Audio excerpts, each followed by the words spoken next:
Ramintiere oseromo kanyo sa 12 mar okinyi kawuono en tarik 13 dwe mar auchiel higa mar 2025. Geno mara ni cheyo makar nyakorom gajwang mana bang seche manok bang budget mano mar rekomenda mar higa mar 2025-2026 no soma yanga uduching manyoro gi jatend migawo mochung' ne weche mago menda John Mbadi. Katika mano harwaki ni machiegno kiny makawuono bendwa ikonu chenro mayielach chenro chako sani nyakorom gajwang nyakarom kanyo sa 12 nyakarom kanyo sa 5 mano mar onyango. Kano pogore gi manyakorom gajwanga ikoni weche mago manyeni bedi gi ng'eyo ni piny Kenya ochiwo nade bang'e sa 12:30 nyakarom kanyo sa 1 mar okinyi nyakorom gajwang abro bedo ka kelo ni nonro mar gazet okinyi makawuono gazede mantiere godo kaka pile waneno gazede ariyo, The Standard kanyakla kod gazet mano mar Daily Nation. To gin duto te hanno ka thoro wach magimiyo pek en kaluwore kod ng'anyo mabende notimro odiochieng' manyoro nyakorom gajwang seyo kaluwore kod tho mano mar Albert Ojwang manyaka sani rowere dokene ratich oganda kanyakla kod oganda mapachoka dwaro mar mondo mi jalupo gai mar obila mano Eliud Lagat ogwetao kaluwore kod seyo mano mar tho mano mar rawera mong'ere kaka Ojwang. Standard ondika kanyo ni fiery against Lagat. Daily Nation ndika kanyo ni Ojwang death fiery mano kaluwore kod ng'anyo makoni kod kocha mano wuok odiochieng' manyoro buore Nairobi ka nono ka nyamburko ariyo bende ne owang'. Kata kopogore gi mano bende aneno ka Standard bende ochiwo kanyo tipo mano mar John Mbadi jatend migawo mochung' ne weche mago menda wang'ino odiochieng' manyoro nyakorom gajwang emaneno kang' mare mokwongo mano mar lando budget kaka jatend migawo manyiena mano mar omenda hipachoka ang'ino weche motendore kod budget gigo bende no landi pok mopogore mabende no lanya nyakorom gajwang abro bedo ka kilo ni enonro mar gazet bende twak marwa odiochieng' makawuono twak ariyo montiere godo chenro mar piny gi mbako romo wabro bedo kwa menyo chala mano mar budget hipachoka wabro bedo kwa yango ni budget mano mar siling trillion 4.29 pok mane kata mna migepe manchal nade sectors mage mabende noyudo omenda mabup to mage mabende noyudo lala jogo iko bende noyudo loch kanyakla kod lal duto te abro bedo ka miyo odiochieng' makawuono rupenya dhi bedo gi jolony e weche mag ochumi nyakorom gajwang chakre sa 1 nyaka sa 2 mar okinyi kapok nyawadwa Solomon Atito odonjo kod chenro mar ng'ejo thumbewa chakre sa 3 nyaka sa 5 nyakorom gajwang bende ng'eni chieng' tich abich wajamiyo maino rowere e pacho kae omiyo rowere bende wabro bedo kwa twak godo kotende kod weche mago mag budget kaka pile hioronwa otela mago timachoka rede ka uchiel nono mbui mago oganda bende yudowa achiel kachiel itudi koda e mbui maga anowuon Facebook yuda kanyo, X yuda, Instagram kanyakla kod TikTok yuda gi nying mar Sharon Ong'ao. Parne samori kori makoni kod kocha mar Dhiorak kikibeli gi kibaji nikech kata mna kopogre gi wang jowi inyalo luwo chenro makamage achiel kachiel YouTube, Facebook, X yudo Waramogi TV wabro bedo kwa biro ni achiel kachiel kanyakla kod Citizen Digital omiyo bedo koro nyaka giko nikech ma en rupiny mokwongo wayudi thuond weche manyiena.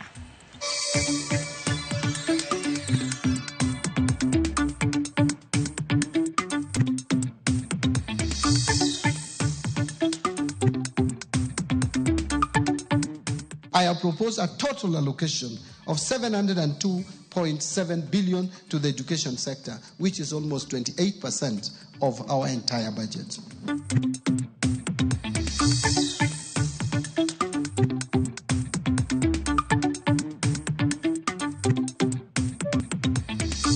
Today we are receiving over 3 million doses of the BCG vaccine that helps TB and 3.2 million doses of oral polio vaccine.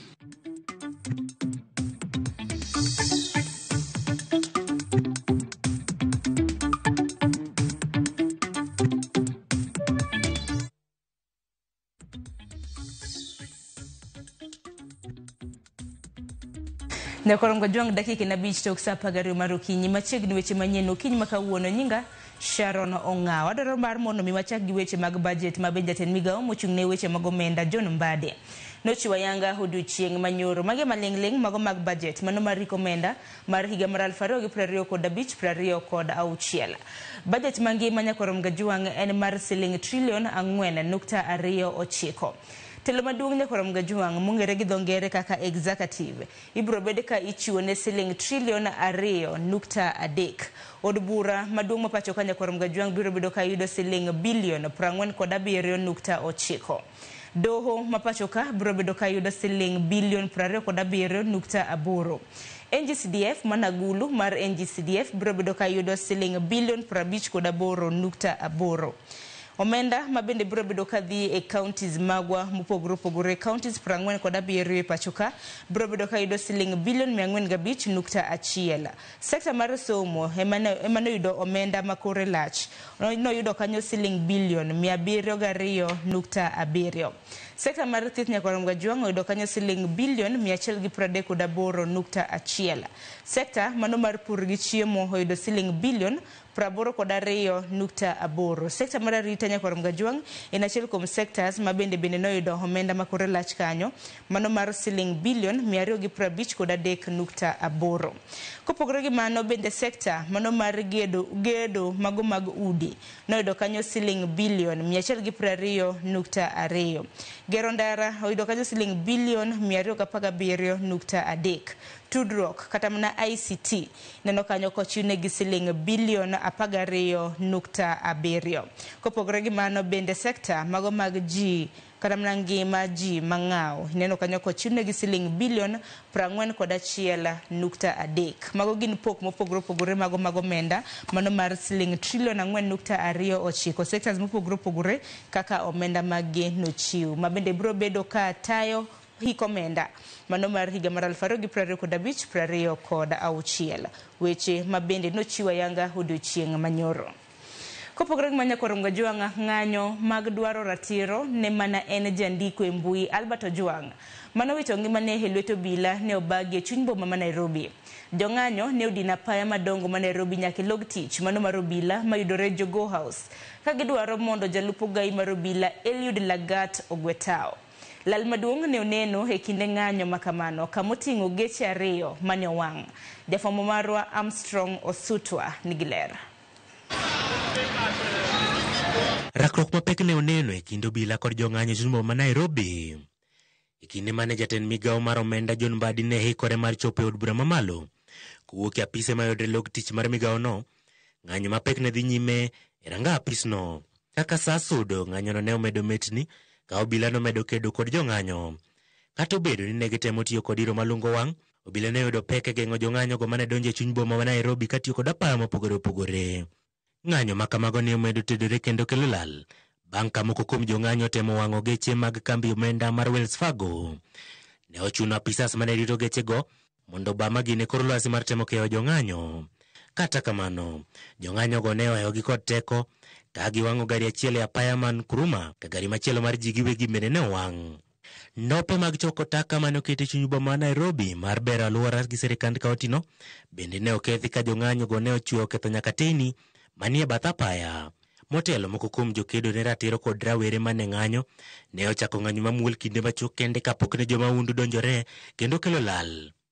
Ng'anyono ne odhi nyime odiochieng' ka rawerego ne buogo rocho chenro mag somo bajet man dhi nyime od bura ka gidwaro ratiro ne Albert Ojwang' mane owito ngimane e lwet obila. Armstrong Osutwa, Ramogi TV. Nyakorom Gajwang' ler mogol kod od thieth ma Mbagathi oyango ni Albert Ojwang' ne oter kosetho mok ni notere mondo yud thieth kako obila osebedo kawacho. Obok mayango chale jatuo mogol kod od thieth ma Mbagathi olero ni Ojwang' ne oter kanyo kar saa 8 kogwen ma piny Rugodo Jumapil. Kata kamano ne en jal ma chunye ne osechot kendo dende bende nosebedo mang'ich ka gikone ne otho e sindo obila ma Central Nairobi. Jafwambo marwa George Bati miyo ler. E kinde ni ma jopiny medo dhiro mondo nyisgi adier e wi tho mar Albert Ojwang', japuonj ma jahigni 31, ler ma medo wuok e wi tho mare medo lokoyo e chuny kendo nyiso pogruok kod gima obila ne owacho. Kata obedo ni obila osebedo ka omako chung' ne Ojwang' ne otere od thieth ma Mbagathi ka en kod hinyruok mondo yud thieth. Why was he taken to Mbagathi and not Kenyatta National Hospital, which probably could be a little bit near? Let me say this. Both of them are government hospitals, both Kenyatta and Mbagathi Hospital. Maybe for the officers who are taking him to hostel, they made a decision to take him to Bagavi, but both of them are government hostels, and we believe that they have got what it takes to treat a sick person. Lipot mogol kod laktar mane nie tich e od thieth ma Mbagathi oyango ni Albert Ojwang mano chwal kar saa 8 mar otieno ma piny rugo Jumapil e od thiethno ne en ringruok maonge ngima kendo ne en kod hinyruok mabuogo chuny. Lipod no yango ni lend wang' Ojwang ne okuot marach, lwetene ne orudhore ka remo ne wuok e toke, dhoge kod wengene bende. Tok wiye ne ni kod ranyisi mar gima ne ong'adi, kendo dende ne osebedo mang'ich dhi, ok ne oyue, kendo adundone bende ne ok gwechi kata matin, ranyisi mar jal mane chunye osechot. Jochiw thieth kata nurses manong'iyo Ojwang sama ne ochop kode od thieth ma Mbagathi okoni ne ok oternegi jatuo to jal manosetho. Lipod no koni ringre Ojwang ne oter kowuok e tesend obila ma Central Nairobi. Lergi duto ma ogol kod od thieth ma Mbagathi opogore kod wach mane owuok e dho obila ni Ojwang ne oter e od thieth mondo oyud thieth. Lipod no bende oyango ni Albert Ojwang ne otho e tesend obila ma Central Police Station Nairobi. Kata obedo ni obila koni ne giyudo Ojwang katak thing kar saa 7:39 otieno ma piny rugo Jumapil kendo yuko kode nyaka od thieth ma Mbagathi mondo tem res ngimane. Ler mar od thieth ma Mbagathi koni Ojwang ne ok owuok e tesend obila ka ngima. Lipod od thieth ma Mbagathi wacho dhok machal kod duoko mar bero ne ringre Ojwang, ma bende ne okoni Ojwang ne okalo e sand kane pok owito ngimane, ma opogore kod dho obila mane koni ne ogoyo wiye en owuon nyadinwoya e kor ot. Gima duong' ma wayudo en ni nohinyre ahinya e korka wiye, ma remo donjo nyaka e obwongone. To gima ariyo mane wayudo ni ng'ute be nyocha ohinyre, to ne en gi majeraha moko kendo e dende. Ka koro ler mag obok mag od thieth ma Mbagathi koni Ojwang ne oter kanyo ka chunye osechot. Penjo en ni ang'o momiyo obila ne otere od thieth ka giwuondore ni en jatuo mane dwaro thieth. Ere kaka jal mane ne ok ng'itni ne nyalo goyo wiye korot kaka obila ne owacho motelo?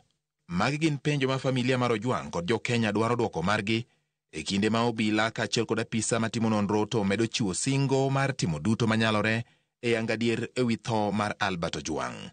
George Bati, Ramogi TV. E telo machielo, Ogai mar obila Douglas Kanja, Director mar obila mag Okwach Kich Mohamed Amin, kaachiel kod jakom mar IPOA ochopo e nyim kamiti mar od bura mochung' ne arita mano mar ndiko dhogi e wi tho mar Albert Ojwang. E kindeno jotelogo oyudore kama tek mano mar lero gimomiyo gisebedo ka ginyiso jopiny weche mogajore kaachiel kod pogruok mar saa mane andika mano mar chenro mar ndicho mar Ojwang. Duol mar IPOA oyango ni nitiere tudruok mane obedo e kind jogo mane oloso chenro mar ketho picha mano mar wang' dede kata CCTV.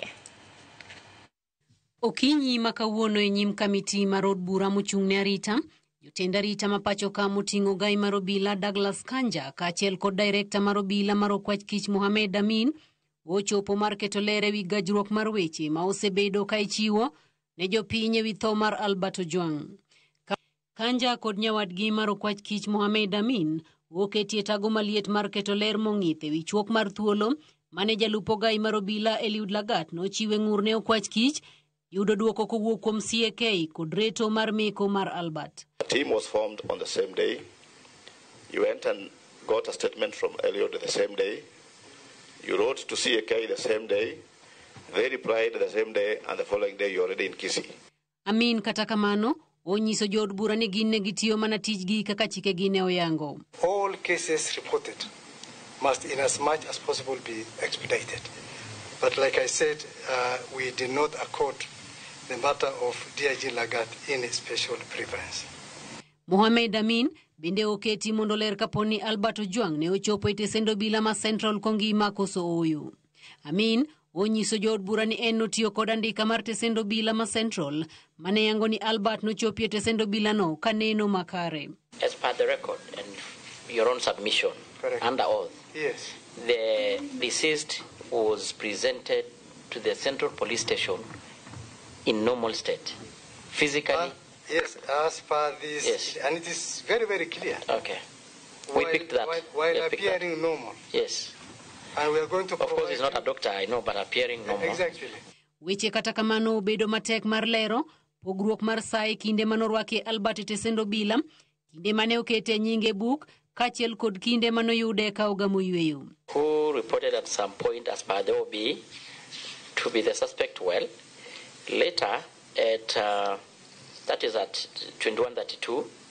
Then at 1:35, he was now reporting that to be kicking the wall. Kaluore kod director mar Okwach Kich Mohamed Amin, andika mar obila nyiso ni noyud Albert kamutni kendo gweyo kor ot kinde mar saa 7 kod dakika 35 mar otieno. And have found most of them well, apart from the last cell where he found a prisoner, namely Albert Omondi Ojwang, who was alone in his cells, making a lot of noise while kicking the cell walls. Neno ma opogore kod neno mar obila mokwongo mane wacho ni etielo mokwongo Albert nogo wiye kor ot kamano ema nokelo thone kendo bang'e ni noyude ka ogamo yweyo kendo ne oling' thi. Penjo en ni e kind saa 3 kod dakika 32 manorwake Albert Tesendo Bila mokete kare kende nyaka saa 7 kod dakika 35 mar otieno ang'o manotimore ne Albert. From 2:32 to exactly 4 hours. 4 hours. So now the evil had happened within the span of these hours. Bende oyangore ni chenro mar rocho picha mag CCTV ne ochan gi achije moko kendo ne gigore simbe wi kaka ne gidhi timo timno kaka yor rucho neno ewi monj mar rawerano. Somebody called somebody to come and actually he was asked whether he could delete a particular section. He said he can't, he has to do it, all of it. And he did that. Jakom Aipoa Isaac Hassan wacho ni gibiro dayo dho jalupo gai mar obila Eliud Lagat kanyaka sani achije ma ok tin ne 23 oseda dhogi. Ogai mar obila Douglas Kanja bende oyango ni jalup ne biro chuno ni obed tenge mana ka wacho miene ewi nek makamano. The investigators said that they will have preferred to take all statements from all the policemen involved before they can now confront him and in him being the final person who made the complaint. It's on that basis that now he can be able to step aside to allow for that completion of that investigation. E thuolo no, duol mar Aipoa oyango ni e thuolo mar dweche 4, jo Kenya makwan gi romo 20 osethoyo dang'ech gino makoro kelo luoro. We have one, annex 1 is the deaths in the last 4 months in police custody. Annex 2, how many? There are 20. Cynthia Onyango, Ramogi TV, Nairobi.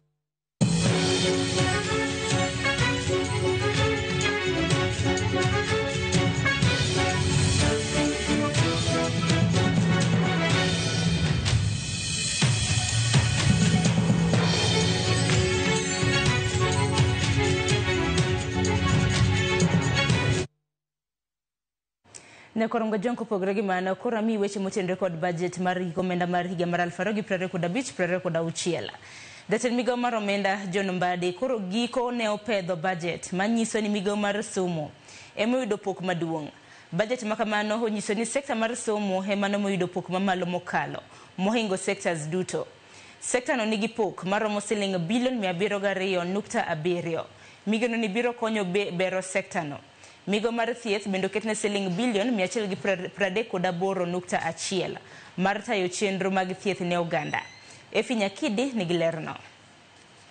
Enyimod bura, jatend migao mar omenda John Mbadi nochopo kendo pedho budget mar hik omenda 2025-2026. Budget makamano mar shillings trillion 4.2 onyiso pok ne sectors mopogore pachoka. Sekta mar somo emano momi pok mamalo gi shillings bilion 702.2. Omenda no biro tiyo ne kidienje mopogore sekta no kaduol mochung'ne ndiko jopuonj TSC biro yudo pok maromo shillings bilion 387.2. Omenda moketine chenro mar siro somo e skunde mag mbalariany kata HELB romo shillings bilion 58.5. Skunde mag junior secondary bende biro yudo shillings bilion 28.9. Ka omenda mabiro konyo fuong'ruok e sekta no romo shillings bilion 0.7. Motelo ne ma ywak no bedo ni chenro matayo penj no komi pok moramora. Chenro no koro yudo pok mar shillings bilion 5.9. Koloso jatend migao mar omenda John Mbadi nowacho ni nitie dwaro mar rango kendo keto elai kaka omenda matiye kidienje mag sekta kaka mar somo otigodo. While we are cognizant that examinations must be conducted as scheduled later this year, there is need to undertake a critical evaluation of the costing of examination, assess the sustainability of the program in view of the prevailing fiscal constraints, and explore optimal options for delivering national examinations in order to ensure economy and value for money in public spending. Mr. Speaker, a key consideration is the merits of public funding of examination fees for all primary and secondary school candidates, including those from well-off households, as opposed to targeting the vulnerable students in our schools. Sekta mathieth mabende osekwa koda chiedh nade makinde kakinde ahinya to ng'anyo ma jochiw thieth ma ibuo UHC mosebedo ka yuago mondo piny owacho ondikgi e yo mongirore koro yudo pok maromo shillings bilion 138.1. Bende ywak osebedo e kinde mokalo e wi nok mar chanjo mamoko pachoka kod dok chien e yudo yedhe magayo teko kute magayaki. Ma kaluwore gi chungo sir mawuok pinje maoko bang' jatend piny Amerka Donald Trump ka otelo. Pok moketne chenro mar UHC mabiro konyo tieko chiedh nade ma jochiw thieth e bwo chenro ma UHC kadhe romo shillings bilion 6.2. Kamano moketi mar konyo weche makedo gi tuo ayaki kod malaria romo shillings bilion 17.3. Kamano moketne chanjo duto romo shillings bilion 4.6. Magi duto igeno ni biro konyo bero sectors mag thieth kod somo pachoka ahinya te yor geng'o ng'anyo makinde ka kinde.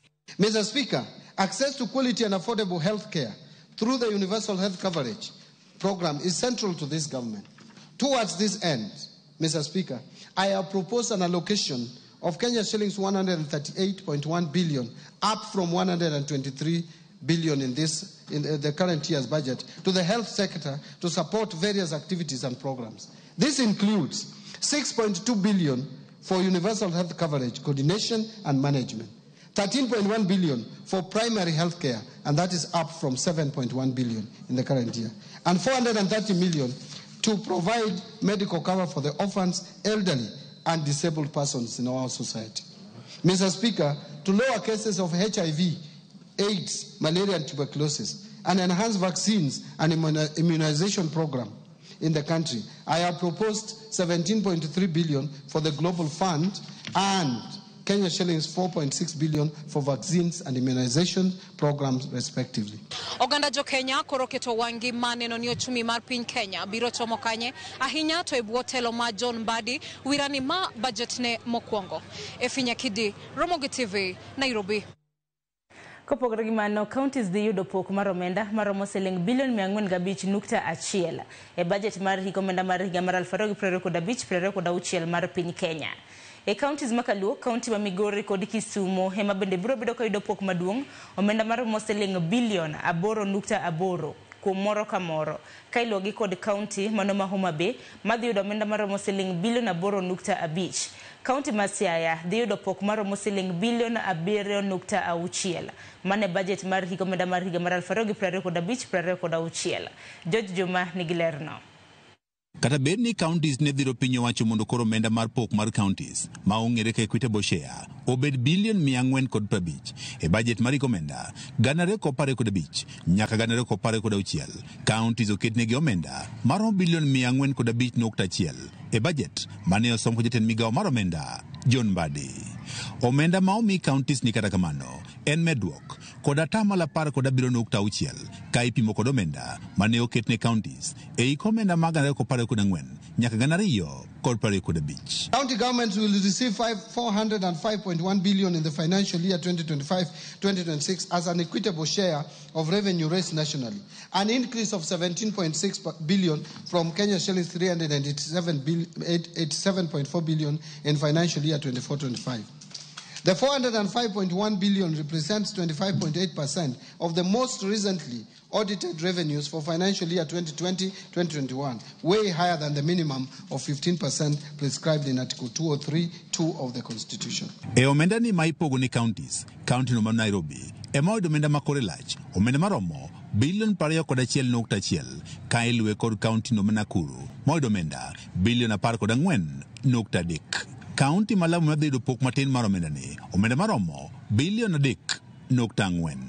E counties makaluo, county ma Migori kod mano ma Kisumu, ema dhi yudo omenda maduong', omenda maro bilion 8.8 kuom moro ka moro, ka county ma Homa Bay dhi yudo pok maro bilion 8.5, ka county no ma Siaya dhi yudo pok mar omenda maro bilion 7.6 e iko omenda mag 2015 nyaka 2026.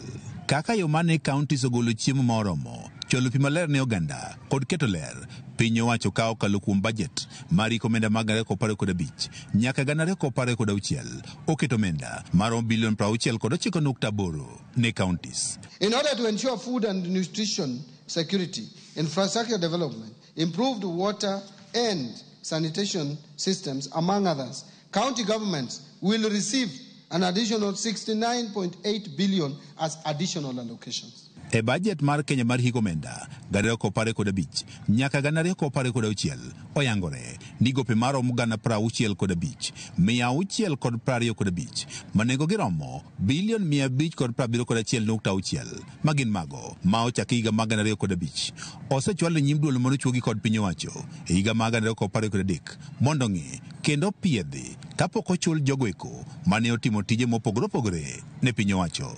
Jatend migawo no mar omenda ni owacho ni duolni oseng'i atamalo 57 mag gopegi manengogi romo bilion 522 kendo kuom gigop manengogi romo bilion 219 gin mago ma osepuodhi mabende konego chul kod piny owacho. In this respect, the pending bills verification committee that was appointed in September 2023 is currently finalizing its report for submission by end of this month. Since its inauguration,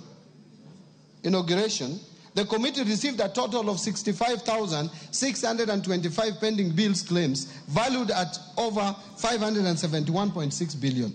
The committee has analyzed 57% of the bills received valued at 522 billion. The 57% is in terms of numbers. Out of this, a total of 229 billion has been recommended for settlement. George Juma, Ramogi TV. Romgajong jatend migawo mar omenda John Mbadi bende opedho budget mano mar iko mo mar higa mar 2025-2026 kendo yango ni sirikal dhi keto e tim budget makamano kokalo e choko mar osuru duto maromo siling trilion 3.3 kaka yo mar dino fuk mar omenda maromo siling bilion 923.2. Sirikal dhi olo omenda maromo siling bilion 591.8 e pacho kae, kachiel gi siling bilion 284 kowuok e pinje maoko. Chris Awino nigi lerno. E budget mare mokwongo ka jatend migawo mar omenda John Mbadi opedho e nyim od bura budget mar trilion 4.2. Mbadi osungo budget mare mokwongo kaka budget ma owinjo ywak mar oganda jo Kenya kuom rem medo gi osuru manyien kaka yo mar keto e tim budget makamano. We have taken deliberate efforts to enhance transparency and promote inclusive policy making and deepen public understanding of government economic priorities. We have not only intensified media engagement through the TV stations and radios, but have also engaged the public in open places like Jivanji Garden, Bunge la Mwananchi, and Mombasa County, where we held a meeting at Swahili Port Amphitheatre. Similar engagements have also taken place in other locations in Nairobi, Mombasa, Eldoret, and Nyeri, thereby providing valuable insights and lessons which have been taken into consideration. Eduoko mare ne moko kuom jopiny mosebedo kod kihondko ewi kama sirikal dhi yude omenda mar keto e tim budget makore radhai kamano. Mbadi owacho ni osuru mar oganda jo Kenya ema dhi kawo ting' mapek e keto e tim budget manyien. We have reduced revenue projection to be in line with the trends. Therefore, Mr. Speaker, revenue projections in the financial year 2025-26 budget and over the medium term are consistent with the growth of the economy. Kalore gi Mbadi, sirikal geno choko osuru maching maromo trilion 2.7 kaachiel gi osuru mamoko maromo bilion 560 kendo chwalo kwan osuru duto nyaka trilion 3.3. Okang' makamano dhi weyo serikal kod fuok mar omenda maromo bilion 923. Resultant fiscal deficit, including grants, is projected at 923.2 billion, which is equivalent to 4.8% of GDP, down from the estimated 997.5 billion or 5.7% of GDP in financial year 2024-25. Kalore gi mano, serikal dhi kawo hola maromo bilion 635 kowuok e bengi kod kembe mag chiwo hola ma pacho kae, kaachiel gi bilion 287 kowuok e pinje ma oko. The fiscal deficit for the financial year 25-26 budget will be financed by net external borrowing of 287.7 billion, equivalent to 1.5% of GDP, and net domestic borrowing of 635.5 billion, which is equivalent to 3.3% of GDP. Mabiro e kinde ma piny Kenya dhi tiyo kod omenda ma kore lach maromo trilion 1.1 e chulo nyinyo mag hola mane okaw e kinde mokalo. Magi timre kinde ma jo od bura to puoyo bajet manyien kuom chwalo chenro mag dongruok ne gwenge duto ma pacho kae. Hola mag piny Kenya kata kamano pod ochung' e trilion 11, wach ma pod mayo serikal omenda maromo mag chwalo chenro mag dongruok. Chris Owino, Ramogi TV, Nairobi. Kopogore gi mano nyakwarom Gajwang', paro mopogore pod medo mienjo ewi budget mar higa omenda mar 2025-2026 mano somo Odhiambo manyoro kod jatend migawo mar omenda John Mbadi. Kakoro e kinde ma jopiny moko nyiso mor kod budget makamano, moko to koni nitiere sectors moko kaka somo, thieth, ohala, pur kod arita mano winjore kete mahino. Millicent Adhiambo miyo ler mathoth. Nyiri machuok tok jatend migawo mar omenda John Mbadi somo budget mar ikomenda ma 2025-2026. Jopiny e kaunti ma Kisumu koro nyiso pogruok e paro e sama moko omor, moko to nyiso sin kaluwore gi omenda ma oketne sectors kaka mar somo, thieth, pur kod arita kwe magikoni tin owinjore omedi. Ong'inwa gik mang'eny mokwongo en yor somo kaachiel kod yore mag pur gi weche mag arita. Ku yore somo biro medie pesa moro bende matin mondo mi kik jopuonjwa gichandre. Gin ema gigolowa piny to giketowa nyaka malo. Rieko gi health gi chal. Ka health Kenya tuo to onge gik madhi maber nikech matin ma in godo ni itere e tuo te. Education owinjo med pesa mondo mi kakode piny ni obiye malo matin. E kindeno bende, kopogore kod yuago wach duoko piny bech mauta, gitelo ni kapok Senate kod jatend piny ogo kogno e bajedno, Mbadi owinjore one kaka nyalo loso yor wach osuru mabiro dio johala. Transport bende oregulate nwa fuel bende odok piny, kech sama fuel odok piny, management mar ngima bende duogo piny. Kora kwayo ni kanyo bende gidhi ging'i, but moloyo jo Kenya duto te akwayo kumoro amora mantie wa support ru gimo waseyudono. Konchiel en mor to konchiel en kuyo. Johala midwan mondo fund budget to johala emiinyo kabisa kendo ma budget ni dhidio kabisa.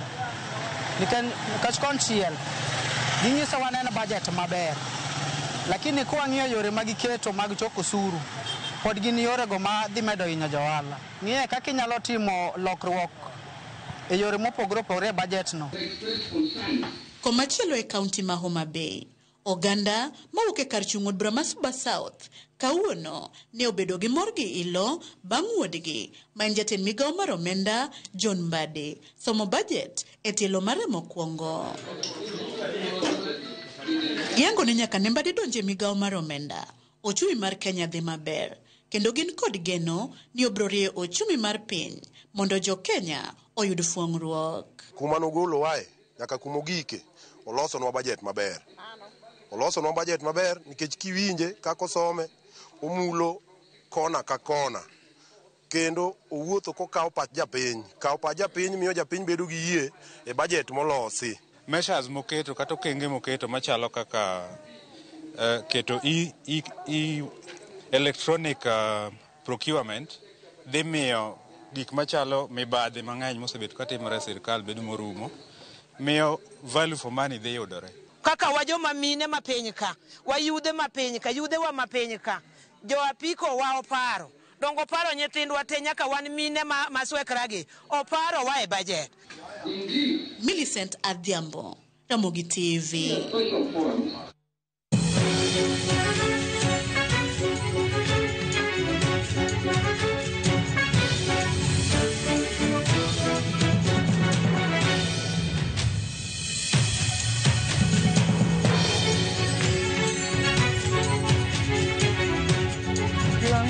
Nyakoronga jongwe mar mondo mi wamake managi kanyo parni weche motenre kod budget abiro bedo kalidho nie twak mar okinyi makawuono mana matwak mar saa 1 kanyakla kod saa 3 mar okinyi mar mondo mi ng'e maleng' mabende nosome budget mar rekomenda mar higa mar 2025-2026 akaw yo matin hadu kod nonro mar gazet ketira Ramogi TV.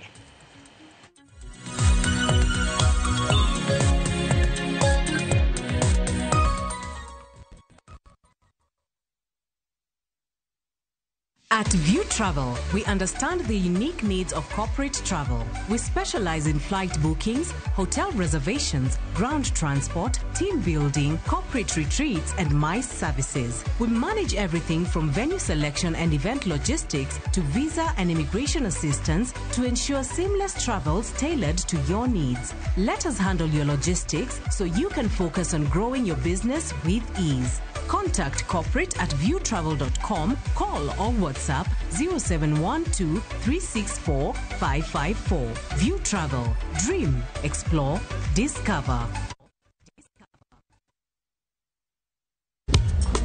Teacher Beach kocha kore sangweno tieno nyaka sauchi lakini ni mixes maliet kabisa maglu rumba luo benga kachil kora jao maliet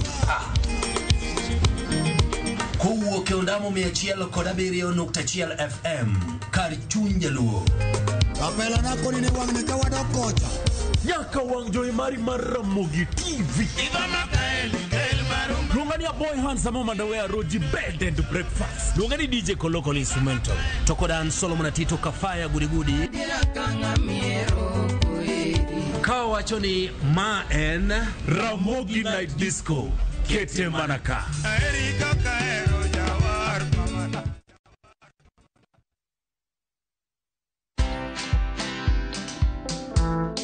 Jaji anasukuma mpaka anaweka faili kando, anasema this file has got a lot of forces in open court. Forces mwemwe bunduki ndio inafunganga mtu kabisa. Ballistic report ile risasi ilizolewa kwa hiyo mwizi haikuwa ya bunduki yangu. Na ukiona mtu anakusingizia na kukupeleka jela, that is your enemy number 1. Watch this story and more. Download the Citizen Digital app or visit www.citizendigital.com and find the Citizen Originals portal. Kenya's #1 app, Citizen Digital.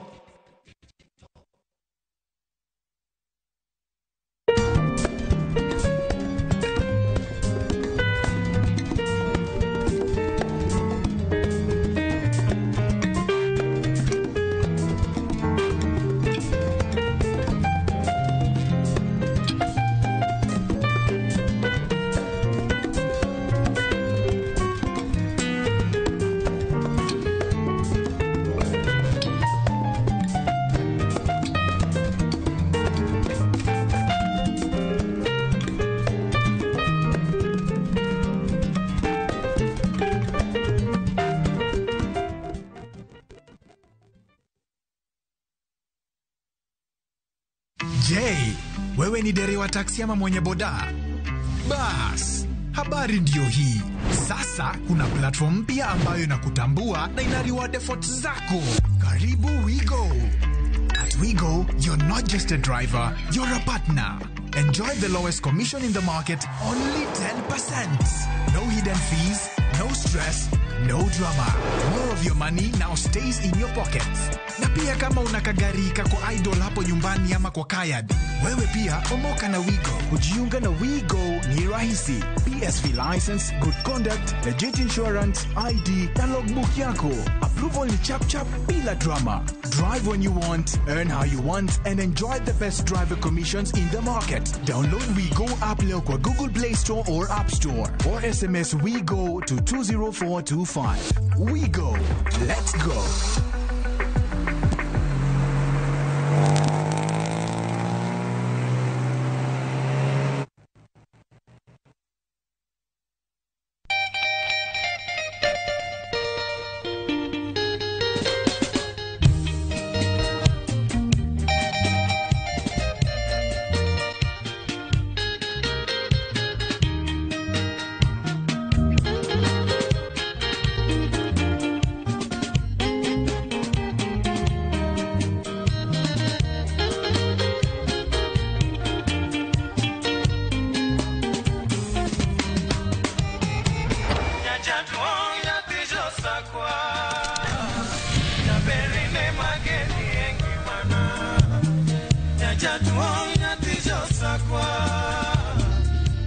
Radio Ramogi, Cartoon Jaluo. Radio Ramogi.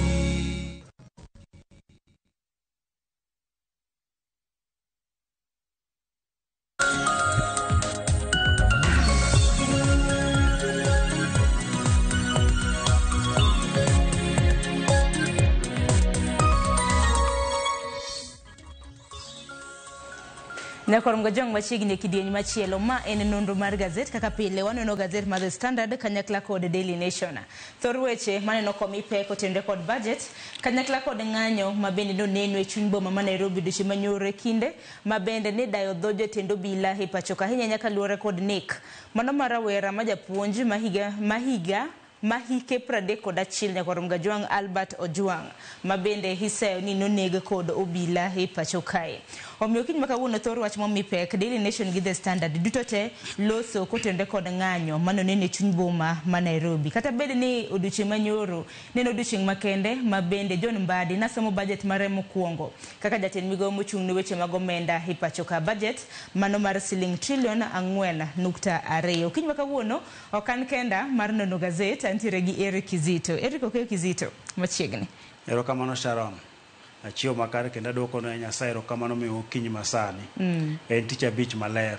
En tich abich mabende koro wafuono tie budget manyo jatend migawo mar omenda John Mbadi mano nyang' nyadimo manyo thurre kowuok e pio dhielo motuo od bunge mosomno bajede mokwongo. Kama koro watamana fuono tiende to budget ni udhi bedo kodwa nade kuom higa achiel chakre tarik 1 dwe mar 7 nyaka chop kendo higa manyien dwe mar 6 tarik 30 kanyo. Koro wantie kaya ng'eni wechego ntiere to wechego bende wach ni koro kwak kod ng'anyo neno odiochieng' mano bedo odiochieng' misome budget to koro ng'anyo bende ne ntiere ka koro oganda kata jogo ma ng'anyo ne dwaro ratiro ne Albert Ojwang mana wito ngimane lweto obila. Koro ne ng'anyo manang'o ni kaonge ratiro kata ka komigi jalup ogai mar obila lagat to som budget bende onge. Omiyo koro ng'anyo ne pek kacha ng'anyo me nwaneno kantie apaya mar Alcester Avenue kacha kendo machiegni kod log tich mar migawo mar omenda kama ne jatend migawo mar omenda ne wuoke ka wuotho achiel kachiel nyaka od bura. Koro ne ng'anyo manwaneno kacha budget bende no somnwa. Koro magi duto dwarango Sharon. Erokamano ahinya. Tingeni kinde ka kinde kisomo budget en gino mabende ochuno e pacho ka nikech en gino mabende isomo mane hiko hala ka hiko hala. Mabende duche makawuono dina bed ni en mboche mag budget madina koro pongo gazeti kiny makawuono. To king'iyo Thor wach momi berabera no ka Daily Nation to ledhe mathis mani wie kanya na gi chiwo picha mano mar John Mbadi. Kata kamano report mabende kiny makawuono gazeti omiyo maino en ng'anyo mano chitimore e chuny boma ma Nairobi. Ke kinde ka gogo Nyakorom Gajwang ne nitiere dwaro mano mar thiro odiochieng' budget. Neno mana kaka Daily Nation omiye mana matin. Kata kamano Thor wach mantiere ka Nyakorom Gajwang en ni chwang' mabende nobedo odiochieng' manyoro ka bende koro oganda mabende nowuok ka ng'anyo Nyakorom Gajwang ne dwaro mar mondo mi jalupo gai mar obila ogwetao.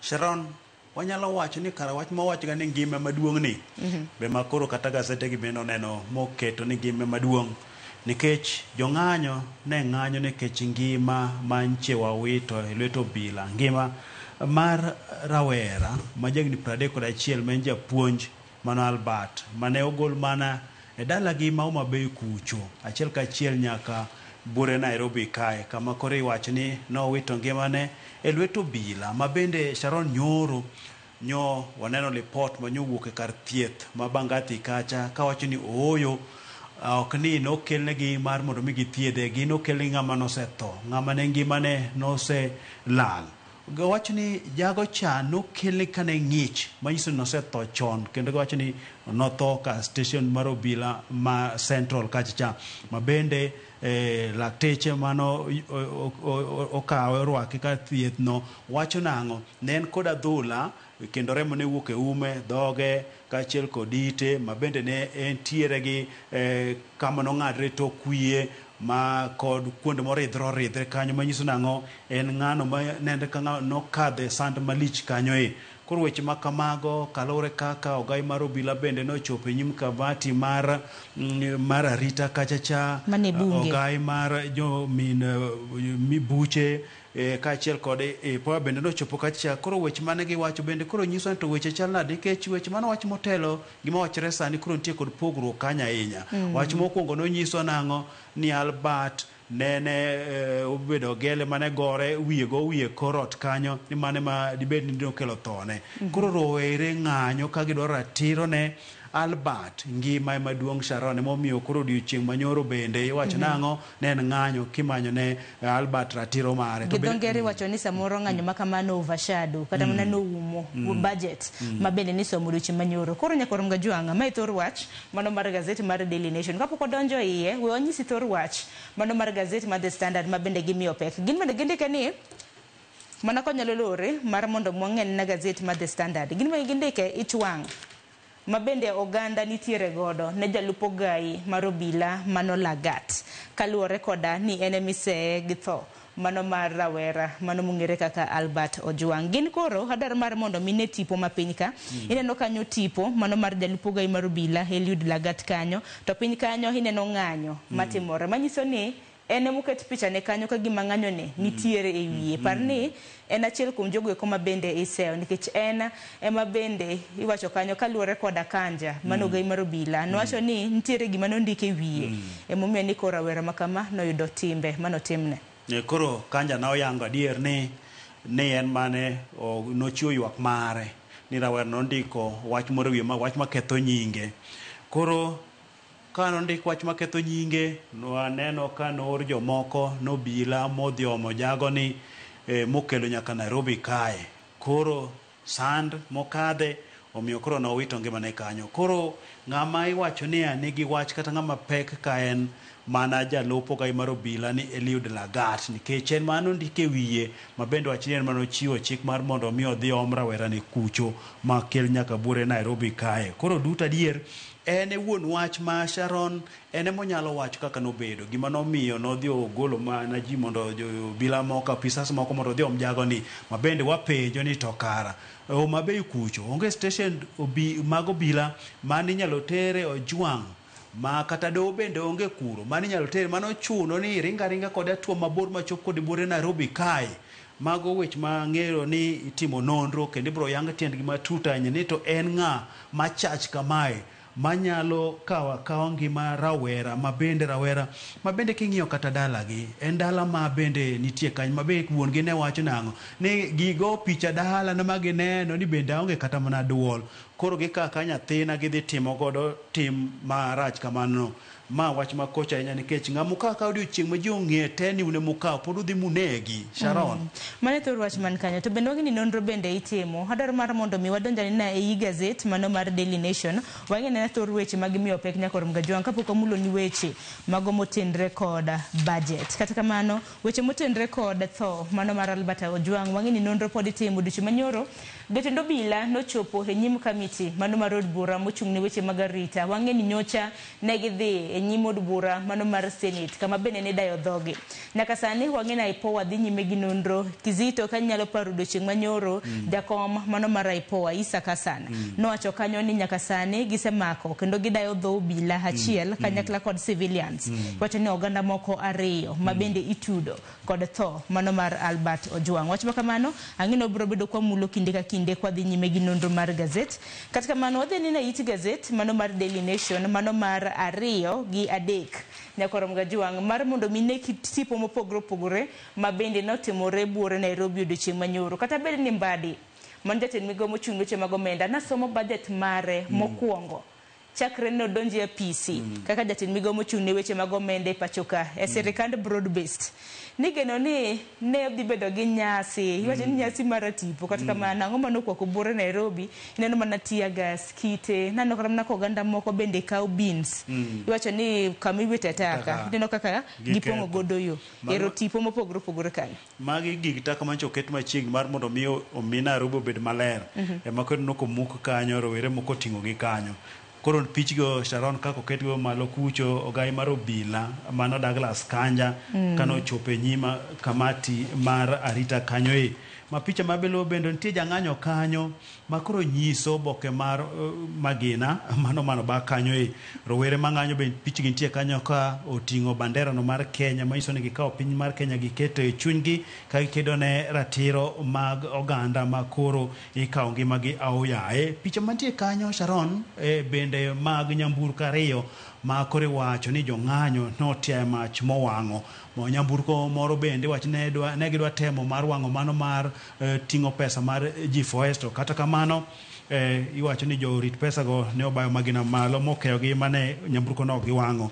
Kineno kanyo bende nitire picha piny kanyo ma rowere moko koro kawo kom keto piny wang' apaya kagi ng'anyo moko bende korigolo kanyo koting'o kidi bayo.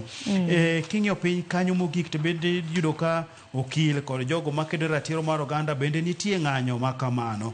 E bath gazet kocha to koro nitie picha maduong' mar od bura moketi kama ne jatend migawo mar omenda John Mbadi ne somo budget. Sharon kineno kanyo bineno ka od bura nokopong' ahinya nyiso nang'o nyasi ma waneno ga chieng' misomo budget ne onge wach mag ng'anyo nobiro mokawo pek kanyo to kata kamano to nosome to ng'anyo bende notim weche ariyo ne timre imanyo ratiro mar Ojwang' budget bende somo mar mi koro piny ota yo makare magi weche makoro nywandre gazet kae Sharon. To mana kamana hinya od bura nyakorom Ojwang' od bura maduong' nokopong' mana ka Kizito hiwache kanyo wadhi bedo kwa ng'iyo gima min nokopong' nyakorom Ojwang' ng'endo doche manyoro Junet Mohamed nawacho ni jod bura gi jogo kuma bende noseng'eyo iwacho ni gima budget en kopogore kinde machon iwacho ni budget nitime yora panda ni ne ng'eyo gima nitie kata kamano wang'e ni to samoro na nitiere wang'e ni ne ite mano mar 5 dong iseneno tipo kanyo kaka od bura ne nitiere doche manyoro dibeni jod bura noluor mano mar chopo nyim od bura odiochieng' manyoro kaluwore koda wach maket kod mano wuok higa mokalo nyalo paro finance bill kaka nokelo liet e pachoka gigo kuma bende nojuko jod bura e od bura. It gazet mar 5 ondik kanyo ni dibed ni en luoro emomiyo ni jod bura ne ok ochopo e nyim od bura nikech wachore ni jod bura matin ne 100 kende ema nitiere od bura to ang'ino nitiere koda kwan jod bura 349. Koro Sharon kaka sewachno mana matin kende tin ne 100 ema nochopo mar winjo jatend migawo mar omenda John Mbadi kasomo budget kanyo koro wach ne luoro mikelo kod ng'anyo mane timre e buore Nairobi kacha koro ne gin kod luoro nang'o arita ne nyalo bedo matek arita margi mabende giparo gino mano timre higa mokalo kinde mane gitwak e paro mar omenda mar higa 2024-2025 mane seche mane gikadhe ng'anyo no medo tedre ma jo ng'anyo nochopo mano monjo nyaka bunge mano donje bunge kanyo koro kane ng'anyo nitiere to giparo gino mano timre higa mokalo koro luoro makamano ne odonjo negi to bende ineno kanyo Mbadi wacho ni nok mag jod bura bende ok ochuno ahinya nikech gin jogo ma bende noseng'eyo budget gima en nikech gisebedo ka gifuone kinde ka kinde gisebedo ka gilare ewi budget ni kinde ka kinde makoro mano gima ne ok lich ahinya to koro wan bende wacho nang'o nok mar jod bura o mayo o chieng no mar som budget nyadhi kod nyasi mare ahinya nyautieko to bende ma iwacho ni maiden nen maiden budget okang' mokwongo makoro John Mbadi nasomo budget e pacho ka kata kamano mago ose budget bende nosom budget mar Rikomenda ma bende biro bedo katayowa chakre chieng' tarik 1 dwe mar 7 mano mar higani. Aparo ni Kizito ambulani na weche mago motenre kod budget mano somo chieng' manyoro budget kaka nonyisi na Korom Gajwang' en mar siling trilion 4.2 ite mar 6 gi mar 7 bende noko chiw kanyo weche motenre kod budget. Mokwongo wang'ia nena tudruok mago mag piny Kenya gi pinje moko maoko ahinya kaluwore kod chenro mag dongruok mopogore opogore ma bende piny Kenya osebedo ka chwalo.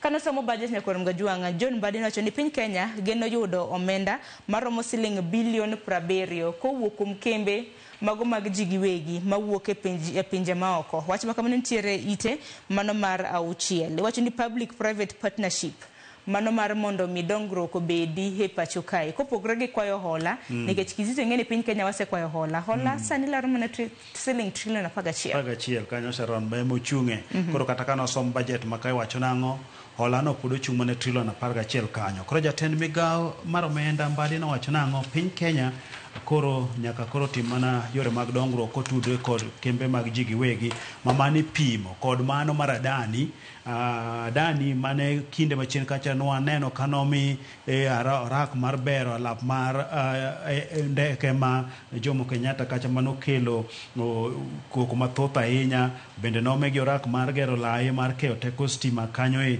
koro Mbadi nowacho nang'o mar mondo mi piny kik bed kod pek ahinya mar timo hola mathoth ahinya koro winjruok nyaka koro tima kod kembe mag ji giwegi mondo mi okonywa gedo madongo mago moting'o apeyni moting'o lai mag keyo teko stima moting'o gero yewni madito mag pi mondo mi okonye pur kanyo ma iwacho nang'o nitiere projects maromo 33 ma koro idwaro mondo bi oger winjruok kod kembe mag ji giwegi kanyo Sharon ma iwacho ni Galaxy nitie 32 madhi nyime ma koro ibodwar mar mondo mi omany jogo manyalo dhi nyime kod gero gi kanyo Sharon ma bende kineno kanyo nitiere yewni moket kanyo kaka miluongo ni Ndiragu man 2 wan kod Galana wan kod Malondiani mago yewni makoro chano obio ger kanyo ma bende tie kanyo en gero lai mar keyo teko mar stima kanyo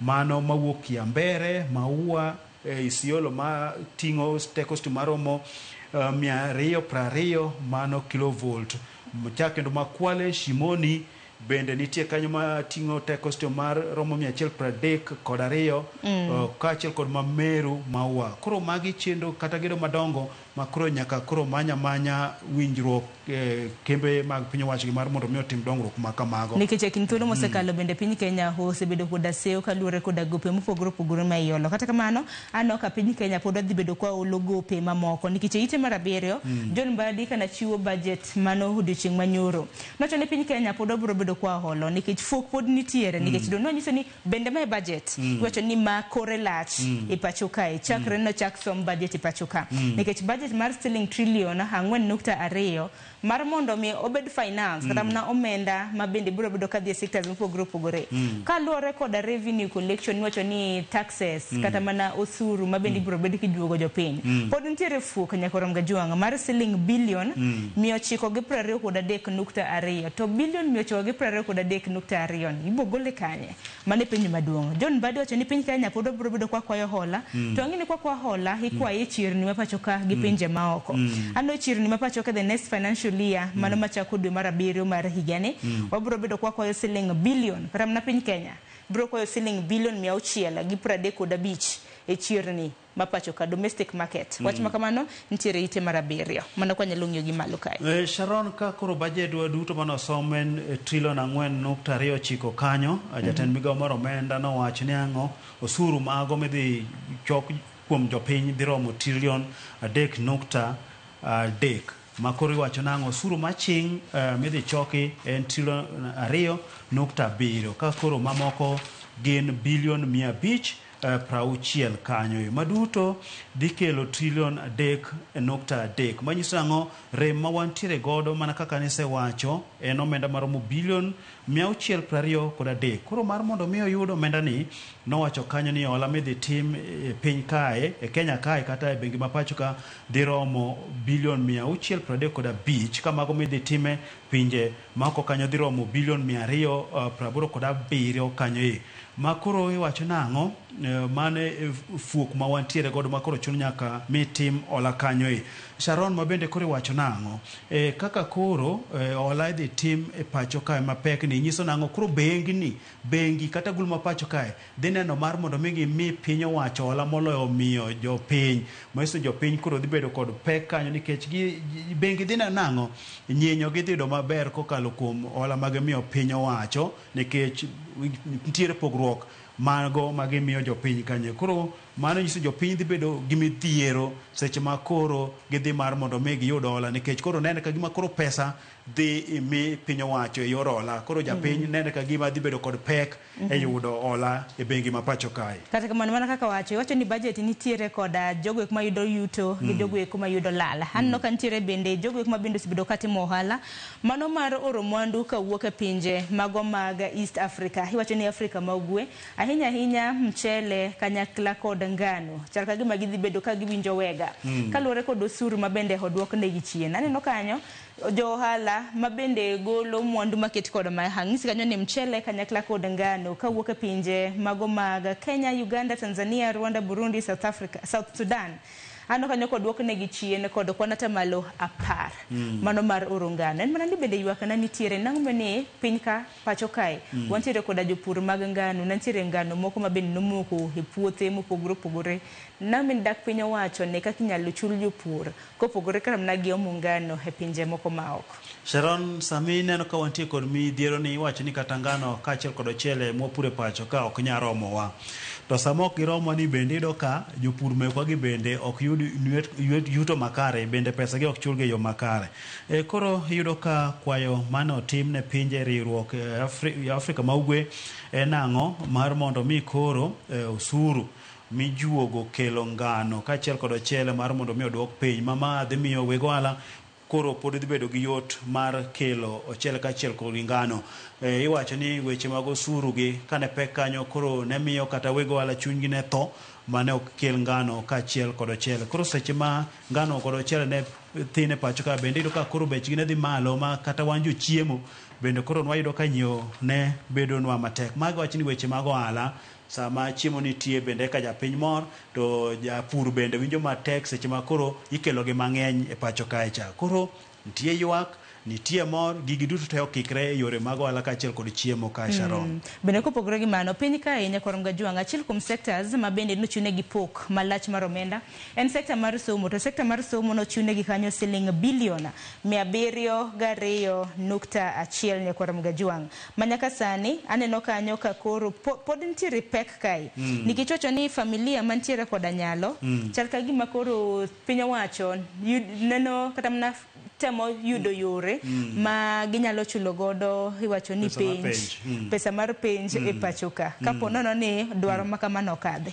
Sharon mano bende wach mane jatend migao no wacho kanyo ni penj koro nitiere raput moro losi ma somo paro ka gi kacha ma koro ibro dwar mar mi jogo ma lwetgi mor jok ma lwetgi mor mar mondo mi koro bi ochul ne nyithindgi pes penj. Tere kaka iboyang ni ng'ato lwete mor koso dibedi jok mantiere e skunde mago mag ji giwegi. Kanyo bende wasebedo gi midhiero ni kata chenro mar somo mar mbalariany ma koro nopog ki somo kidienja beach banda beach ka osebedo kod midhiero medo ka nyathi ma jachan no yude band mar beach ma koro chulo pesa mang'eny koro kae bende ang'e geno ni chochni bro bede kanyo Sharon. Koro duto gima nwaneno kanyo ni migao mar somo no yudo omenda ma kore lach maromo bilion 702.7 kanyo ma bende nwaneno ka duol mandiko jopuonj TSC nomiyo omenda maromo bilion 387.2 ka siro somo mar mbalariany bende nomiyo omenda maromo bilion 58 kanyo mano mar HELB olacha skunde mag junior ma nomiyo omenda maromo bilion 28.9 ka chenro mag penj bende mantie kod midhiero ka koro to ne nitie ka wacho ni ok dhi migi pesa bende uneno kanyo kano migi omenda maromo bilion 5.9 Sharon. Tingini wach mabende wachangini wach mar penjo sibedo kan tiere koda to ahinya sani makoro piny wacho biro koda yo maneno ni familia kata mnanyuola mantiere koda nyalo one kaka nyalo tudre koda piny wacho mar mondo mi ochul penja ngine wach mabende pod biro bedo ka kelo to kendo biro bedo ka kelo weche mopogore nikech nyaka sani wagini tiere koda penj adek madongo e pacho ka wantiere kanyo gi KPSEA wantiere kanyo gi KJSEA angisa ngisa in full KPSEA en Kenya Primary School Education Assessment wantiere kanyo gi Kenya Junior School Education Assessment kanyakla kod KCSE mano mongere kaka Kenya Certificate and Secondary Education kapo nono ni wach makamokadho koro nyiso ni wan kana kaka jonyuol bende ko fuki mormor ibro bedo ka hichulo penj ni nyathini koro kata ngamo fuke mormor idie gi koni timaye gi koni tingeni mana serikand Uhuru Kenyatta mane jatend piny Kenya mano machoni pachoka mano marang'wen bende nachulo ne jopuonjore ma pachoka piny chakre higa mar 2015 en ang'o malokore iwacho ni koro sirikal ka sirikal biro kod chenro meke ni duto ne gimanyo pesa mar mondo mi gitago do chenro mag dongruok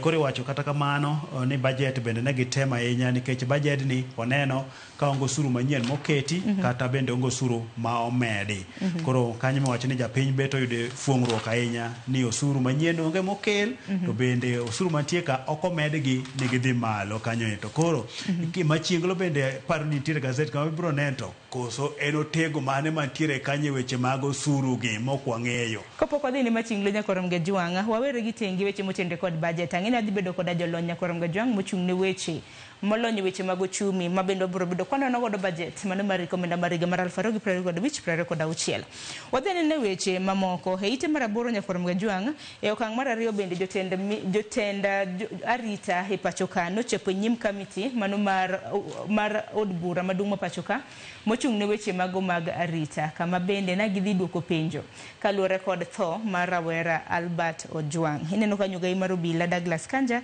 ntiere kanyo ineno kanyo Mohamed Amin ma en ja DCI jatindo kwach kich bende ntiere kanyo kaduoko penjo kaluwore kod tho mar Albert nyaka sani ineno kanyo jogo eko ma bende IPOA nacho ni gitimo ne ginondro mosemak bende Sharon nek mar Albert Ojwang nekno makoro mako piny ngima omako arita mar piny nikech koro neno ka jodito mag arita makoro chopo nyim kamati mar arita mar mondo mi oduok penjo kalore kod tho mar Ojwang nikech kamana kaka noseyangi iwacho ni nondiko ewi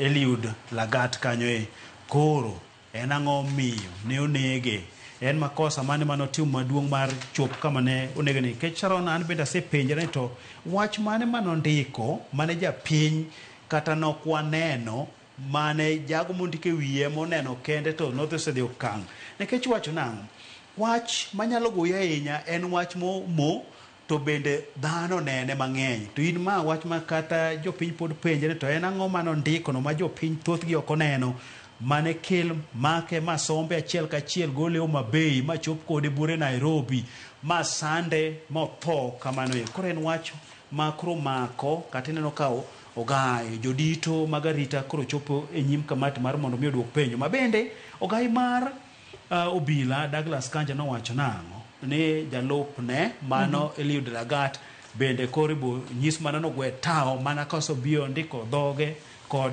IPOA koro warito niko ndiko dhoge bende obro gwe tao kaka Douglas Kanja nowacho no koro nonro ema pod itimo nikech anyuola mag Ojwang nyakoro yud ratiro margi en nyathi achiel mane jonyuol ne oketo geno kuome mabende koro janyuol ne ywak malit na dhi chako gi kanye odhi nyombo kendo mar mondo mi onyuol nyathi mapong' marom kod Ojwang to hike bendo seniang en wach malit ahinya en wach moro malit ahinya nonro bende itimo IPOA bende pod ikwayo mar mondo mi ochwal lwetgi mapiyo mano mar timo nonro en mana ni rowere ma pachoka kanyakla kod joked ratich oganda to bende penjore ni e kinde ma bende nek mago mag rowere pod medore e pachoka nang'o miyo ni koro kaka bende wang'e ni Lagat ka wiwa pok owil Kizito en bende nego bende dayo dhoge ma bende jo bila kanyakla kod duol mano mar IPOA nocho ni pod gichoko giloko nonro moromo bang'e gibiro bedo ka gipedho e nyim od bura maduong' ma pacho ka. Ma en midhi dadhoge mogik. En midhi dadhoge mogik. En mana ni penjo ni nyaka karang'o nikech seyo osebedo kibiyo ne obila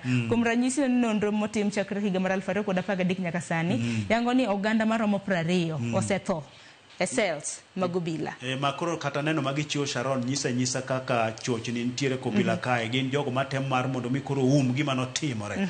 Gichalo jok ma ni kanyawadgi otimo gimoro to gitemo mar mondo mi gium nikech iyudo ka wach manogol mokwongo kanyo kod Kanja ne wacho nang'o ni omiye lipot ni Ojwang' ne chwadore korot ma nyadi nuoya ma yudo hinyruok kanyo ni kochopo e osiptal kucho to yango no tho to jo osiptal no wacho nang'o ni aoyo gi nokele ng'ama ose ngima ne onge ng'ama dende ng'ich thi to nitie kod adhonde mang'eny e dende. Ineno ka ripode bende dhi makoni kod kocha ripode mopogore opogore ochochni makoni kod kocha kata kamano Kanja to nosekwa ng'uono kaluwore koda ripot manopedho ma bende owacho ni ne oken adiera. Nonro pod dhi nyime nyaka Korom Gajwang' wawe mar mondo mi jotim nonro otim nonro margi mar mondo mi giyanga adiera mano mar wach makamano.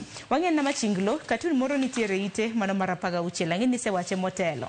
Dibed ni mano ng'a mapenjo ni really what new taxes nikech ipenjo nikech ing'e ni finance bill mar higa mokalo paro mar chik mar omenda mar higa mar 2024 nokelo wach ahinya nyaka luwore kod osuru mabende ni medo. Finance bill paro mar chik mar higa ni tinyiso mana ni onge osuru manyien mabende omedi ta koro onge osuru manyien manego medi ang' matimore ka to iye kacha nitiere ang'o chaka gimen go tego mar yie cha otego moro mamako yie dibed ni en miriambo ne jopiny miriasre kosango nikech Sharon wanya paro higa mokalo paro mar chik mar omenda jod bura ka nosekadhi jatend piny Kenya William Ruto norem kete koke nomono piny dhi mbele ji chiemo welni timre ji dhi mana mbele koro lak sechegi jatend migawo mar omenda John Mbadi mano nyang' nyadimo nyang' nowuok e pi koro somonwa budget osom to nyiso ni onge osuru manyien ma bende onge ma imedo kanyo dibed nang'o nitiere mopande sanduku en mano tego mar mondo mwadonje tiparo fuok ma wantiere godo mar bilion 900 gi manego bed ni manyiso nang'o seche ma pod wadhi timo ola cha wadhi duoko pesa gi kod nyinyo mathoth ahinya ma Sharon bende ka nineno budget mane jatend migawo nosomo noket kanyo omenda maromo $1.1 mano nyinyo mano mibro duoko ola ma piny Kenya ncholo chien kacha cha parni nyinyogo bende kizito mana moskum ng'adi parni nyinyogo bende medore nikech interest medore to parni okwa ol gi Kenya shillings omenda mapacho ka waolo gi foreign currency manyiso ni ginyalo medore bende gimede masa seche madhueny mano dola odhi mbele to weng'e ni pesa bende nyinyono bende medore koro wanyalo duoke mathoth ahinya mapod medonwa pek koro mane otego mantiere kanyo akenya Korom Gajwang' ni no machinglo no heyo machal nade kinde mabende nyiso ni finance bill mano paro mar chik ma higa ni onge kod osuru manyien ma bende idwaro mar mondo mijuo gi jopiny bende aparo ni thoth jopiny kaluwore koda ote ma bende jopiny osebedo kora mana kasomo ok giwinj kata mana finance bill ni yo makare naneno nyadende moro bende noloso mbui mana puonjo oganda kotenre koda finance bill en bende neno ka mkono mrefu wa serikali Sirikal bade boyo. Sirikal manyo ji nyaka kor gwenge Homabay.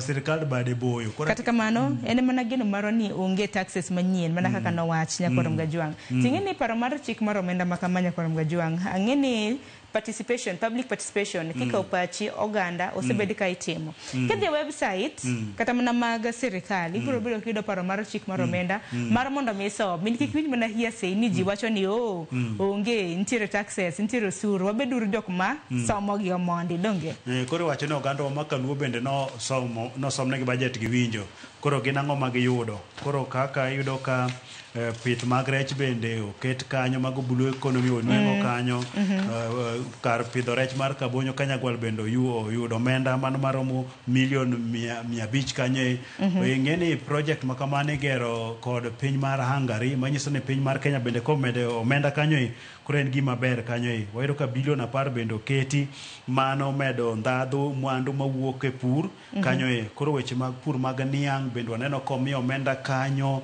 weche mag pur mag rech mag nam kanyo bende pith mag rech bende omi kanyo koro budget ni waneno ka bende koro en man ma kotiko de yo makare to nyalo kelo dongruok maber kech wacho nang'o budget ni kod chik achiel kende kik idhi moingo budget. Niwach ni budget nitie kod chik achiel kende.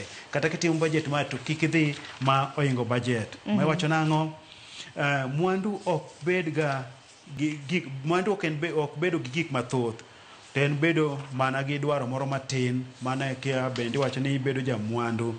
Wacho ni ok eni mana kwan kende, to en ndhadhu ma itiyo godo. Ok eni kwan kende ma koro kowachno ni en trilion 4.29 ni koro wang'iyo kwan. To wang'i ni to ndhadhu mane kata ber mane ma budget ni dhi kelo kanyo.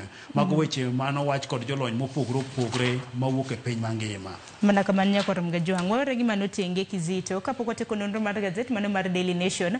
Bende kawuono wamule nyakoro Mgajwang' weche matimore e pinje mamoko ma oko nyakoro Mgajwang'. Untiere ndege moro manopodho odiochieng' manyoro, ndege ma bende nonego oganda kata mana jowuoth moheo 200 nyakoro Mgajwang'. Mano Air India, ndege mano mar piny India ma bende nowuok kamol e piny kata mana e boma mano ma London.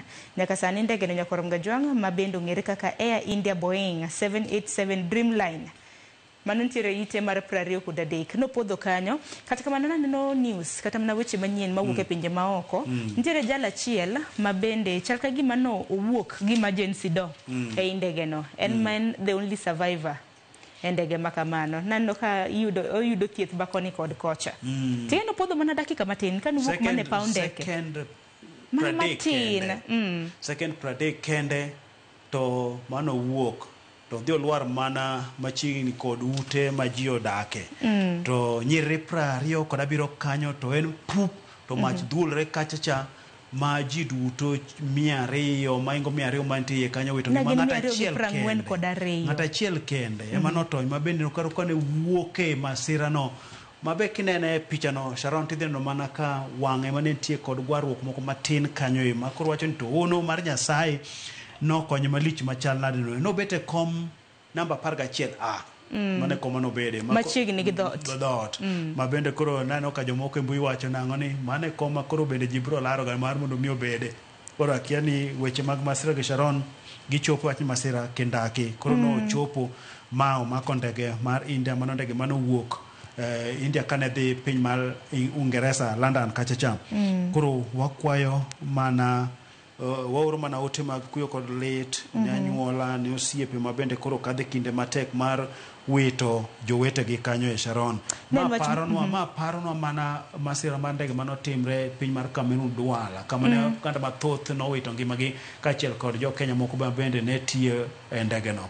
Koro magi mana masira mag ndege Sharon. En wach moro malit ahinya kisomo sigana no nyakoro Mgajwang' ndege makamano noting'o ji 242 nyaka sani wacho nitiere mana one survivor. To survivor jalnero ma bende to wacho ni happen olengore mane ndege makamano. En ni wacho ni en no seneno ka gima ndege no erodhika linga ka gima dhi kalwar. Tema aparo ni nitie akeni no tuomo dhot ko sango mano timo ma opodho wuok oko. Ndege cha kano dhi olwar kaka no bet dhocha to koro sama no barre cha to dhot beto yawre to owitore oko. Gichien nikech no lwar to mach odhuolore. Nikech king'iye en mana gi hinyruok mane e wang'e to ok wacho ni gin hinyruok marach ahinya cha. To kata kamano jogo ma bende nolalo ngimagi nyakoro Mgajwang' ji 242 iwacho ni joma dongo adults 217 nitiere kanyo nyithindo 11 infants nyithindo koro matindo madiroma 2 wach moro malit ahinya ma jonyo chuny Sharon. En mana kamano kopogre gi manyakoro Mgajwang' kapok wadhi gazet mano ma The Standard bende no ka thuolo bende ringo matek nitiere ite ma iye bende kinde ka kinde ang'eni nitiere ga nyasi mathoth mano ma ihingo e piny ngima miwacho ni celebrate joma mine wuone bende kik wiwa wil nyakoro Mgajwang' chieng' Jumapil mano mar jumane chieng' tarik 15 dwe mar 6 mano mar higane nyiewne kata mana ng'at ma dichuo mane kit ngimani obed wuonu obed nerani kata neru obed kata mana wadu moro nyiewne gimoro to celebrate them. To kata kamano obobro bedo Father's Day iwacho ni Father's Day to king'iyo ite ma iye hanno ka gazet mar Daily Nation bende odhialo wuone kanyo. Wan joma chuo ero gima tin wan kodi kelo mana ma iye cha iboye karatas wamora mora wakaw giero kamano ok wadwar maduong' mana matin wamor ga mora. Ero kama na ina Kizito wach ni mogik nikech gazet mar The Standard nwasembule thor wach mamipek mamoko mabende aneno kochuka gin mago mabende nwasene gweno ne nyakwaram Gajwang'. Wachni mogik watieko. Sharon, mana kaka iwachono, weche waneno ka chalre achala mantie gazet mar Standard kaachiel kod Nation en mana budget mosom kanyo kod wechego mag ng'anyo kidwaro ratiro mag oganda. Koro wakwayo ahinya arita mar mondo we kawo ngima mag oganda kamano mar gweno kamano ngima duong' emomiyo piny man kod dhano mane yudo ka piny mar China bende bedo kod dongruok makare kaluwore kod kwan gi magintiere. Piny onego bed ni tiyo gi kwano mag oganda gi e yo makare ok e yo marach. Koro oganda go iloso to gibedo jogo matiyo matek manya kelo mwandu ne piny, ok en jogo moa rocho ngima gi e yo makamano. Koro wakwaya ni kwe obede ngima orite yo makare nikech osuru marwa bende wachulo mar mondo mi orit go ngima wa, to mane medo ka koende koro itiyo go marach ikawo go ngima wa oko mana ka ng'ama kawo ngima mar gweno minya chinja maonge luoro to dhano. Erokamana ahinya Kizito. Erokamana ahinya kuom mondo e nonro mar gazet okinyi ma kawuono. Nyakwaram Gajwang' kanyo bende makelo e giko mar nonro mar gazet momori e kind Daily Nation gi The Standard idhi nyiew. Bende weche motenore kod ohala, weche mag tuke mopogore opogore matimore pacho ka kanyakla kod mago matugo e pinje maoko bende nitiere ite gazet makamage. Wamake mana gi kanyo akaw yo matin dakika 20 tok saa 1 mar okinyi adog kod twak e chenro mono mar piny mar mondo mwamuli pok mono mar budget komenda mar higa mar 2025-2026. Oritiru masani.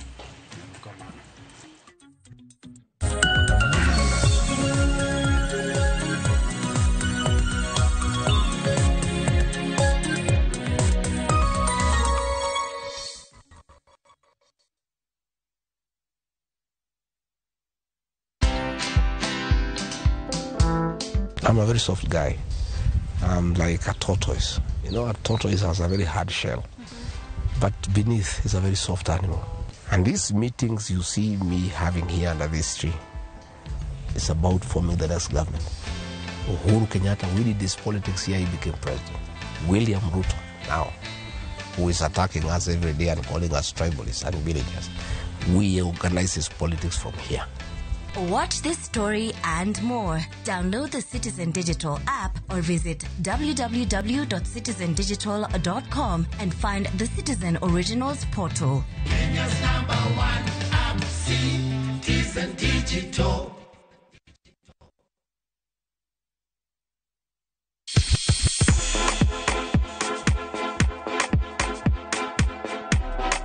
Be isei korine miel. To bendi sei korine thumbe mamit manyien manyasani.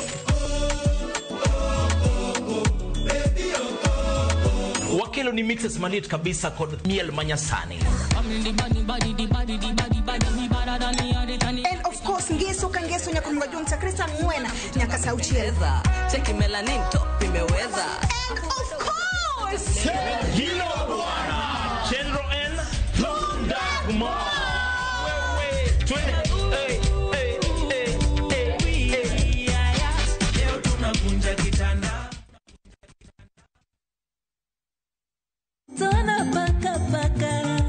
Mano mori woro Eshunya Sama solo yona Tuana paka paka Mano mori woro Eshunya Opak Ruoth ma en jawer Lilian Jairo. Kadi her mondi bet kod skiza tune mar wenda mar mor takwai mondi dial *860*418# Ramogi TV e od jothumbe duto te.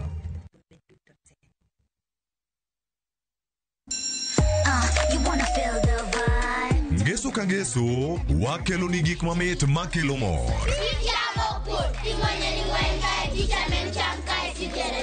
Rogo mar nyithindo kae wakelo ni talanta. Loso gi lwedo wapuonji tedo be gi moko mamit. Rogo mar nyithindo ngeso saa 3 mar okinyi mana e Ramogi TV.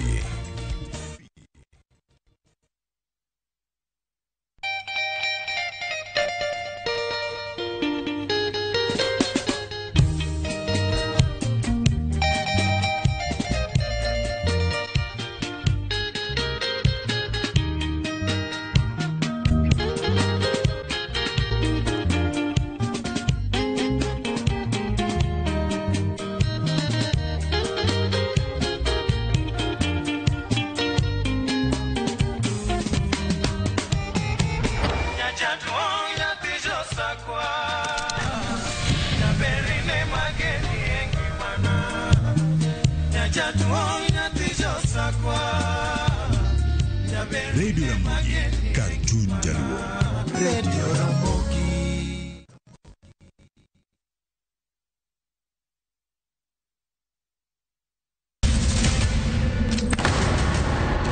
Duto teka unusiye gi wachno. To ano ka bibet ka ikinyome. To kate arus mare ano ka bibiro. Ere kaka ininyalo timre gosipna malich kamae. Kosiparo ni nen mana kende ka. An kamoro achiel kode. To joma ni kae bende ni kode. En chunje adek. Osiem. Hera.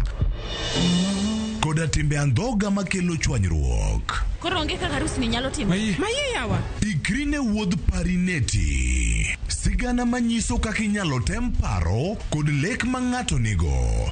Kendo yiero nyalo loko gik moko duto. Parineti. Wuok tich nyaka ngeso, saa 2:15 otieno. Mana e Ramogi TV.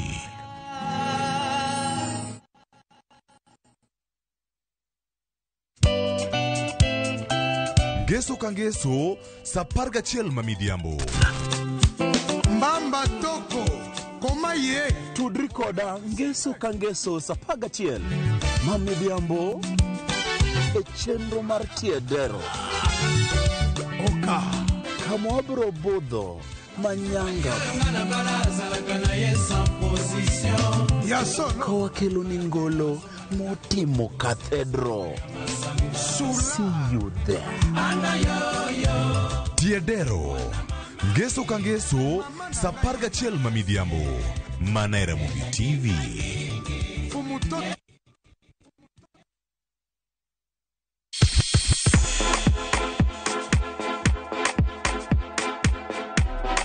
Be isei korine miel. To bendi sei korine thumbe mamit manyien manyasani. Wakelo ni mixes malit kabisa kod miel manyasani. And of course ngeso ka ngeso nyaka mngajua mtakrisa mwena nyaka sauchieza. Cheki melanin top imeweza. And of course Hilo bwana. Chenro N Thundagma. Wewe twende. Leo tunakunja kitanda.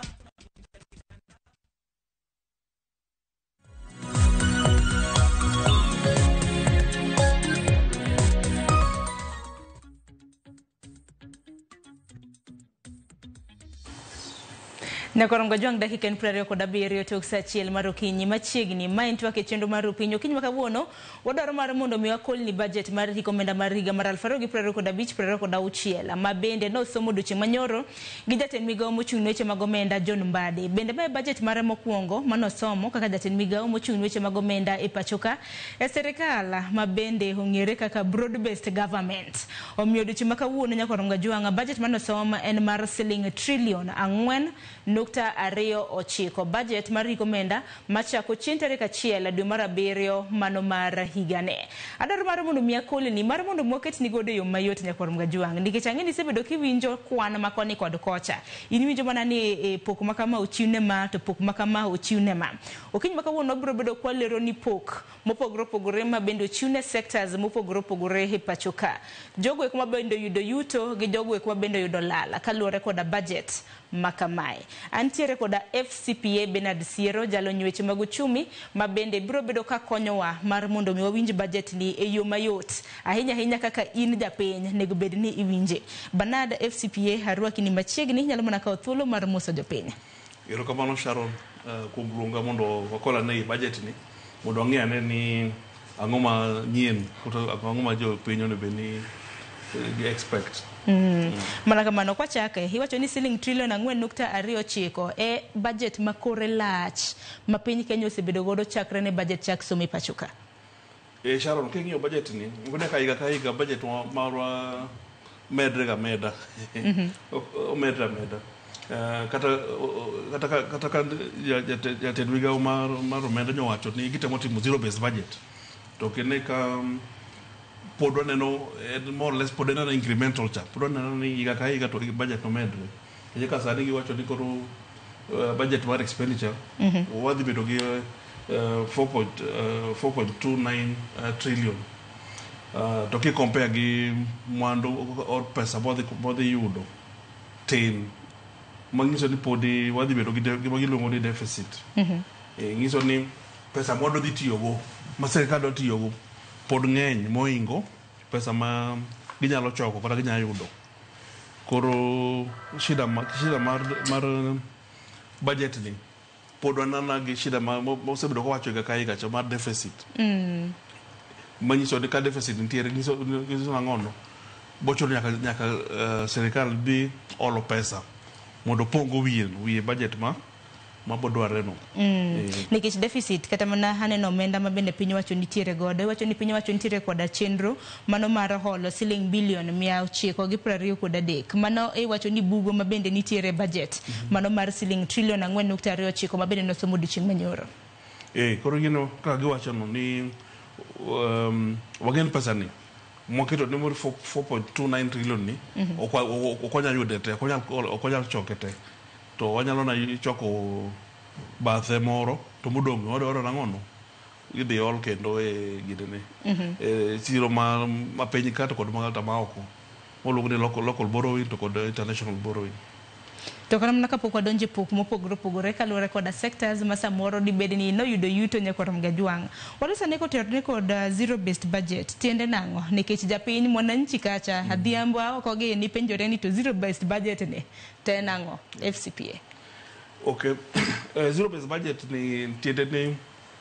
en budget migoyo kichako gi zero kichako gi zero nono koro wacho ni migawo no beri ichako wacho ni ichako gi zero ati penjere ni ang'o ma bodwarre mondo otim migawo no mondo give offer services to the public koro en gima bedo based gi activities what bedo justified item by line item to en gide maber concept maber but enane gima ng'eyo podo ko chopo kang manyalo wacho ni budget no te zero based kejang'e ka sirikal tiyo ng'in sirikal of course jatend migawo nyabedo dwaro gombo mare mondo achieve zero based budget no to kine kaka structure the nature of government you ni pod to a large extent pod timo gigin mo timo bilongo ni incremental cha jeng'e ngi pod gi jong'e ni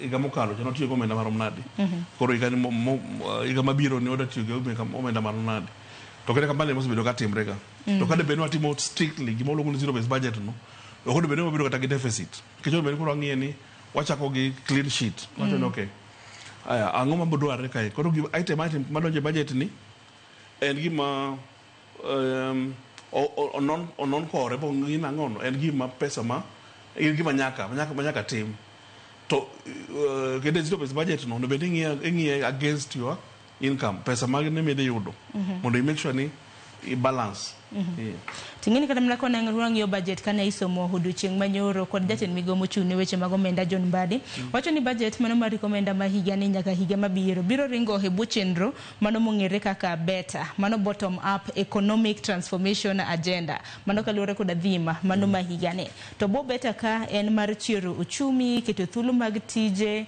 rango sectors kaka inyalo kunge pachoka kokadho yore mag manufacturing mag loso mwandu pachoka creative economy gi mamoko haken mano di wach nang'o Bernard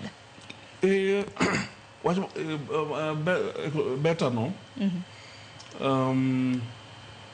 en gima ber en wach maber on paper but okene koro gima bong'eyo ni implementation wato bedo machal nadi nikech allocation nikech ondo beno ng'ie from the allocation kod wang'ie bende kod kuonde monyalo wacho ni ne jowa activities mage timo mantiere gi yuto to but king'iyo papo wang'iyo ni sectors ma unyo paro maybe mondo bedo gi production mang'eny or manyalo bedo encouraged mondo produce more kaka agriculture ino pod pesa momiye por tin oken gine ne mang'eny ahinya to no ben agriculture ni kechini kwa wuoyo yo mar manufacturing ondo ben wang'iye ni maybe target maro kech one largely agricultural country ko ben wang'iyo ni agriculture ni ko bedo supported wan kod enough produce manyalo bedo go ka to waloso gi wan manufacture gi mondo wa add value no gibeno ndanga ko export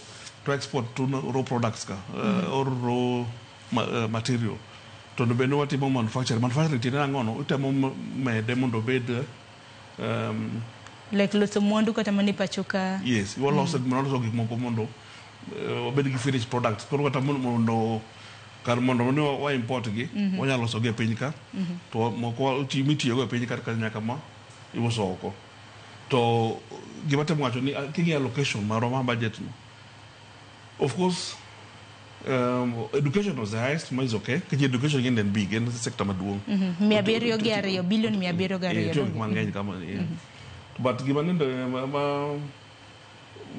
manyalo to maybe is concerning maybe security national security ito kedo no mi budget maduong sana and around 464.9 billion mali wacho ni national security kwa national security kind ngema ki compare kata ge manufacturing and industrialization wacho ni we don't about 18 billion ema obeda allocated korenda no kantire gonya lungo ni mismatch areas what do I expect kata maybe no be mio pesa mangeny poko ke de pesa mangeny kamano to areas moko ma japiny ok binge no pesa no tiona di kabisa kaka national security gin ma omenda moket ni pesa mangeny sana mano siling billion 464.9 ma bende bro bedo kadhi ne weche mag security to unless can to okre ka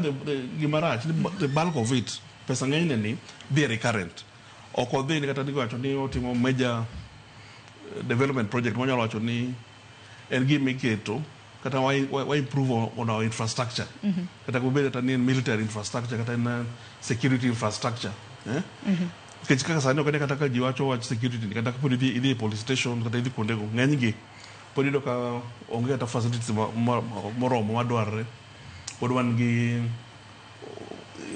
security ngeny pod complain kunde mangeny ido ni issue mag security yet igakai to keto pesa mangeny e area adaro mar mondo mwangi kana mna pok mamoko nikech migo mar somo mana kaka FCPA Benado wacho nyakor mgajeng mane yudo pok malach mano mar omenda no migi kanyo siling billion 702.7 bende miga mochung ne weche mag arita kaka Banadi wacho mano siling billion 464.9 kopogre mano sirkande magwenge mapachoka bende ne yudo pok makori lach 470 billion 474.9 tahinya ongene na focus e gwenge magwa makalunya kwa mgajwang ntiere sigana mabende George Juma non losonwa kaluore koda budget mabende biro bedo kadhie sirikande mag gwenge mana bende madaro mar mondo mitugno ka counties diudo omenda nyakor mgajwang maromo siling billion 405.1 budget mar rekomenda mano mar higa mar 2025 aparo ni Stafford koyudo sigand Juma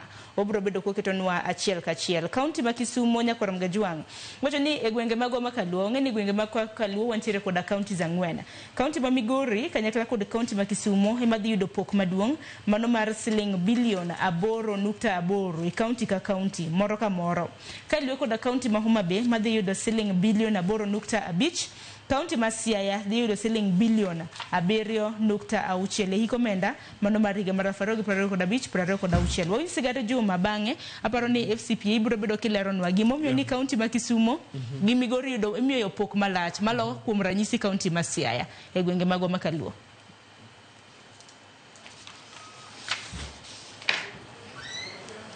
mana kumanya kwa mgajwang sigana makamano George Juma idhi bed kia ichiwonwa kinde thuolo matin kata kamano kopogore gi mano wabobedo kwa winjo ni counties nangomiyo ni ichiwonegi omenda market kod mano koso bana de ler no mondi gimomiyo ni pok makamano timore kapok winjo sigana makamano okay kamano Sharon gi okede kanti wan gi body bilongo ni CRA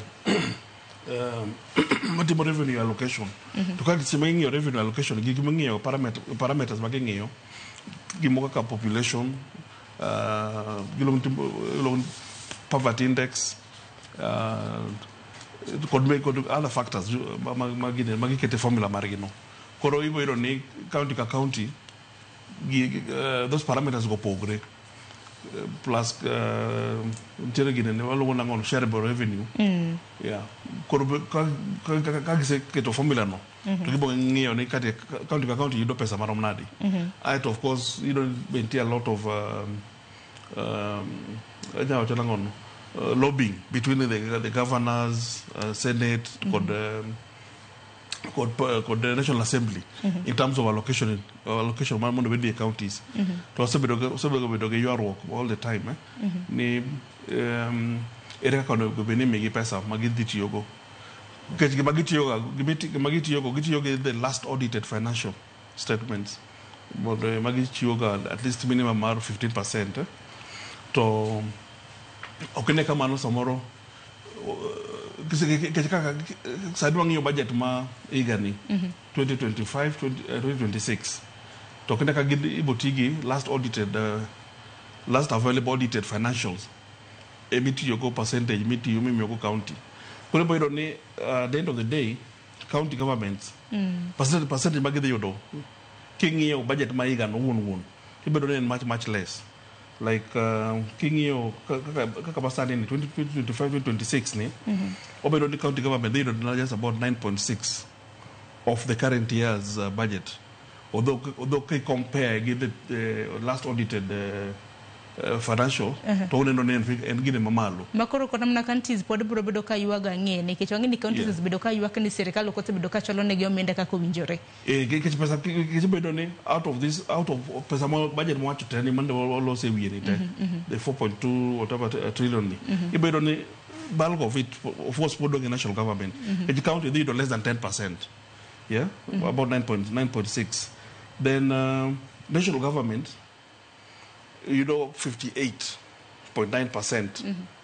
Mama again the bulk of it. Tontiere gimoro ka bolongo ni consolidated fund services. Koro consolidated fund services kani e mantiere pesa mang'eny motiyo go ma kaka sadi actually kongi sani in about 31.5% mar budget. And magi sana en pesa motiyo go chulo interest mag pesa mag serikal ologa koro king'io budget maro in fact pesa ichulogo mochulogo interest oingo by far pesa motero ne counties in total kiji pesa motero counties te kwa total mare 9.6% of the budget to pesa motero tiyogo e chulo gope interest sana interest and over 30% 31% of budget no. Of course, as part of the national government expenditure, executive kai, the bulk 57.3, and then parliament. The government need 3 arms: executive, parliament, or judiciary. Executive, they have 57.3%. Parliament cover about 1% of the total budget.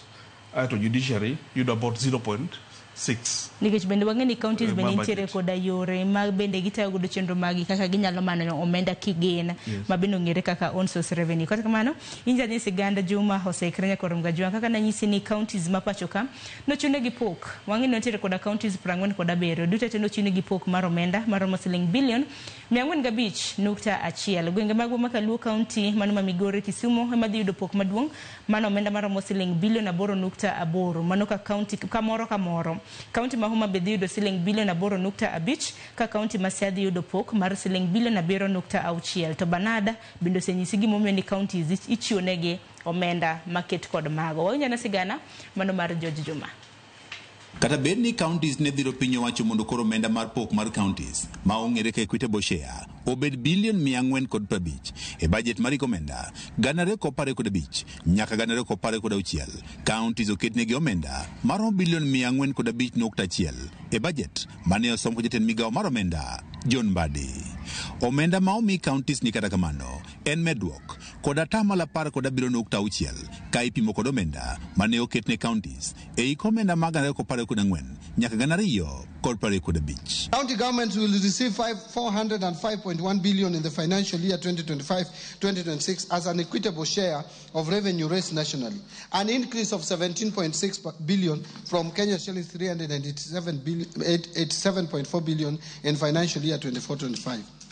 The 405.1 billion represents 25.8% of the most recently audited revenues for financial year 2020-2021, way higher than the minimum of 15% prescribed in Article 203(2) of the Constitution. E omenda ni maipogo ni counties, county no Nairobi, ema oyudo omenda makore lach, omenda maromo bilion 21.1 ka iluwe kod county no Nakuru, moyudo omenda bilion 14.3.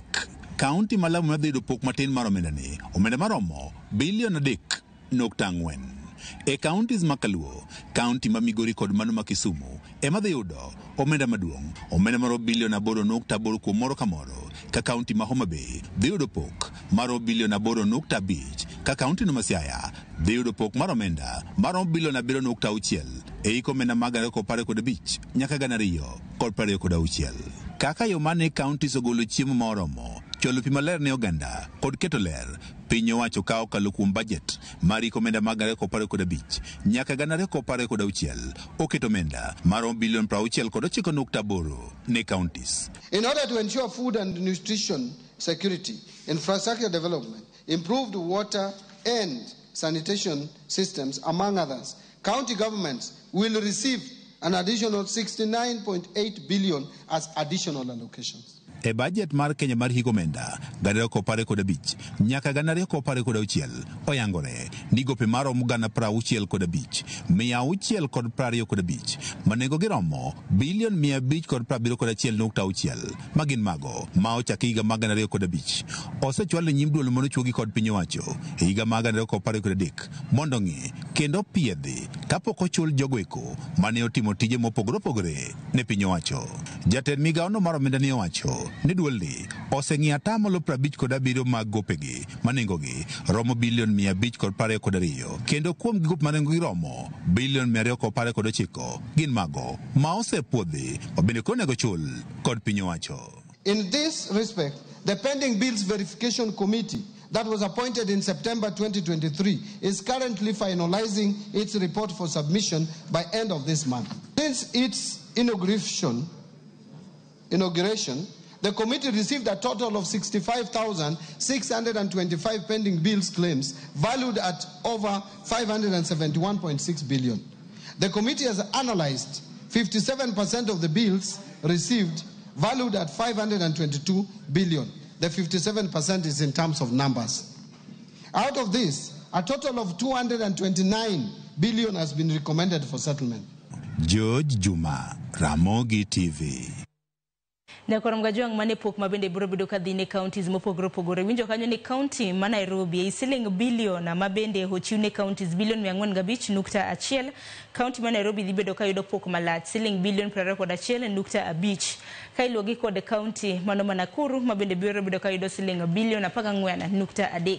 County mabende biro bedo kayudo pok matin mogik en county ma Lamu mabende biro bedo kayudo siling bilion 3.4. Aparo ni FCPA kapok wadhi e weche motende kod kata mana thieth nang'o mani Lamu to koro yudo siling bilion 3.4 samoro nyang organize size mare in terms of population mare kata geographical size yeah makoro county ma Nairobi kaluwore kod size kata mana gi kwan oganda mantiere population emo miyo ni mie siling bilion 21.1 no kamano malo erokamano ahinya kowuok e counties bende omenda machielo iwacho ni motenore kod ngima mago oganda sector mano mar thieth bende nano komi siling bilion 138.1 nyakoro mgajwang to sector mar thieth bende ang'eni thieth e lach nikech kopogore kamna gi ndiko lakteche nitie ute thieth mopogore opogore bende omenda e siling bilion 138.1 mano chune sector mar thieth. Kuom ranyisi aneno ka FCPA Bernard Kenyatta National Hospital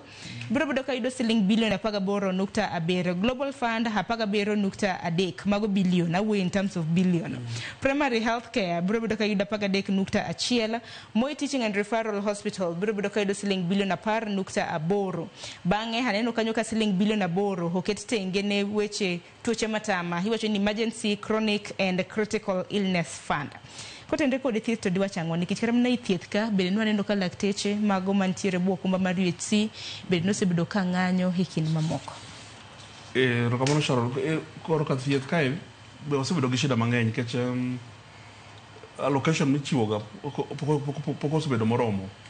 Sana koro serikal mar gine mar gibiro gi gine mag sani gilogo mar Shani, implementation mar Shani.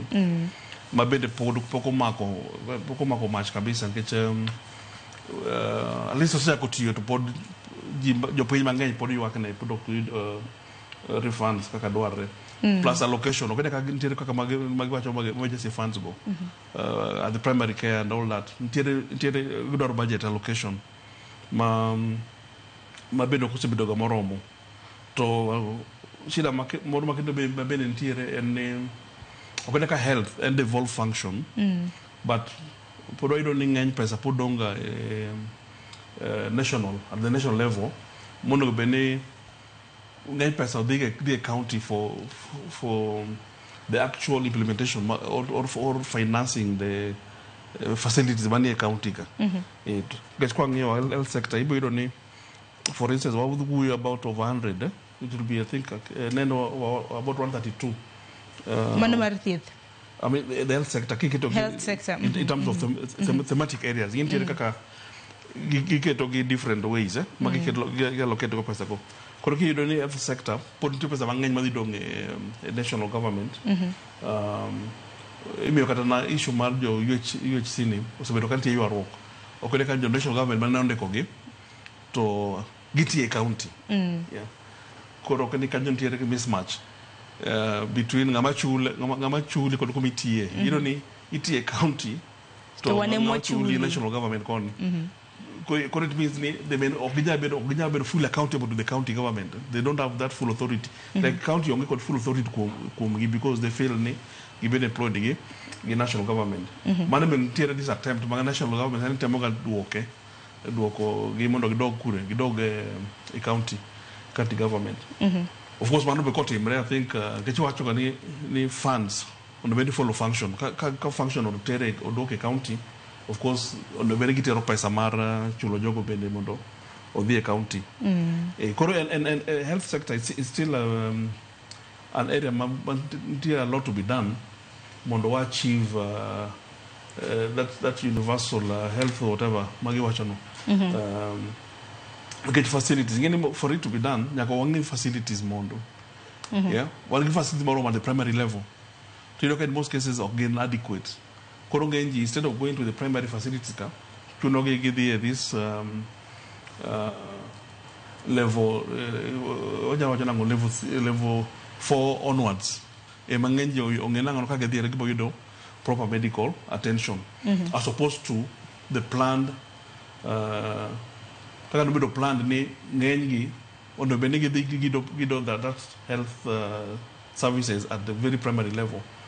To shida mantiere ni funding the allocation of funding okosebedo moromo of course one get this issue mar mean testing mondo be ji contribute to go to SHA for mano be tiere complaints ji poko oginene understand and accept the kind of formula bit you especially if you are not in formal employment. Ngenyo mane formal employment money pay slip to is oyot kichiga yani kilo mshahara marom kama percent ingadi a non percentage payroll but joma koron tiere matima o ala kata matimo mar are self employed tiere your work in terms of the kind of contribution money benigi make into that kit mar ni marshano koron health is still an area mapodwaro mondo obed enough coordination between the county government and the national government. Because ideally the function on the end evolved. On the government be the county, the county count the lead, but it will mostly funding my repodong a big proportion of the national government. Of course, which is okay. Because the national government we watch only take care of those referral hospitals. Kaka Mar Kenyatta go Moi Eldoret sani nyaka magine ne ma Kisumu. Yeah, so yes, there is support also, but that should not be the bulk of the funding. No benigi allow enough funding to the counties mondo issue mar healthcare provision services go be fully catered for. Wach machel manyaka walusi kapok watiko kod mratwak makama hotendre kod chiemo arita mar chiemo nikech wang'eni piny Kenya kin thuolo mosekalo wasebedo gi oro gi ngaji nyakoram gajwang'. Aneno ka piny wacho bende temo dino buge mag bende iwacho ni bugo ma wanyalo bedo godo mano kotendre kod oro gi ngaji. Aneno ka sekta mano mar pur gi chiemo noketne kanyo siling bilion 82.8 to bende doche manyoro na nokram na gwenge iwacho ni kaka mag Nyanza, Lake Victoria, Blue Economy bende gin moko kuom weche ma bende biro bedo ka yudo ber. Yes, yeah, of course that sector is also bende dware no mie funding moromo get maga area ma kobedo supported at least through agriculture.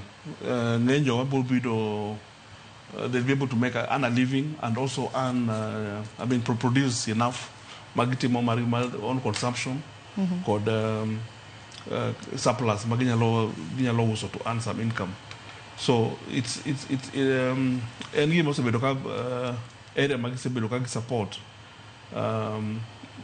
agriculture and food security get okay ka gibati bereka sometimes wana ko adverse weather patterns ni kada igachiel ga doni wan gi oro mang'eny at the beginning of the year, then later on kendo bedo gata gi koth kendo bedo excessive. Yeah, both sides, both extremes affect the production of agriculture. There should be control maging'eyo ni gi prepare kind drought what preparation more time to ensure ni wanyalo subsidize, wanyalo supplement production by irrigation and things like that. Kind excessive, how do you take care of flooding, and all that kind of thing. Koro mago gik moko madware mondo sirkal okonyo piny ensuring ni ginene or suffer the effects of those adverse weather patterns. Bende budget mamoko nyakoram gajwang' kano ni budget en siling trillion 4.2 kang'eni kore lach nyakoram gajwang' nitiere mamoko ma bende wamulo mana kwa kadho telo maduong' executive bende ne odomenda makore lach kanyo siling trillion 2.3 ma bende gibiro bedo ka gitayo udo chenro magi. Od bura Bernard noyudo siling bilion 47.9. Doho mapachoka noyudo siling bilion 27.8. Ting'eni doho osebedo ka penjo ni ng'eni ginachiel kuom iwacho ni wings of the government mosebedo ka yudo bende omenda to bende gisebedo ka iwacho ni nang'o ni giyudo pok mar omenda matin. Iwacho ni king'iyo od bura oyudo 47, doho 27. NGCDF mana guche NGCDF oyudo kanyo siling bilion 58.8. Mamoko mapok wamulo gin kaka gedo mago mag udi. Wang'eni affordable housing osebedo kigero gin bende omegi pok kanyo mar siling bilion 120.2. Gero ndara siling bilion 217.3. Tudruok ICT oyudo kanyo siling bilion 12.7. Ngima ji mang'aw oyudo kanyo siling bilion 41.3. Bende gima nyalo medo gi wach ni mogik watieko. Gima nyalo wacho kile ka parliament gine magi anya to gine magi ne jikon gine magi toko kole the process of toko no ne gitoko mar gi more than mo ingo jomoko gi like I understand give for instance parliament no go be more allocation than judiciary. Yeah, kachiri king judiciary and spread out in the whole country. Yeah, to no be no set up big measures more support go judiciary mondo 100 cases mapped the court in good time and compared to the parliament is more or less centralized. To says in this parliament give them allocation, no? Of course skew the budget in their favor. The same thing with the executive, the same thing as you expect the office of the president, the executive office of the president, allocation mamalo, yeah. Koro yo ka ji wacho ni ono bende sani ji gi tighten your belts to ido ni jogo to ginto fedha joma tie at the top go they're not keen on that. Koro maga some of the challenges. Mamio kata na yo ka do no ngado for instance ni issue ma NGCDF. But there's a ruling as we speak. Manigacho need that fund is illegal. Tokene kasani parliament bende otimangono parliament may says ni they have to continue with that fund. But in fact already gives a budget for it in the next financial year. Manosiling billion prabich ko daboro nukta boro mochi NGCDF. Yeah. So kene kama some of the challenges between the different arms of the government. Yet we are saying we are a country of the constitution of the law. So you watch judiciary, I mean, final authority in terms of interpreting the law.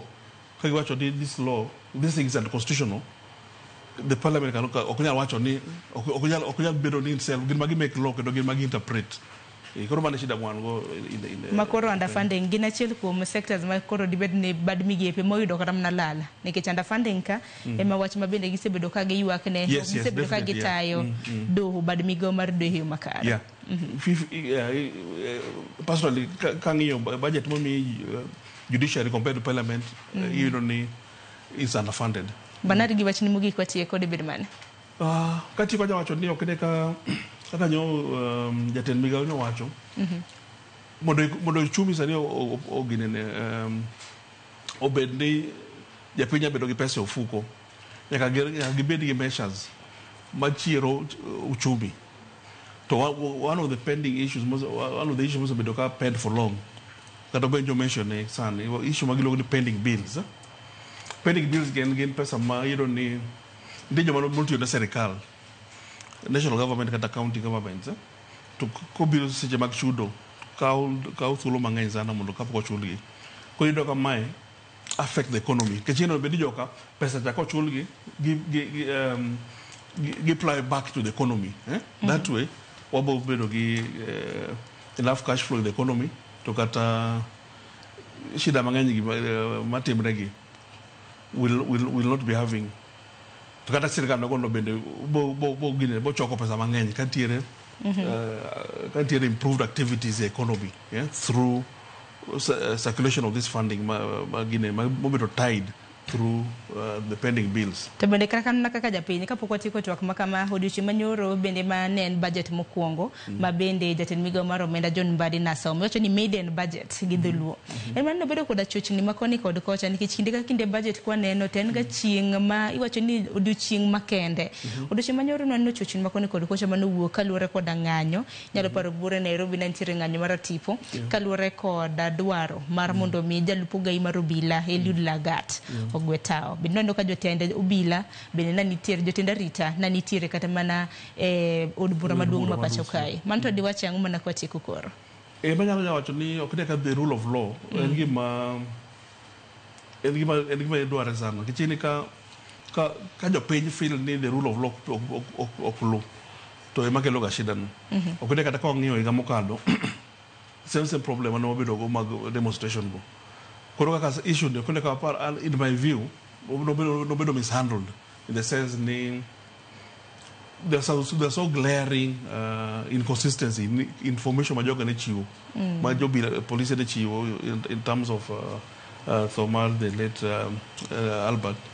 Koro yin to ng'iyo gine gite mage makelo pressure no. Koro yeno jomoko okmora ahinya gi kaka sirikal sasa na police osebedo ka handle matano mano nyoro kante nyontie ng'anyo manyo ochiwo picha marach sana kajini do chieng' wasomo national budget to the other side of the screen to neno ka ji demonstrate kata mana gazeti okinyi makauno thoro wach momi peken mana ng'anyo no instead of budget focus man budget maga things more kono ben team kantiere proper adherence to the rule of law. Ero kama na FCPA Benada kuom yudo thuolo mano mar twak kodwa okinyi makawuono twak marwa mano mar budget. Ero kamano Sharon. Yeah. Koro sani na koro wan gi geno ni kaka jatelo nyowacho no gibo implement gik magiwacho kech better this time giwacho no gimedo taxes but gidhi na redo yore mag collection mag taxes go.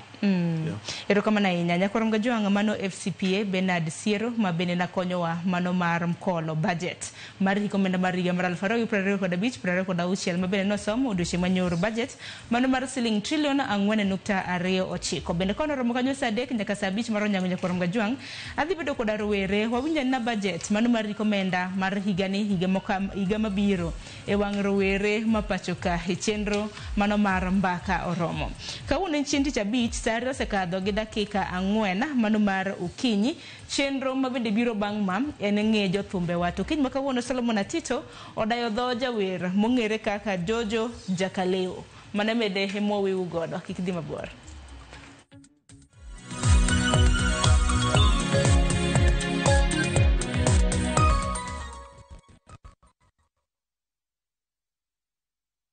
Je, wewe ni dereva taksi ama mwenye boda?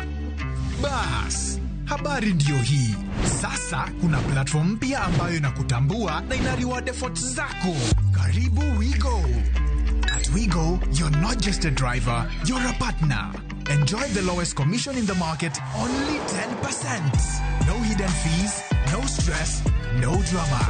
More of your money now stays in your pockets. Na pia kama unakagari kako idol hapo nyumbani ama kwa kayad, wewe pia omoka na WeGo. Kujiunga na WeGo ni rahisi. PSV license, good conduct, legit insurance, ID na logbook yako. Approval ni chap chap bila drama. Drive when you want, earn how you want, and enjoy the best driver commissions in the market. Download WeGo app leo kwa Google Play Store or App Store, or SMS WeGo to 20425. WeGo, let's go.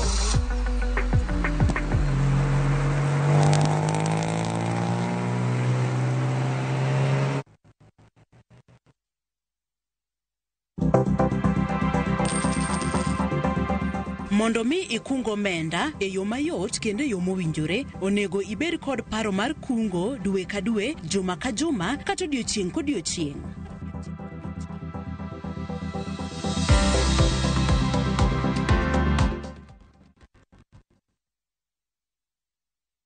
Step into history and uncover the wonders of Egypt with View Travel in 2025. Starting from $1,467 per person sharing, enjoy 4-night full board stay, Nile Cruise dinner in Cairo, explore Alexandria, Kite Bay Citadel, Library and Farouk Palace, marvel at the Giza Pyramids and Great Sphinx, visit the legendary Suez Canal, indulge in 5-star lunch and dinner experiences. Visit viewtravel.com or call and WhatsApp 0703-254-254. View Travel. Dream, explore, discover.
Nyaka gola yoro moni nyathi moanga kare piny lwaro higa kalo kale kiwara wer nono yoro diambo tibi para koengo jokuera pidi nyajo koengo jokuera pidi nyajo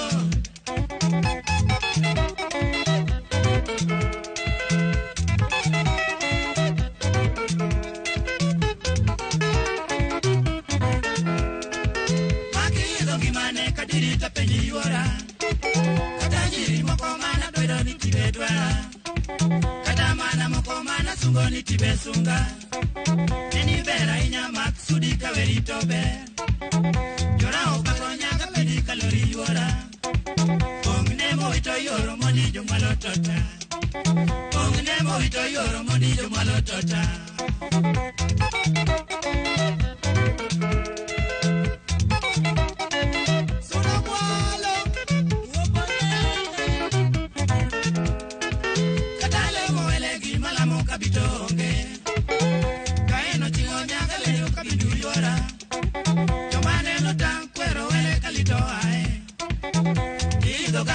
Chijo karito balu ni mano wendo dongo dwele korwa nyangande rech tiango wele sibuo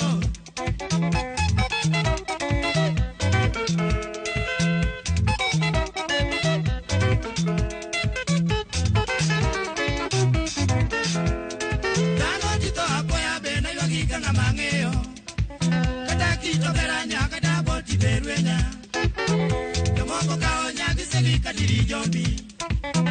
nyakwara mogi kamora mora maintie harwakini machiegni e chendo ni endi mar ng'ejo thumbe wa mabiro ni kokale Ramogi TV chieng' tich abich ka tich abich okinyi kendo bende wanuoye chieng' ngeso okinyi. Nyinga en Solomon Atito Kafaya kaka pile ma ene chendo kende mwagoye gambaka koda jothumbe ka chiel koda jogo eko mabende samoro wawacho ni nitire kaka ne okelo lokruok moro kata ber moro kata medo ndhadhu moro e gimiluongo ne thum. Adiri makende en ni thum ok nyalo bedo thum mana nikech ng'atno endo mwaluongo ni jawer kende.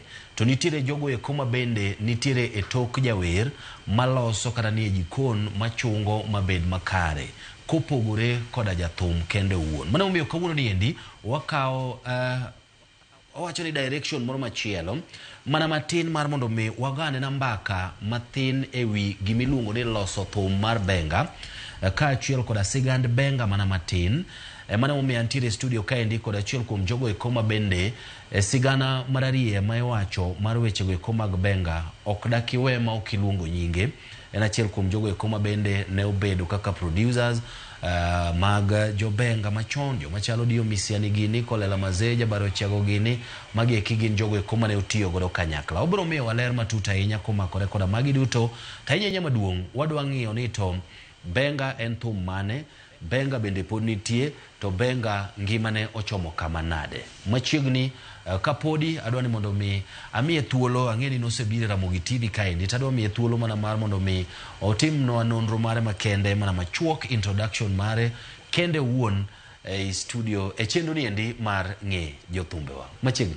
Erokamano Atito. Erokamano ahinya. Erokamano ahinya. Yes. Ang'eni nisebiro kaendi ne jogo eko ma samoro kore kaneni kuom thuolo mokuongo inyalo miyonwa gi ler matin ni to kawuono ni endi wan gi ng'a e studio, nyingi en ng'a, jakanye, onyuoli kanye, sombi chalo nade? Erokamano ahinya. Nyinga iluongo ni Jojo Uma Odhiambo. Yes. Lego e gweng' mar miluongo ni Usola e Alego, Siaya County. Yes. Nyinga ma ji ong'eyo ahinya to en Jojo Records kata Jojo Uma. Jojo Records. Jojo Jakaleo. Jojo Jakaleo. Okay. Nyakwar Festo. Erokamano. Kamano. Erokamano ahinya. Yes. Mana matin tu inyalo nyiso wani to isomo e Alego koso idongo e Alego pon mari ne chalo nade? Achako school is 1970 higa alfachiel miochiko gi piero abiriyo Umala Primary School. Yeah. Asomo nyaka class adek kanyo, kaita wuok adhi South Nyanza. Asomo Ulanda. South Nyanza ne en Awendo, then idhi Ulanda. Yeah. So asomo Ulanda Primary School. Ai class 4 nyaka class 7. Koro Ulanda matime CPE, not KCPE. CPE. Ingeni kinde mathoth ahinya ka iwinjo ka jothumbe mathoth mag benga machon gi gitajo uma jojo. Koro ji samoro penjore kaka wan gini. Jojo ni en jahigni adi. Nikech ka ng'ato ng'i to kichal ng'at ma samoro ne otiyo machiegni kod jothumbe. Achwado 60+ sani. Kende. Mano nyaka bed niya. Yes. Chal ka gima ne ichako weche mag ero kata bedo machiegni kod gige thum gi kichon.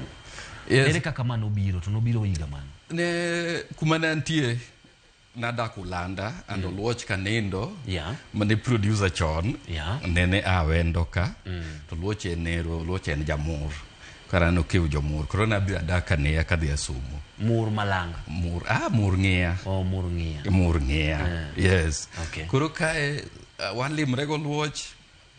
Sama be anie school twaromo go jathumbegi. So ng'amuketa be machiegni ahinya ne Ndugu Rabi. Mane wer gi Kolela. Koro Ndugu Rabi ne wan go e school. Ne waromo go e sports. Kago mpira Ndugu Rabi ne jam mpira tabena jam mpira. Yeah. So ok nang'eyo nobiro bedo jathum, then apoko lalna tawinjo nodonjo ka Kolela. Koro an bega tieko school from class 7 mane atimo CPE Ulanda higa 77. Abiro Nairobi ka tema donjo City High School. Waskai masomi. Koro katika school ni pap to ankona moro machielo no to Oluoch Kanindo. Ne nigi duka music store Kisumu maniluongo ni Jambo Music Store. No winyo mana Odera Street. Yes. Koro ankona ni ne tuore matin to ngisa bi pio mondo iritna duka kasa matuora ni. Dikech ing'eyo kumigole records Nairobi. Koro chieng' moro achiel ka Kolela ne biro gocho Ofafa Memorial Hall to girawo duka ka. To Rabi yoda duka kae. Toko ni ng'ani dong ng'eyo nwasumo. Nadia ijopo ka Nadia ka sibet kaka maka mano ber. Then how much Kolela dire no bende giwere kod Oluoch Kanindo. Kolela chako Ula Recording Company. Oweyo kama notime recording Oluoch Kanindo. Koro chako kambi ne Oula Production. Oula Recording Company. Mane kambi Kolela. Koro ne chando gi kama gidhi use records gi Kisumu. Koro ayudo gi ka gin tiend mabati moro kamoro ka gikelo records gi kanyo. To imo koro golo gi takelo gi e duka wa kuma ne nikech wan gi space maduong' e duka wa kae. Koro duka wa kae use thumbe Kolela to use magwa ben nikech ne wan agents mag Polygram East Africa Records in Western Kenya. Yeah, so an mana chung e duka kaka ng'ama koro manage duka no. Wawuoyo gi jo Polygram to gimiwa records to watero Busia to watero moko yo Tanzania. So wan mana distribute thumbe mag Polygram in Western Kenya. So ne wan gi direct contract kodgi. Okay. So duka wan space ni duong' kora kelo Kolela koro be usi duka wakanya. Ingeni Polygram ni endi owinjore mana mathoth ahinya ndalo mag benga gi kima kore kochako. Yes. Ang'o mane okonyo godo jothum ahinya malich ahinya? Polygram achiel nene ope produce thumbe mag jo Congo mang'eny gi mag jo Kizungu gi mang'eny. Benga be no record matin ok no record mang'eny. Okay. Koro Polygram ne en gi sister company miluongo ni East Africa Records mane timo production mag records matingo kagi. Koro East Africa Records ne en sister company mar Polygram. Okay. So eni mane koro sasa msetimo recording to nyaka ter tape no e factory kucha mondo losni record ya kiduoge uso. Mai koro tudruok Polygram kod jothumbe wa. Okay. Yes. Now mana mapiyo gimomiyo kawuono na luongi ka ing'eni ok wabiga gombaka e chenro ni endi gimana gi jothumbe kende. Yes. Nikech nitie jogo eko ma bende nyaka wa make sure ni joluo ng'egi nikech ne gi play a very big role kata part neno ni jothumbe gi kiolosore obedo dhano. Now Jojo Jakaleo gi Jojo Records, of course Jojo Jakaleo jung'eyo e weche mag thum, to Jojo Records inyalo miyo wasigana mana matin ni to kasache mane ine duka niendi ka indi ma idea mar bedo producer mar thum biro nie koso influence ni obiro nade, tinyalo miyo mana sigana matin mar biro mar Jojo Records. Okay. Samane anko na duka Kisumu. Watiyo kode gimo higni abich. Taneno ka agombo ng'eyo matut moloyo mane ang'eyo ka nie duka ne. Koro Kolela ne gitiyo kod ng'at moro ni Fred Odanga Nyamang'ura. To Kolela gichwanyre gi Fred. Kech Fred ni mane manager ma uso thumbe Kolela ka goli factory sama Kolela ilo setemo recording teni modongi gi tapes ko teri factory. Koro ne en general manager mar Victoria B kod Oula Recording Company. To Fred gi kethre kod Kolela.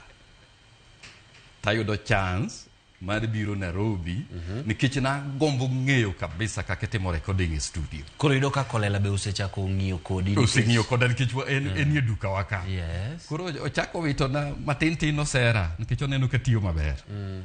Koro ka Fred gi kethre gi Kolela tayudo chance no tapenye to kinyal miya tich to yie na mu miya tich e position mar Fred. Koro ani mana chung ko Oula Recording Company ani matimo tich mane Fred timo. Yes. Then koro mae ne omiya chance ma yot kabisa mar donji studio samitimo recording kich aseng'e kaka uso record ang'e kumilose record but adwa ng'eyo kaka record thum koro. Koro ka Kolela kawa koro sasa mobiro timo recording to wan kod studio. Sasa mobiro timo recording to wan kod studio. Koro kaseng'eyo kaka timo recording taseng'e kaka uso thum. Jok manyiewo thum bende Kenya mzima be an go e lweta. Okachak kambi na. Okay, sawa. Aseng'e techniques kaka timo recording, aseng'e studio kaka chal, aseng'e engineers kaka chal. An gi dukni duto country wide jok ma uso thum kol gol manyien an go e lweta te. Pas abo biro kanyo kadipo ni maendi samoro seche mane chako mano neno kaka usaliti moro bas abiro biro kanyo kapodi nitiere kamikelo kaendi ni sasa ama samoro Kolela ne dhi record to nyaka ubed kod e studio. Ibiro nyiso moko kuom jothumbe ma bende ne itiyo godo machiegni kopogore gi Kolela lakini kar Kolela ka gin wende mage ma pod inyalo paro nyaka sani ma nobedo recorded kineno kama endi gi Kolela. Ng'eny kich watiyo Kolela higni abich. Anyanya minyalo paro manyalo paro mane lich kabisa mwa record ka chandowa kabisa ne Pamba 12 iluongo ni Yuka Toti mokwongo ne en wer manidwa wero go Gor Mahia. To gini biro dichiel gini wabro ketho fans magwa kwa wero Gor Mahia nikech nyaka Jabalo ya gen fans magwa nyiewo thumbewa. By then Gor Mahia gi FC Leopard ne gin rivals kabisa. Koro waloko gini to gini koro wero nyako kuma ni were Gor Mahia no. Koro sama nitimo recording in studio mae thuma otemo ng'isa techniques mane Kolela nego kabisa. Nikech wagoye gigoye to nikech nitimo recording jothumbe bet piny to wan wabet kama engineer nitie malo. Koro sama ubiro winjo gimogoyo to wacho nok ber kendo dok kendo to wan to wawinjo ai to gima bera ni ng'ani wacho ni gini ok ber nang'o kendo dok wacho na pana to ng'eyo koro ng'iso bebe manoradi tango momi wer ka ng'amo kuchiemo ndugu rafiki mnegijue ne usiepne kabisa ango mi wer moko chiemo Jojo kaw pesa dhi nyiew rabi chiemo mondo bio chiemo mondo gine maber Agwata Paul inbe adwan kodi go besni kama mondo pesni oywag kama kikigoye kakigoye ni koro kae wan thumno karibu de uchiel. Koro mara uchiel ko biro taneno ko mielie studio kuma ne wantie. Neno ko winjo thumno ka thumo to wacho nduok na climax no matin taneno ko chungo miel. Thumno no usre kabisa Pamba 12 Yuka Toti. Wow. Yes. Okay.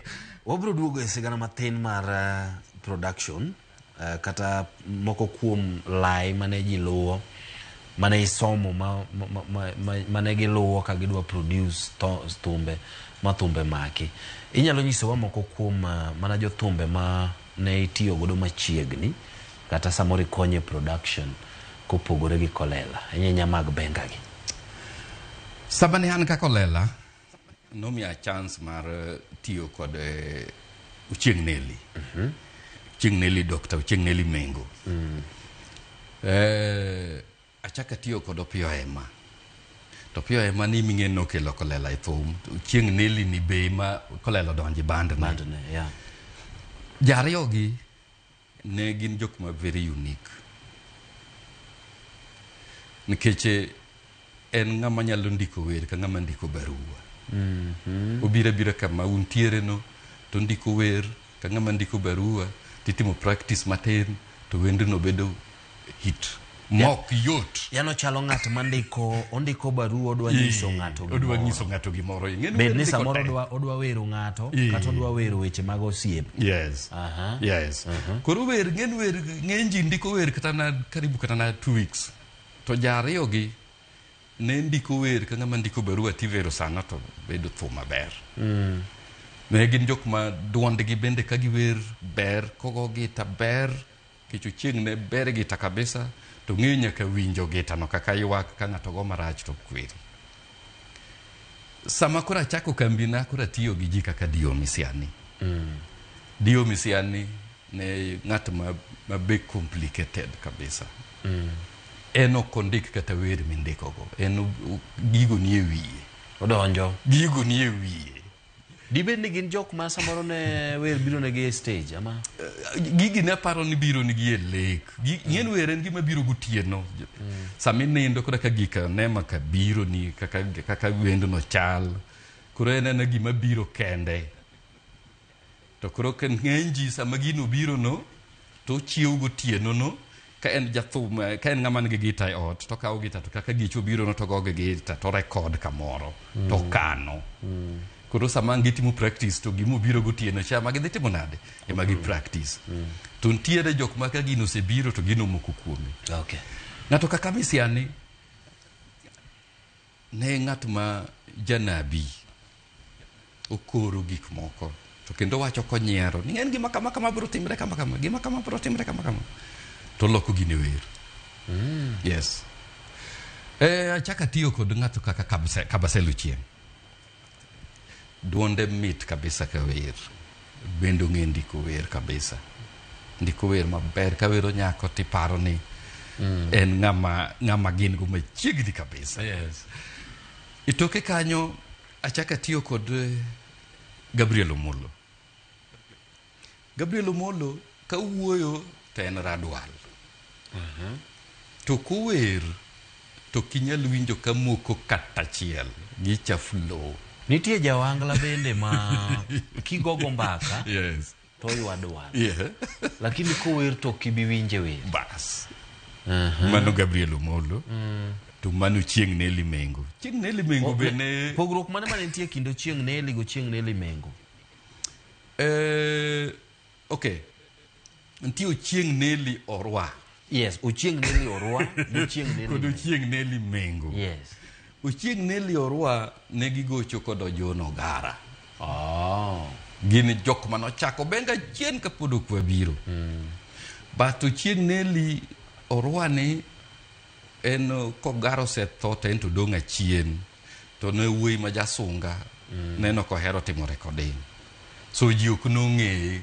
Koro Ochieng' Nelly Mengo nokawo nyinge sama ne gin go garacha mutiyogo mofaulugo kabisa nikech nene ji oseng'eyo Ochieng' Nelly moro ni ma Orwani. Koro bwana ni lokre to kawo nying chato ima koro paswago. Kesa inaniendi aneno kata mana gi ng'at ma bende aparo ni ntiere moko kuom wendege ma iseloso ne ine minya nyiso wane to Olima Nditi Marilen man. Olima Nditi wan go majakara chuonyo to kod Olima Nditi majasuna. Koro ana record Olima Nditi majasuna. Gite nochak gi Olima Nditi. Dongi wacho ni nitie moro manotiyo kao nying nyawadgi kapod Sileki. Kana penjo Olima Nditi ma jasuna ni to wacho na obe nochake nikech mano ne chief masuna. Koro nochake Olima. Koro Anditi to koro gi Ndito Gita. Okay, sawa. Yes. Isemiyowa matine wi Dio Misiani Ochieng Neligo eko bende nitiere kamoro ma samoro ne utie machiegni kata mana gi Kasongo gi timne. Migori Superstars abet go ok machiegni ahinya ne abet kod gi sama ne record kod Chuo. Then I record gi albums ariyo kende. Ima record but ng'eny gi Chuo kod Oluoch Kaninde mano record. Yes, man ta record kod gi albums ariyo kende. Albums ariyo gi kiere wende ariyo ma samoro inyalo wacho ni nowuok e album moro cha moro wuok e moro ni to ji pod ong'e nyaka sani. Wende Migori Superstars moloyo ing'en bwana mniluongo ni Kasongo. Nyoro ni Kasongo ni ok ne en kata band leader mar Migori Superstars. Migori Superstars band leader ne niluongo ni Ochieng Denge Denge. Ochieng Denge Denge. To Chieng ni ile imebaki kidogo. To Chieng ni nego lead guitar to wer. To ne gin go wadgi miluongo ni Ajosa Mogo ma be ne gi wergo. Yes. Ng'eny thumbe motimo mabeyo kabisa ne gin mag Kasongo. Kasongo Polo Menyo. Compositions ge. Kod ntiere wuodo wadgo Oluoch moro ni luongo ni ng'ano cha. Abro paro nyinge. Bende nie bande ni. Yes. Mabe wende ne mane wero Penina Adonguni. Ni luongo ni ng'ano cha. Omar Faiza. No. Abro yudo nyinge. Okay. So ing'eyo ni sama ne watimo recording chon, computation mar recording ne very very high. Ne kuro ji nyaka tim practice maber kabisa. Kuro jo Migori ne piemre kod jo Victoria. Kuro nikech gidak Migori gite. Kolela no dak Migori. Jogi bo dak Migori, Oumo more gi Prince Julie bo dak Migori. Kuro ne en piem ma ji ok ne bed seche te. Ng'ato nigi gita gloso wer, ng'ato nigi gita gloso wer, ng'ato nigi gita gloso wer. So thumbe gi no paro matin opogore gi mag ji. But ne gin achiel kuom bands mane mabeyo kabisa Luo land ka. Okay. Yeah. Okawe nyalo weyo moka wuoyo ma oka penji wacho ewi George Ramogi. Yes. Ka nitie gimoro ma samoro ing'eyo ma inyalo wacho ni pod inyalo paro godo working relationship kata working ethics mag George Ramogi. In terms of production kata mana discipline mag teach tinyalo gonwa mbaka. Omogi wuod weta. George Ramogi ni ne ng'ama lich kabisa korwako law.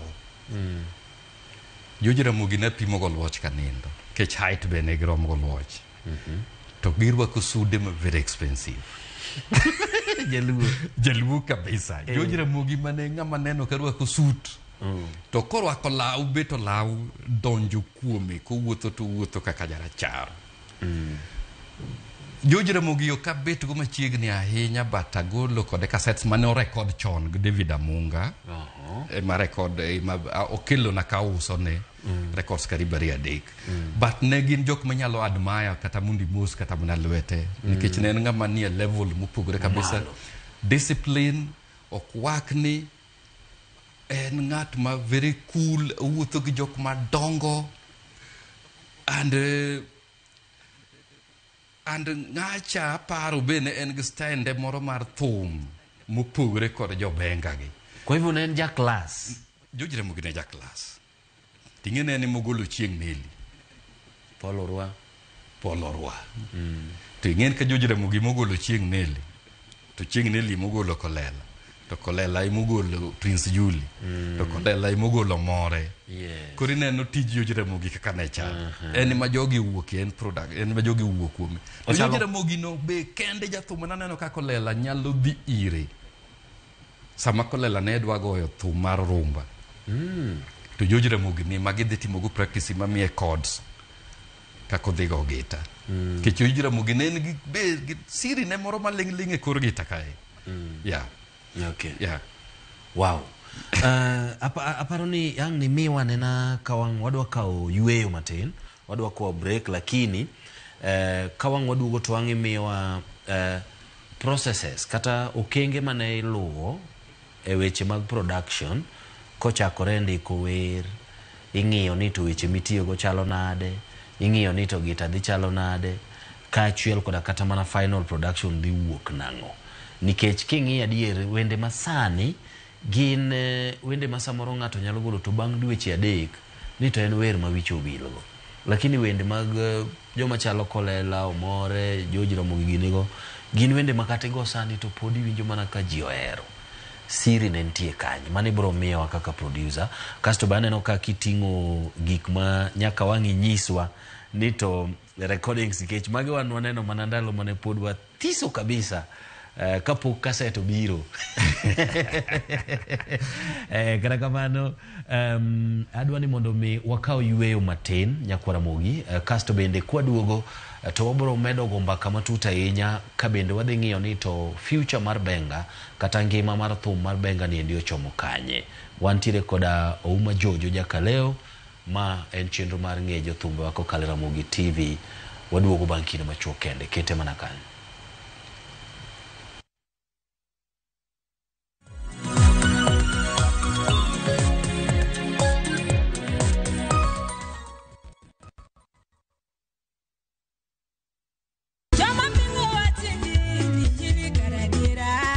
Chakruok, wach ne nitie, wach ne nigi Nyasaye, kendo wach ne en Nyasaye. Jumapil e chenro majiwo yieni, chenro maketo chunyi machiegni gi Nyasaye. Juma ka juma wakeloni wach man gi teko, wach makelo geno. Ma oken shoya, ma en kanisa, mae wach Nyasaye. Kawariwore kachiel kod jotich Nyasaye mamoko, mochiwore, mowal kendo mogwedhi. Okodeo hiki kit chwech kata kanisa ni. Injili kalo. Kokelni kod an jatich Nyasaye Ben Otiende. An Roda Nyarko Kitmo. An Ken the DJ. Wan kai nikech injili mitnwa. Wan ka nikech herane mosiko. Wan ka nikech in. Injili kalo mane Ramogi TV.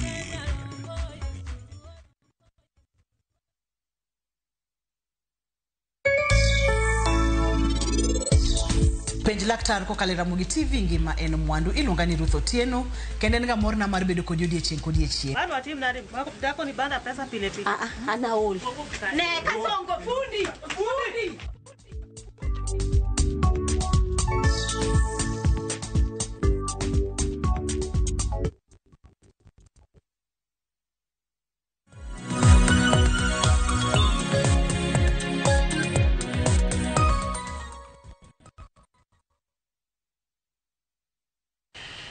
Bas Nyakwara Mogi na nyisi kaendi ni wantiere koda Ouma Jojo wagombaka kaendi ewi Benga mar joluo mar mondo mi wang'eya nena ni to Benga ni endi gin jo mage mane ochung'e tok thum mar Benga ni endi mopushe modhire kama endi mobedo thum ma ji wacho ni joluo go thum. Chieng' moro bende wanaluongo kata mana producers ma loso hangla kaachiel koda thumbe mamoko mag rumba mabende bro miyo wambaka kaka giloso thumbe gi eki mar mondo mi obed gima gin kopogore kata mana gi promotion.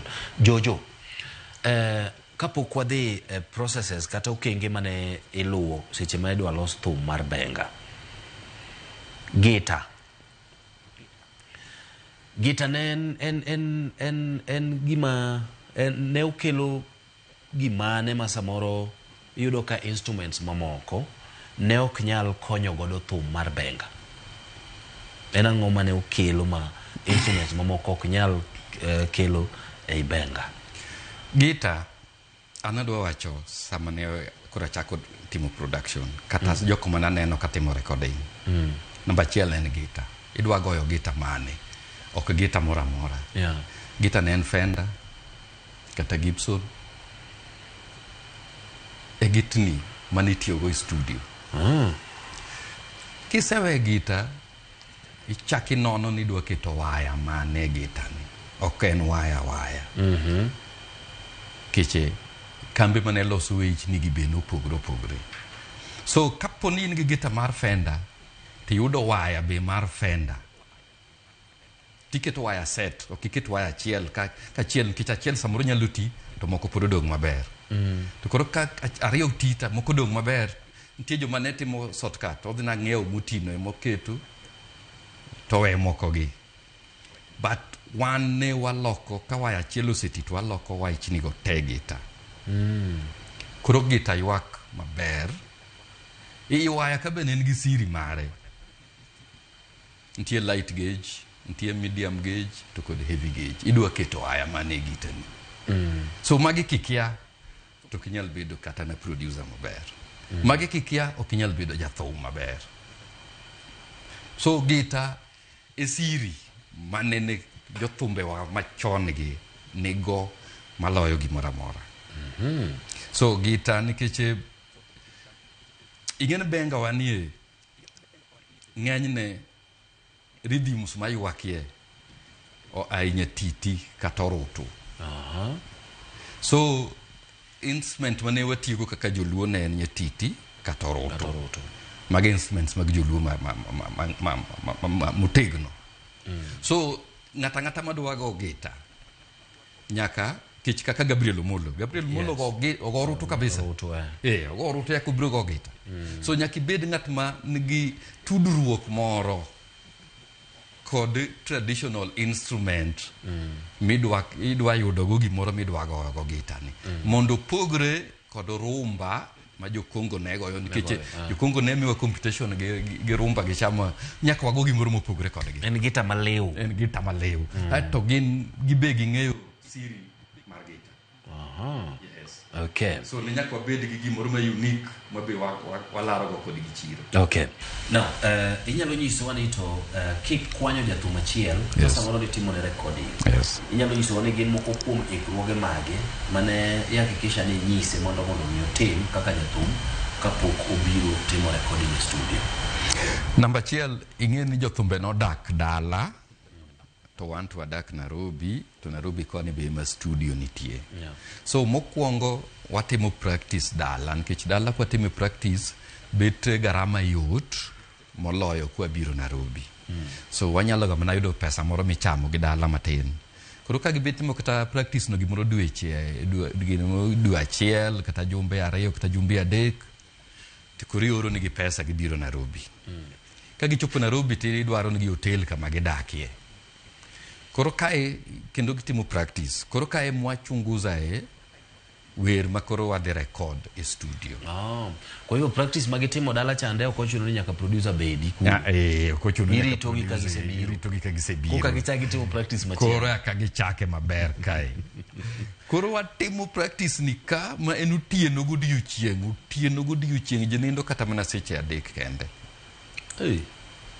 Aeto wakawo wer makoro wadhi record.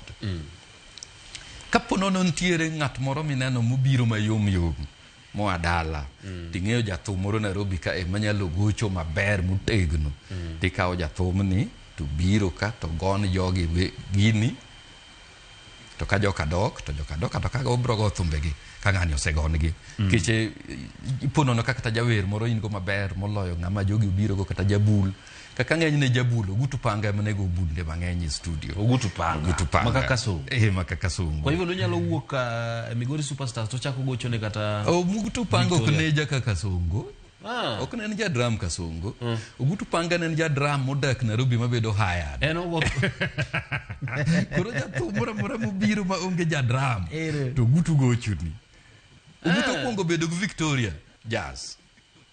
Koro gima golo Ogutu ka Victoria Jazz ne ntiere koko moro ma ne ntie kindgi kod sama ne Oyono tho. Ang' nabika. Koro kanyo ero.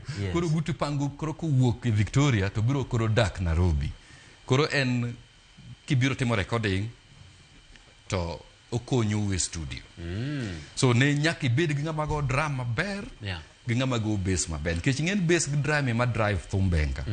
So kisetimo utimo practice kata jumba ariyo uyudo koro jathum koro setimo booking udwa dhi e studio koro wach gita midhi timo ko recording koro nyaka ibed go machiegni koro iwe gitini ma jok obiro go ka koro ibiro gi gitini koro midhi timo go recording koro imikete waya maber en gita be maber bas kisebuko studio udhi ng'enyne wer achiel ne wanyalo record kata na 3 hours wer achiel nikech ne onge track moro matindi iketo masani ni ne wakogi kadichiel koro ka ng'ata chiel oketho to uchako manyien ka ng'ata chiel oketho to uchako manyien sani tindo yot ma ka ng'ata chiel oketho to kare no kende mobro loso to chon ka ng'ata chiel oketho to uchako manyien. Kwa hivyo maendi en tich mane dwaro discipline aina mane? Nyakubed kabisa, nyakubed gi chuny mohore kabisa. Ani nyakibed be gi pesa michulo go studio ma onge ni ng'ani bro goli kapod okitieko recording. Kech ng'en studio ni charge power. So kichulo pesa matin to kasa ni urumo kapok itimo recording ti wuok. So nyakichulo studio kata mana the whole day. Mondo record kata na wenda day. Kendo jogi doki e lodging, hotel kendo ginindo. Kendo kinyi giduogo kamano manyaka gitiek wende magi biro timo recording. Kisetimo ma kora kikawo tape ni iteri factory ka East Africa ka Polygram. Mondo losni go record makoro katinge lweta. Kakoma nyalo display na negi. Yes. Kamera ni. Koro record ni eni lose gi joka East Africa Records. Gini manegi to koro gi manufacture the records. Koro kisetero tape factory ti loso record. Yo mo record the factory ikete duka ikowo moko Kisumu moko ikowo Mombasa ichako uso. Kwa hivyo iloso nigi mang'eny. Yes. Korumo kendo timo order kendo kuro. Korumo kendo timo order. But order mokwongo ne timo ga 250 pieces. Yes. Moko bitemo less than 250 pieces. Yes. Okay. Mi ariyo prebich. Okay. Yeah. Sawa. Now, chopo seche makoro kaka koro in Jojo ne ung'ei koda production kachiel koda distribution mar thum. Seche ma otimore negi kelo ni jathum kelo ni gigi eki maromadi ni mondo iusne. Jathum kosetimo recording mo usetieke studio eno idho mtoko dok dala utieko tich. Utieko tich. Koro ere ka kodhi yudo pesa ne nikech in most cases nichago mbaka gi asego mbaka gi jothumbe mathoth. Tiwinjo ka giwacho ni kipenje gimomiyo ne ok giloso pesa to thoth gi winjo ka ywak ni wan ndalo chande producers no chamo wan gik mang'eny ne wakia to thumbe gi to wanene YouTube. So ere kaka ne ukonyo gi mar neno ni gibedo gi copyright ma gige eki manyalo konyo gi nyaka e kinde mabiro nyime kata nyaka sani ka diponi pod ne gi ngima. Atito mai chuny wach madwa wacho ni kawuono. Atito jiadi manen gi record player. Wadwa chak statistics kategwe ne tin kabisa. Koro joma tin gi mane nyiewo record. Ai to joluo be ok ne nyiewo thumbe dholuo gi, ne nyiewo Lingala gi thumbe Kisungu jok mane nigi pesa monyalo. Alusu mabele gin. Joge wa mudhier magine wacho ni thumbe jok ma primitive. Jomoko somo. Ima ne nyiewo thum benga. Jok mane nigi pesa mane kod buying power. Ne nyiewo thumbe Franco. Sam Mangwana. Magi gi ledha achiel. Ka gini alose 250 ti winjo garama ma wacho ni ng'ani chako fande from home. Michul studio. Michul ne kamoninde mochiem. Mitim ne gimora mora modog dala. To gini loso 250 to gini nyiewo siling 7. Atito iduoko pesa ni tich adi. Okay. Winjo kama gini nitie. Ji otamre ga yien ka agoyo ka ng'ato winjo sketch ni watero ga gini e radio. Koro kogoye e radio to wana thumbe no mako piny mangima nikech oywaki e radio lakini aonge gimoro. To gima usto onge. Koro betere radio mondo jathum ni ong'ere. Ng'en gini sana en gima en gi copyright but en gima lando jathum.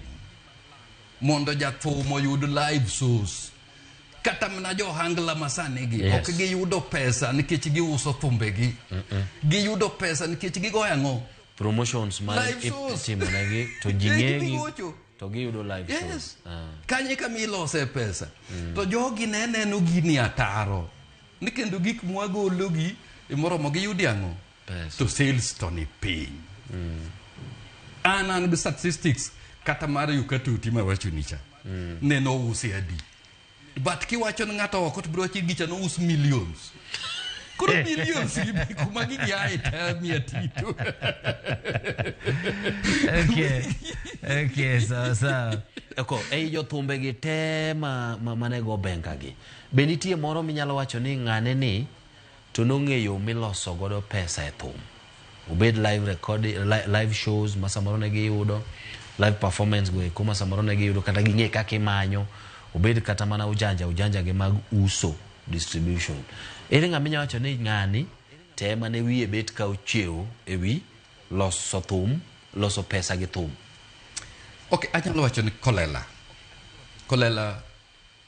ng'eno ka tij thum kaka tich ng'eny jo machon ok nokawo gicha kaka tich but kolela takia neno paro nade mokawo gicha kaka tich kech kolela ne nigi team ne mar management team maloso ne timone bookings mag kunde mudhigoche ka ae to bende oyaw kambi nikech ne gi paro koni ma pesa ntie so samo chako production kuri ng'en wi opogre odwa ng'iyo live performance to odwa ng'iyo production kuro gini bare koro tame concentrate live performance kuma pesa nitie koro duogo koni to koni onge gimoro maber but kolela naneno ka ng'ama ne bed ni skill mane en go cha ne en sani dodhi maber okay sawa now weche mag ginene mag jothumbe achiel gi eki enyenya mag benga gi bende ineno ka samoro nitiere standard moro mane giseto ma otamo jo benga masani mamiyo jibedo gi perception moro ni benga otho kata benga to any bed rest nyaka beno chiegni ichuone benga ichuone pi namba chiel gini ne tiji ji ariyo tij jathum gi producer to mana gimi neno jothumbe moko jawacho na producer nomayowa koro producers kanene koro nyingi gidwa kethre ahinya to nene gi withdraw i weche mag thum nikech ng'ani dhi e radio ting'en jo media be ohero ng'ama wacho kaka ng'ato mae so mano yudo mileage moloyo sama koro an adwa wacho adieri so gini nomiyo producers withdraw to ng'eny ne nikech producer emane fund recording ma fund gimoro amora producers no withdraw to sama ne gise withdraw to en manene otimo kila kitu koro tingni odugo kohingo jobenga nikech okonya timo practice maber konyal bedo gi jothumbe mabeyo kung'e kata ni jathume ni en tek ni ng'ata mago gito neno ng'ama otegno to wanto ne ka ng'ati biro gi ng'ato tang'iyo ng'ati no kaka go gito tawacho no okay ini bo nago gito i band to kwatimo recording ta omo ng'ama chielo mano tindo ke gidewo namba chiel namba ariyo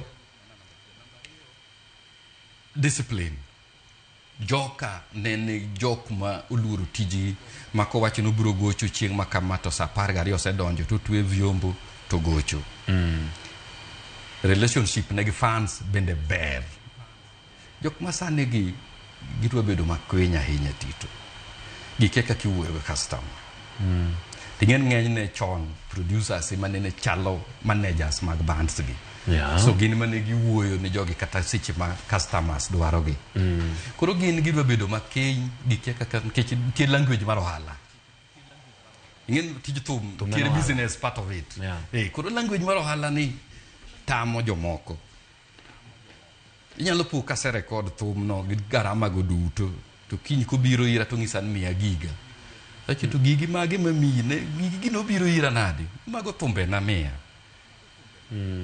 So achal an ngamok ti gini ema gitiyo tingen seche moko na ka loan e bank katimogo recording to pesa be poko timre nadi poko duogo to fans wuondo ng'ani nimaka gigeni ng'ani mai they all koro mai kumukelo conflict e kind producer gi jathum imomiyo benga ni e bed rest. Okay.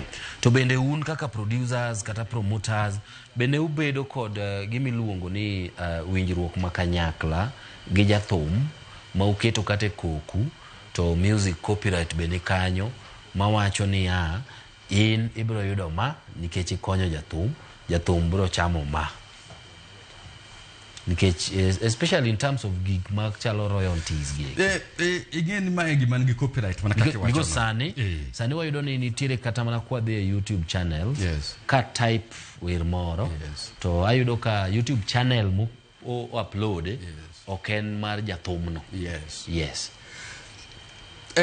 nitie winjruok mana kake wacho no mar ndikruok mai mari mai mara to nikech sales ni piny mari gi mara ni ang'no chop sadi idwa rite higni adi nikech ono uso gini physically idwa uso gini higni adi ka gini urumo to cassette imubiro itokma cassette then CD kimonde ga achiel cassette achiel kiketo battery to cassette achiel otieko battery jok kendo man gi pesa manyalo yudo cassette magoy od stima jok man gi pesa kapodo ki ginyiew tumbe dholuo ibinja so sales magwa ok en ga kaka ji expect ni sales kanimalo mana number 1 so idwa rito higni adi e ka pesa ni chano duog e ka ni chul loan mane kao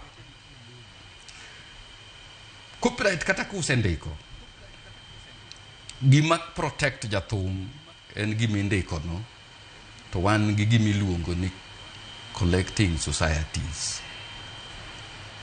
koro gin gi choko pesa kata ma ugogo thumbe radio ka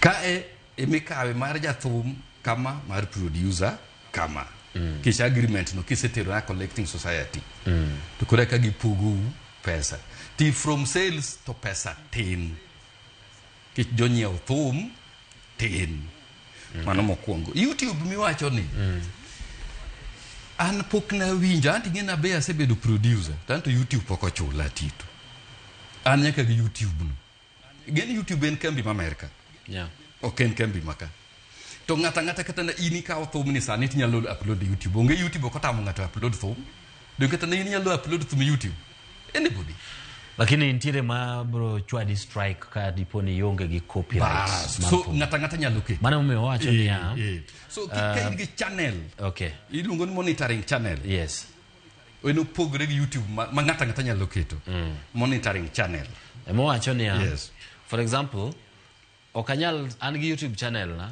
to kanya kao video kata thumbe Prince Inda na keto nikech ango obo mi strike nikech Inda otimo otimo kao copyright but now asegomba ka ge jothumbe mathoth mane ogo benga ikinde machon tiwinjo ka ge wacho ni thumbe babwago kata thumbe nyaminwago kata thumbe gago yudo ka ngane ukete YouTube channel so the question en gi notion moro ni chamo but hin ka india neno kiwacho ni YouTube pok no chuli now the question en ni jogi ebe untiere godo gi agreement moro kata gi family gi ni wewayaw no YouTube channel wamiu rights gi details te mondo mi upload wende baba wende mama kata wende nigi e YouTube channel muluongo nyingi to kod details gi kod all everything madwarore mondo mi wane kibro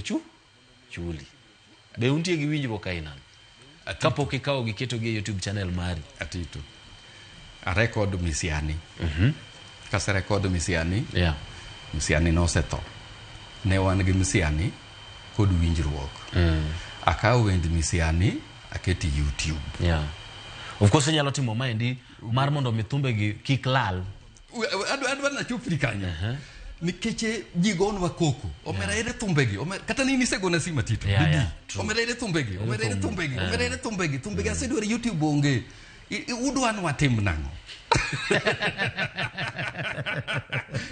Adwa chacha in. Dogise wacho na. Asegoni. Katimo ma poda timo manaricho. Mano number chiel. Ang'isi ni YouTube, nitiere YouTube nyadiriyo. Nitiere normal YouTube ma ok bed monetized. Monetized ima chudo. Yeah. Kami chude ni nitie condition viewers nyaka rom kama ekanwe chuli. Viewers go krom. Iburu rito viewers go mokno rom ni kama joko sete gicha nikech ingen thumbe wazungu kata thumbe jokongo. Ingen kete YouTube ka uno pup to 1 million viewers osebet. But now gima inyalo lero negi nikech maendi kama paro ni thoth joluo yude information ma correct. Yes. Kuru tigi opportunity ni mondo ler ne jok ma samoro wacho ni producer ma kamau ka ulega uketi YouTube channel ochamo. Nyalero negi kaendi ni this is what is happening. Ng'e viewers nikech en gima open, ok en gima secret. Viewers ginadi. Yeah. Iyo tu. Joko seto standard ngini nyaka chop 1 million viewers. Yes. So en gima open. Okay, maybe mana mapio. Yes. Inyalo miyo wasigana matine wi gik maneno ka in godo kaendi. Shirati Jazz Band ni semiyo waka. Yes. Mar Dio Misiani. Yes. Paro ni maendi en track maberndi. Maendi Mar Dio Misiani do? Yes. Mano ma ilungo ni Giko Piny. Maendi ne en record mane oting'o wende mage. Mano record oting'o wende ariyo kende. Nigo both sides, koni gi koni. So samigo koni, yes. Koni en Giko Piny. Mana wer moloso gi Misiani. Koni en Nyiego Thiro Oganda. Okay. Yes. Mago ingeni magi gik ma thoth ji ne ok oyudo. Yes. Lakini watu wanene matin. Kichwoe gi sandan. Maendi Susilia mano kasumba bore. Lak chogo. Yes. Okay. Yes.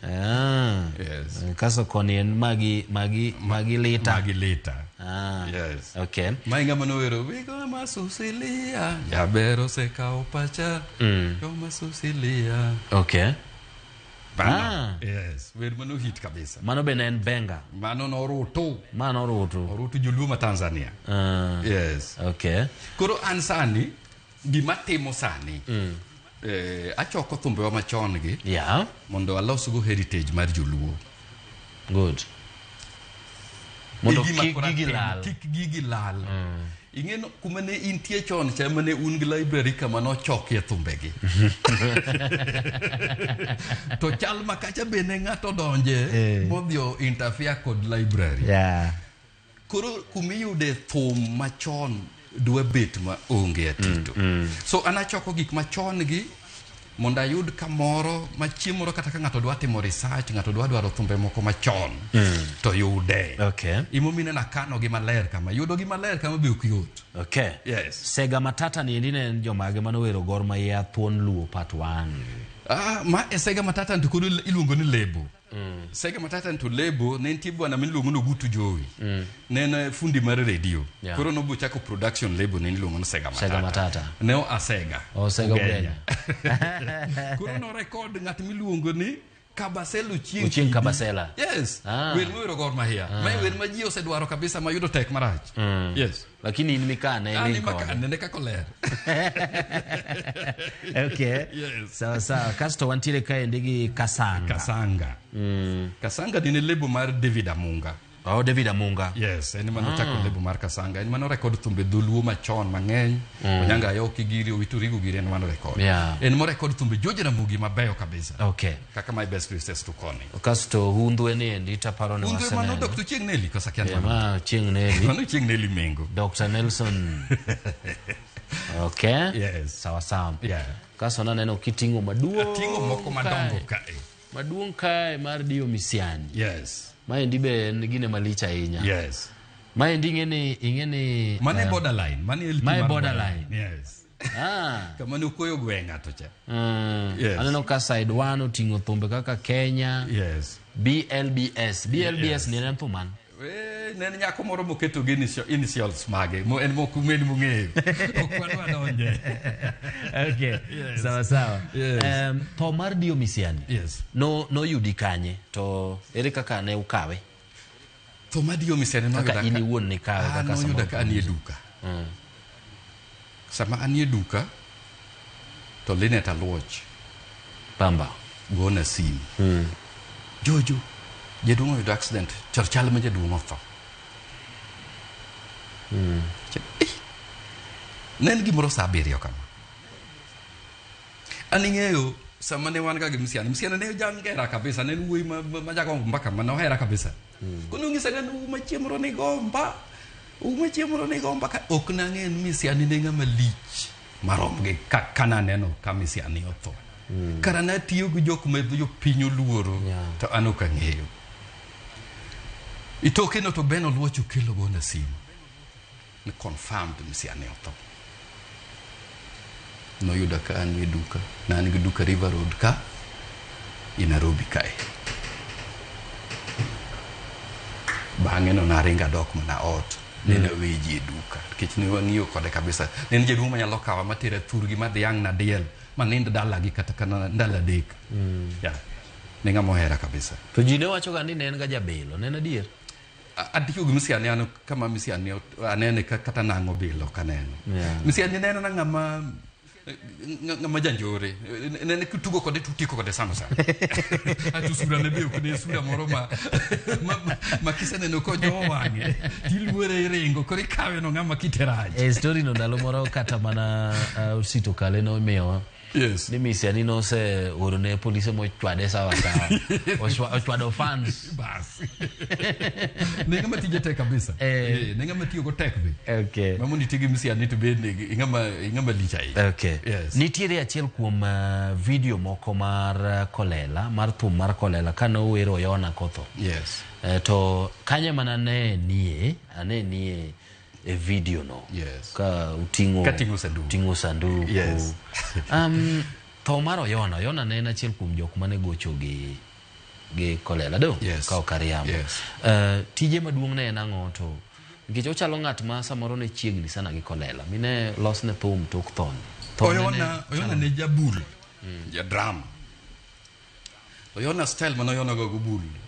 Apano Oyona no tiyo gi jo Tanzania. Oyona no dak Tanzania mang'eny mogoyo bul gi Tanzanian bands. Yeah.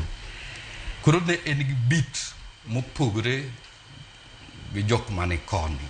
Koro kane donjo ka Kolela to thum gi no dhi momakre and Kolela no hero Oyona kabisa. Okay. Ne en ng'ama simple ma onge weche mang'eny ka Kolela bende onge weche mang'eny. Okay. So tho Oyona ne no buogo jo Victoria. Oyona no tho around 1977. No buogo jo Victoria kabisa. And ng'e ni chon ne jok tho ga tito. Mane ka ng'ato tho to ne en gima lich. Eyo kaka sani. Ne en wach malich. Oyona ka no tho Victoria ne wan wach malich ahinya. To ne en osiep Kolela, to en osiep Ndugu Rabi kabisa, to en osiep Awino Lawi kabisa. Yeah. Okay. So ne no mako jo band ni mane en go machiegni. And ing'e ni chon ne kata kiluonga mabiro limi thuru. Oyona ne jaluongo ga joge to dhi limo thuru. Ting'e gima ne timon ga wendo di kobiro. Ibulo gweno to godhiambo to ji mielo thum to nyigweng'o biro to ji chamo raha. Oyona no hero timo ne jo Victoria osiepene kamane. Okay. Yeah. Sawa. Yeah. Maybe kwa tieko. Yes. Nikech na winjo ka thothni ahinya odwa bedo kor Kolela sana. Seche mane Kolela otho. Maendi ne ukawe nang'o? Nikech ng'eni chon cha be ji ne wacho ni jothumbe laore kia ng'a jathum kama onego ng'ane. Kolela ting'eno kahero ga wach tho ni ahinya, but ang' nochuna ang' na wach kawuono. Nikech nobende en ng'ama wachiegni go kabisa. En ng'ama koro mentor na mochung' koda momiyo koro na chung' kaka Jojo Records. Kolela notuore kwa muda. Koro kochopo sama tuocha nohinge to biro ira mwawuoyo kode to ringo dhi ka nyamin gi dala. Bang' wuoyo koda odgi ne en gi nyaka nyamin gi ne nyaka achiel kende. luongo ni Sibil. Odhi ir Sibil dala to beti mane jaodi odhi oome ir Sibil. Ka koro tuoche medre dala. To kobiro ka to kele Masaba hospital. Mano osewego thum koro. Otuo konyalo go thum. En week, but onyalo dhi stage matin, but en week. Kolela notho Masaba hospital. Chieng' ma Ingresa bende ne notho. Ne gin Ingresa Masaba kanyo ne githo almost the same week. Ingresa joni mar Les Wanyika. Ne en wach matek kodwa kaka mane ng'ama chalo ng'at mane opidhowa. And ne obwogowa kabisa. Nokwang'eyo ni Kolela nyalo tho nikech namba achiel yo wich manene en go i wach thum. Ne en malo kabisa. Hera manohero go thum ne en malo kabisa. But en giko piny ji te dhi yweyo. Ne nyaka koro saka so chopo ne nyaka odhi. Okay. Ne watimo chenro mare mane waike kaka ne wanyalo. Kani ne na isanduku kanyo ero. Yes. Ne wan kod bwana miluongo ni Peter Kenya. Yes. Yes. Ero kama na inya Jojo. Ingeni in ng'ama very resourceful weche mag benga gi eki. Nyanya thum mar luo. King'iyo sani kwa tieko. Maybe ka intiere koda wachni moro mogik ne ng'at ma samoro pod ohero benga madwa ni mondo mi obed jathum mar benga. Yes. Inyalo miye wach moro kata puonj moro ma in iseneno. Nyaka na ichak wuoth mar weche mag interactions gi jo benga gi eki. Inyalo miye that information. Chieng' moro nobed go wach ni naneno Ramogi TV to nawinjo ka Jojo Jakaleo nopuonjo gima kama kata nochiwo warning aina ni. To natiyo godo kata naluwo maneno kokonya. Ng'eny ji gona sim kadwa goyo benga. Penjito idwa go benga in gi band. Banda onge ka bro dwaro ji. Tangise ni kidwa go benga kata kidwa go benga tich matek, but kidwa go benga dwar band ma exist mantie te donji band no ma igoch gi jo band no ma ing'e siri mar thum ei band no. Koro kata ka kinyi wuok kidwa timo recording ki in to in gi gimi ng'eyo. Okay. Dan wacho ni in gi wende 10, in gi wende 20 idwa record. Dud kamoro mikwonge betie, mi muri kanyo, mi ng'e maduondi ng'en chon seche manoluoch gi ritmo recording in studio. Kibiro jathum manyien. Ineno sel manitimo go bullying e form 1 cha. Kene ibe yudo bullying cha. Gima ne timo no jothum mobiro manyien ibuli kabisa. Ng'en bullying cha me ibedo ng'ama ridore. Ng'acho kubuli ni dwaga ni mondo iringi. Ng'acha buli mondo iridri we yom mi agodala. So a band nene nyaka dhiri kabisa makikori wuok makori nyalo zoea chalo training kata mar army. Okay. Yes. So nyaka donji band moro yake biro bedo jathum successful. Ero kama na yes. Haya, asante sana.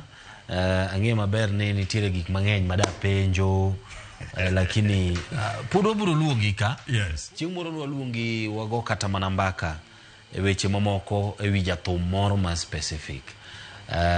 Kiani nitiere wach moro mogik ma samoro wiyi owil go mana ok wamulo madigo mondo mimul. Ng'aman gi records gi ma pod okano maber to nyalo donate na kata nyalo miye gimoro matin obi omanya. Okay. Itok mae. Atimero kamano ahinya Samuel Atito Solomon Atito kuom luonga mondo wago mbaka kawuono. Ageno ni wabro go mbaka kendo mang'eny nikech weche mang'eny pod ok wawacho. Yes. Gima duong' kabisa ni benga wani wagombo mondo chung. To ubro mne chung ka jathum, producer to kod radio kaka un. Wamakre wan jedi. Jedi. Tubro chung. Okay. Atimero kamano ahinya kuom kinda mitimo kod wach benga. Ero kamano ahinya. Ero kamano ahinya Jojo. Ero kamano ahinya. Nyakwara Mogi na nyisi kaendi ni ok en mana gomba ka gi jathum kende. To kopogore gi ng'eyo jothumbewa, thum nyaka bed ni nitie jok malose. Momiyo ne wantiere kod achiel kuom jogo eko ma bende osewuotho gi jothumbe mathoth ahinya mane ogo benga e kinde machon gi eki kendo iwinjo ka pod omake motegno. Iluongo ni Jojo Jakaleo. Nyinga en Solomon Atito Kafaya. In mana ikete e Ramogi TV e chenro mar ng'e jothumbewa. Erokamano ahinya nyaka chieng' machielo ka wabiro go mbaka niendi ka watemo ng'eyo jothumbewa. Oriti masani.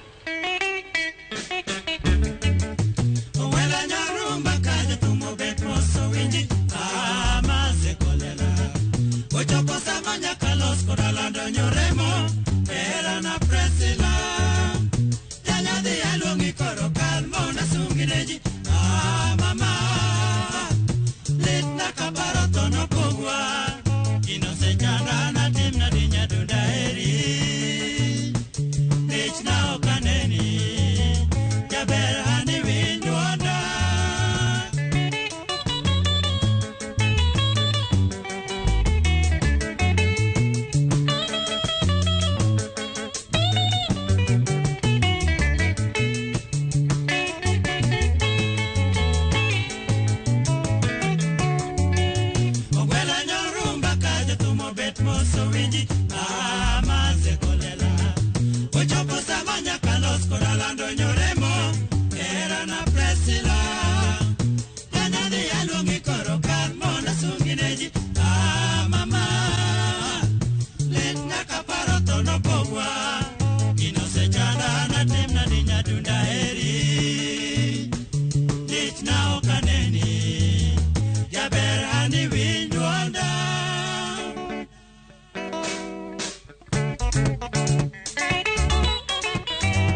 is crazy.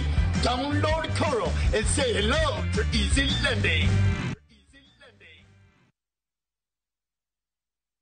Ready for the ultimate getaway? Cape Town is calling, and Kenyans travel visa-free. Soar up Table Mountain, drive through Chapman's Peak, pause at colorful Bokap, and meet adorable penguins at Boulders Beach. All this plus return flights, city tours, wine tasting, and 4 nights of pure wonder. Packages from just 174,000 Kenya shillings per person sharing. Book your Cape Town dream trip today. Call or WhatsApp View Travel on 0703 254 254. View Travel. Dream. Explore.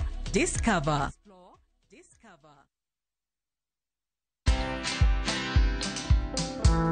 I was impeached through Parliament for doing the right thing. I was touching people in high office in government. And so because I had refused to join them, then it was time for me to be taught a few lessons in life.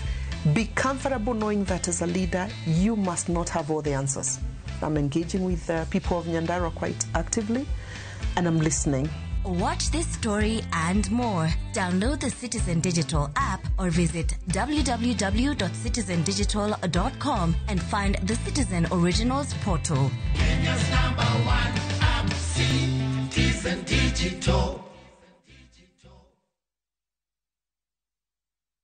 Je, wewe ni dereva taksi ama mwenye boda? Bas, habari ndio hii. Sasa kuna platform mpya ambayo inakutambua na ina reward efforts zako. Karibu WeGo. At WeGo, you're not just a driver, you're a partner. Enjoy the lowest commission in the market, only 10%. No hidden fees, no stress, no drama.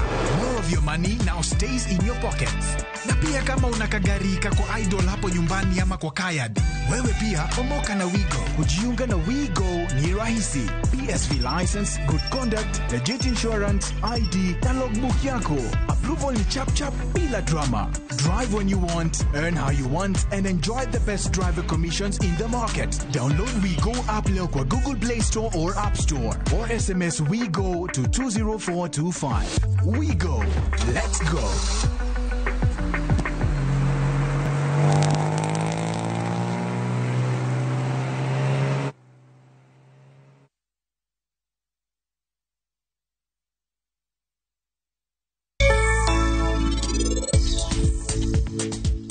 Chakre gokinyi chunyo osebedo ka chandre. Ageno ni nionge paro moro machielo wadwa. Nika okang' makare. Kikitem loko pachi asai. Yawa Nyasacha, akwayi ni timna gimoro achiel mondo pari ni to ng'eni Rajiv ni en ng'at machal nade. Mondo wayud puotho mano mawa, to keny margi bendo kethre. Rajiv nyathina, do bedo maber ka wan kae wawacho ne pari adiera te. Pari nitno, an nyaka nena kuoge nyaka giko. En no kawo gimoro amora kuoma.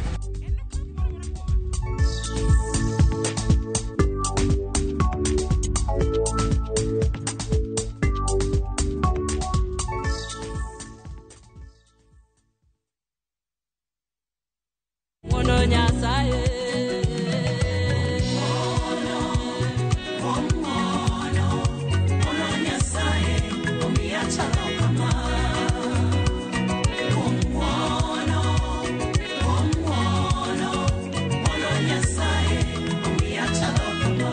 An Rosemary Ogonya, nimoni yudwenda ni kaka sikiza kodni, di star 812 star 784#. To parie niya, Ramogi TV en audio wer duto te.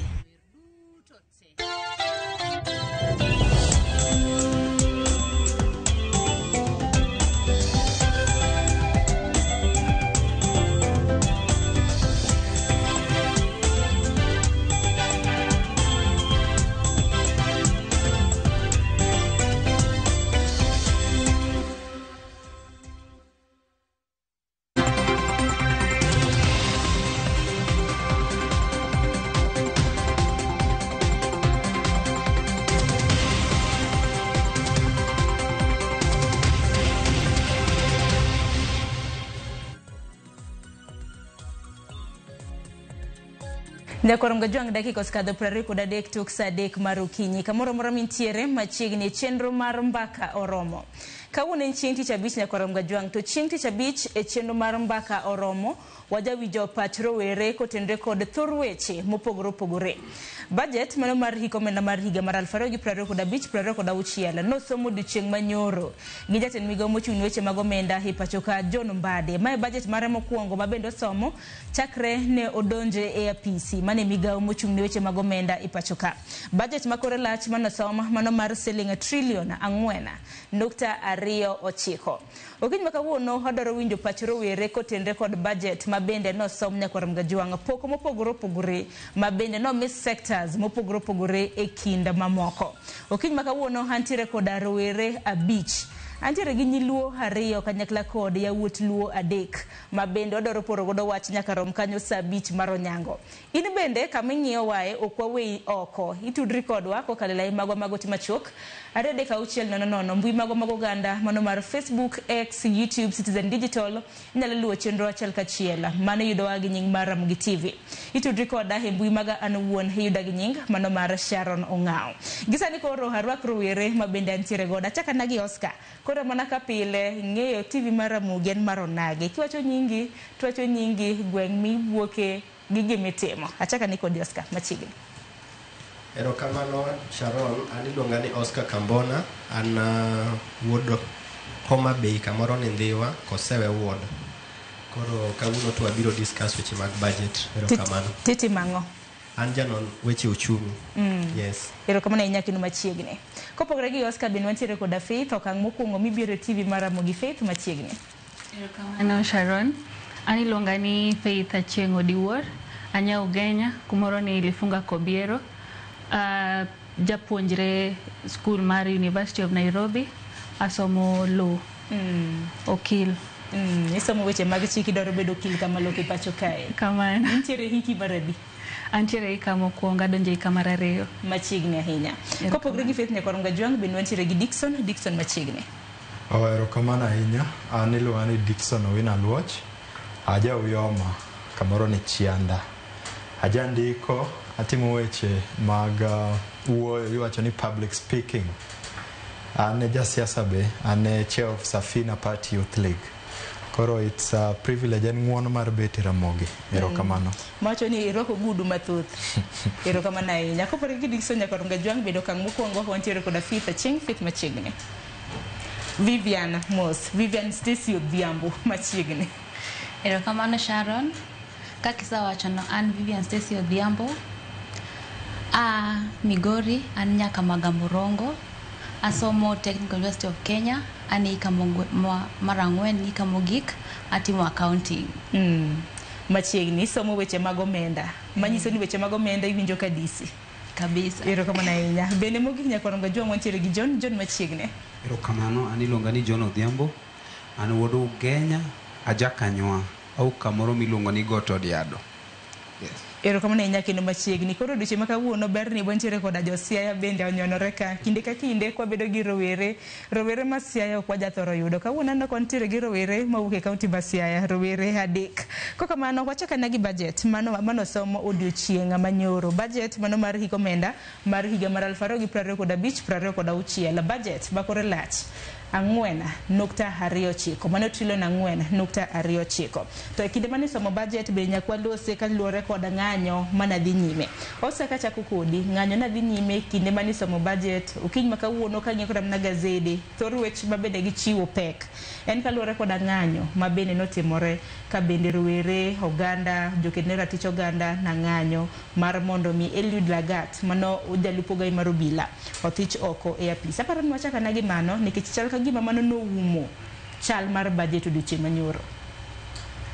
Gima nyalo wacho ni weche ng'eny e Kenya sani, but nyoro ne wan gi priority areas 2 mane ng'ama odich gi weche mag jo Kenya ne focus on. One was budget, another one en manyo justice, ok waluonge ni ng'anyo, manyo haki ne, yes, ratiro ne one of us manonegi, mano Ojwang'. Wanyalo wacho ni ng'anyo no notimo budget nikech kata kineno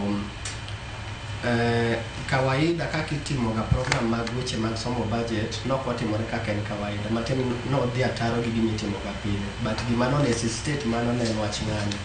koro aparo ni focus mar jo Kenya mang'eny ne onge budget no which jok ma analyze weche mag siasa nene ni maybe to mar Ojwang no tim mana mondo weche mag budget nikech king'iyo sama otimore sama nodong just some few days tisomo budget koro jonon siasa to nene ni maybe government not time nikech otime gi government maybe government not time mondo oruch weche madobiro koko mang'eny madokel gi wach mar budget nikech budget government koso seyo ne obila nikech seyo ne ntiere ne obila ok ne piny owecha ahinya. Yes, but obila is part of government nikech kata kwa ng'iyo presidency iluongo ni president is the commander in chief of armed forces koro obila gin armed koro matini pod gi fall under government koro nenore ni samoro nikech ng'eni mpango ma government bok ding'e samoro ne gi feel ni rejection monyalo chako wuok to nikech ne ginyore last time sana bedo ni gima notim last year mani koro ne gibiro gi supplementary budgets nikech ne wa reject the budget mar 2024-2025 koro again kede chak reject maybe government do bede kona moro matek koro somehow jonon siasa ng'iye ni notim wach mar maandamano ni it was no bedo catalyzed mondo wach mar budget. Lakini Dickson nene yo machal nade nikech nowacho ni bende e oguti kanyo irwako gudu mar siasa. Inene wang machal nade? Erokamano Sharon. E wach to mar Albert Ojwang en gima wich kuot ahinya kata mane piny ngima. Tapani en gima escalate not only jo Kenya to kata mana oko awinjo BBC, CNN nitie nyaka documentary moselosi. En gima wich kuot kabisa ni obila body monego beni ritowa kaka jopiny kendo koro nego jopiny. To en gima mo critical ni ok inyal golo pachi freely. Josiasa mang'eny nyingi osetimnegi miluongo ni defamation kata mana ker marwa sama ineno kiloso cartoon moko kata mana gazet kata Raila giki iketho nyingi but pok kata gin giwuon ogigawoga okange ka elago kata ka gikawo odok wuok kuomgi directly wuok mana kuom jomoko. It's so shameful ni the police are busy with what we call the fame. Ang'o ma gidwaro fame for? Kane Albert gik mane owachogo mabok ne gin kata weche ne en mana gik mane wachne nondik kamoro to forward. If they were false, ang'o miyo no onege? Koro an personally aparo ni maybe mana kaka Oscar wacho there might be a plan but one kaka vijende we are not happy. I saw naneno vijende kuwuok oko yesterday an nyoro kawuok but I saw the people and it is positive energy, it is encouraging. Ni gik kaila kotimre to I'm even calling vijende mani Homa Bay, Migori, Kisumu. Wane joma bedo affected kabisa ka chiel kuomwa onegi to ojie gi lenga. Ok aneno maandamano moro ma serious kotimre Homa Bay. Pod ok en late, pod gin gi thuolo. Mondo jowuogo kabisa mondo condemn uchafu timbe kalagi. Dong sani wang'eni nitiere duonde ma bende timo nonro to kwawe duondo tim nonro mar mondo mi oler ni Ojwang notho nikech ang'o nikech magi penjo ma bende koro dwarore. Gimomiyo Ojwang notho ni waseng'eyo nikech autopsy was done by Bernard Media at the other time revealed what happened. Nonro minyalo tim wang'e Kenya kae nonro itimoga pile. Mar Ojwang ni jopiny kik wawe uru kale kamano nikech nonro mar thurwa kata wang'eyo gi nonro mitime media kamera gi ndiko e gazet kanyo magirume. Taparo ni gimomiyo nachako gi ng'anyo ma bende notimore en kaluwore koda liet mar siasa Nyakorom Ojwang ma bende nanitiere higa mokalo mano higa mar 2024 koda ang'wen e kinde ma bende nene beni kalo paro mar chik kram ne kinde ma bende jod bura nakadho paro mar chik mar omenda. Odiochieng' manyoro wang'eni kwan jod bura montiere godo Nyakorom Ojwang gin 349 matin ne 100 kende emana nitiere od bura odiochieng' manyoro dibed na giluor chopo e od bura koso ang'o mana timore. Kata kamano Jonet Mohamed jod bura Masuna East to nowacho ni jod bura mai kinde ma bende ging'eyo iwacho ni kopogore gi ndalo machon ne ging'eyo gima na nitiere budget e momen nok gichopo kendo paro ma kamane rwako Moses kapok wadonjo e twak. Apogre paro matin ka gi jogi ne gima nyoro timre sirkal nyoro pango kapar ka sirkal nyoro pango kendo gi pacha paro nyoro bogo nyaka sirkal kane gichako aparo ni Tomar Albert ne ginene ka gima tin to kako medo dhi emomiyo ne gigolo ripode moko mopogre gi kaka report wuon ne onego bedi makata ginyoro gibende nyoro bogo gi makanyo nitie gima nyo ginyalo timo mondo miyo ng'anyono kik endelea nyodi gitime to jod bura nyoro disappoint wan kaka jo Kenya kendo an achiel kuom jagono manyoro watch budget kabedo presented bit by bit kisome kalinga winjo to karango tayudo ka jod bura onge nyiso ni jod bura magwa ok represent wa nikech one of the gigma kuma muhimu kabisa mondo go ben jod bura dhirango en budget kisomo to giduogo ginyiso jopiny to budget cha oting'a ng'o gang'o kineno budget kisomo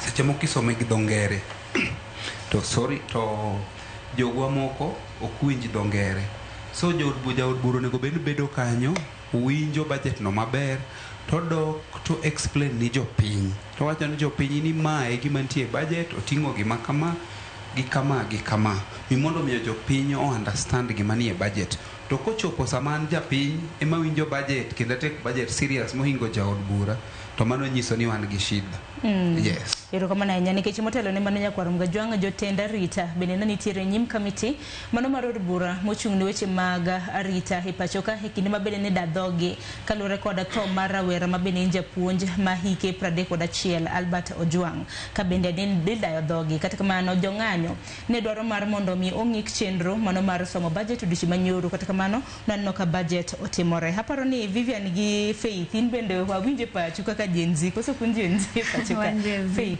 Yes. Kalure kod kanyo mano timore motelo ne somo budget. Ero kamana ahinya. Kuoma ka luore kaka ang'iye, to mar Albert no kawo jopiny gi chuny malit ahinya, especially korka jonyuol, to gibedo ni Albert ne nyathi achiel to kaka janyuol osebedo ka podore and all that. Koro omiyo jopiny, wan kaka jopiny, nantiere long ni Central Police Station tich adek to kane watemo manyo justice ne Albert Ojwang to kuoma aneno ni the fact that ni ji ong'anyo danga wach ni en riwo ng'anyo moriwo tho mar Albert to kendo gi finance bill mane ilando nyoro to gi kuoma I feel ni ji no dispense a lot of pain kaluore gi rem mar tho to kendo gi kaka wadhi hinyore kaka jopiny korka uchumi nikech budget owuon kuma neno ni en a bit neutral nikech okomede to be okodwoke ne gitemo balance ginene danga kole ni tax discipline kaka danga luonge to kalwe kaka Mbadi bende ne wuoyo nje kaka konchiel otemo favor all sectors. Ero kama na ng'ino biro bedo kwa donje budget matina. Aparo ni Viviana paro bende kalure koda chochni mano bedo duchi manyoro kapok wadonje kore budget uona.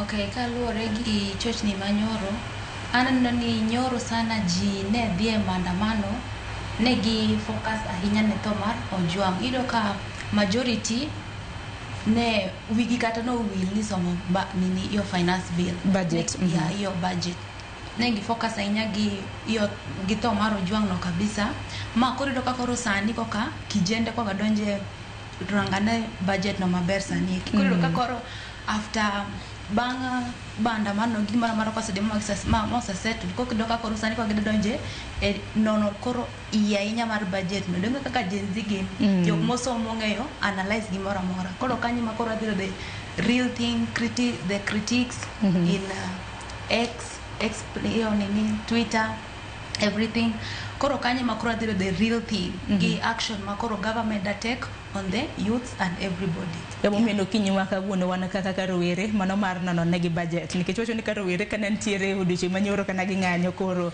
kapo nandok gido thuolo mar winjo budget wan ka mano mar kolo negi budget mano mar rekomenda mar hiye mar 2025 budget mabede biro bido ka chakre chieng' tarik 1 mano mar dwe mar 7 mar higane.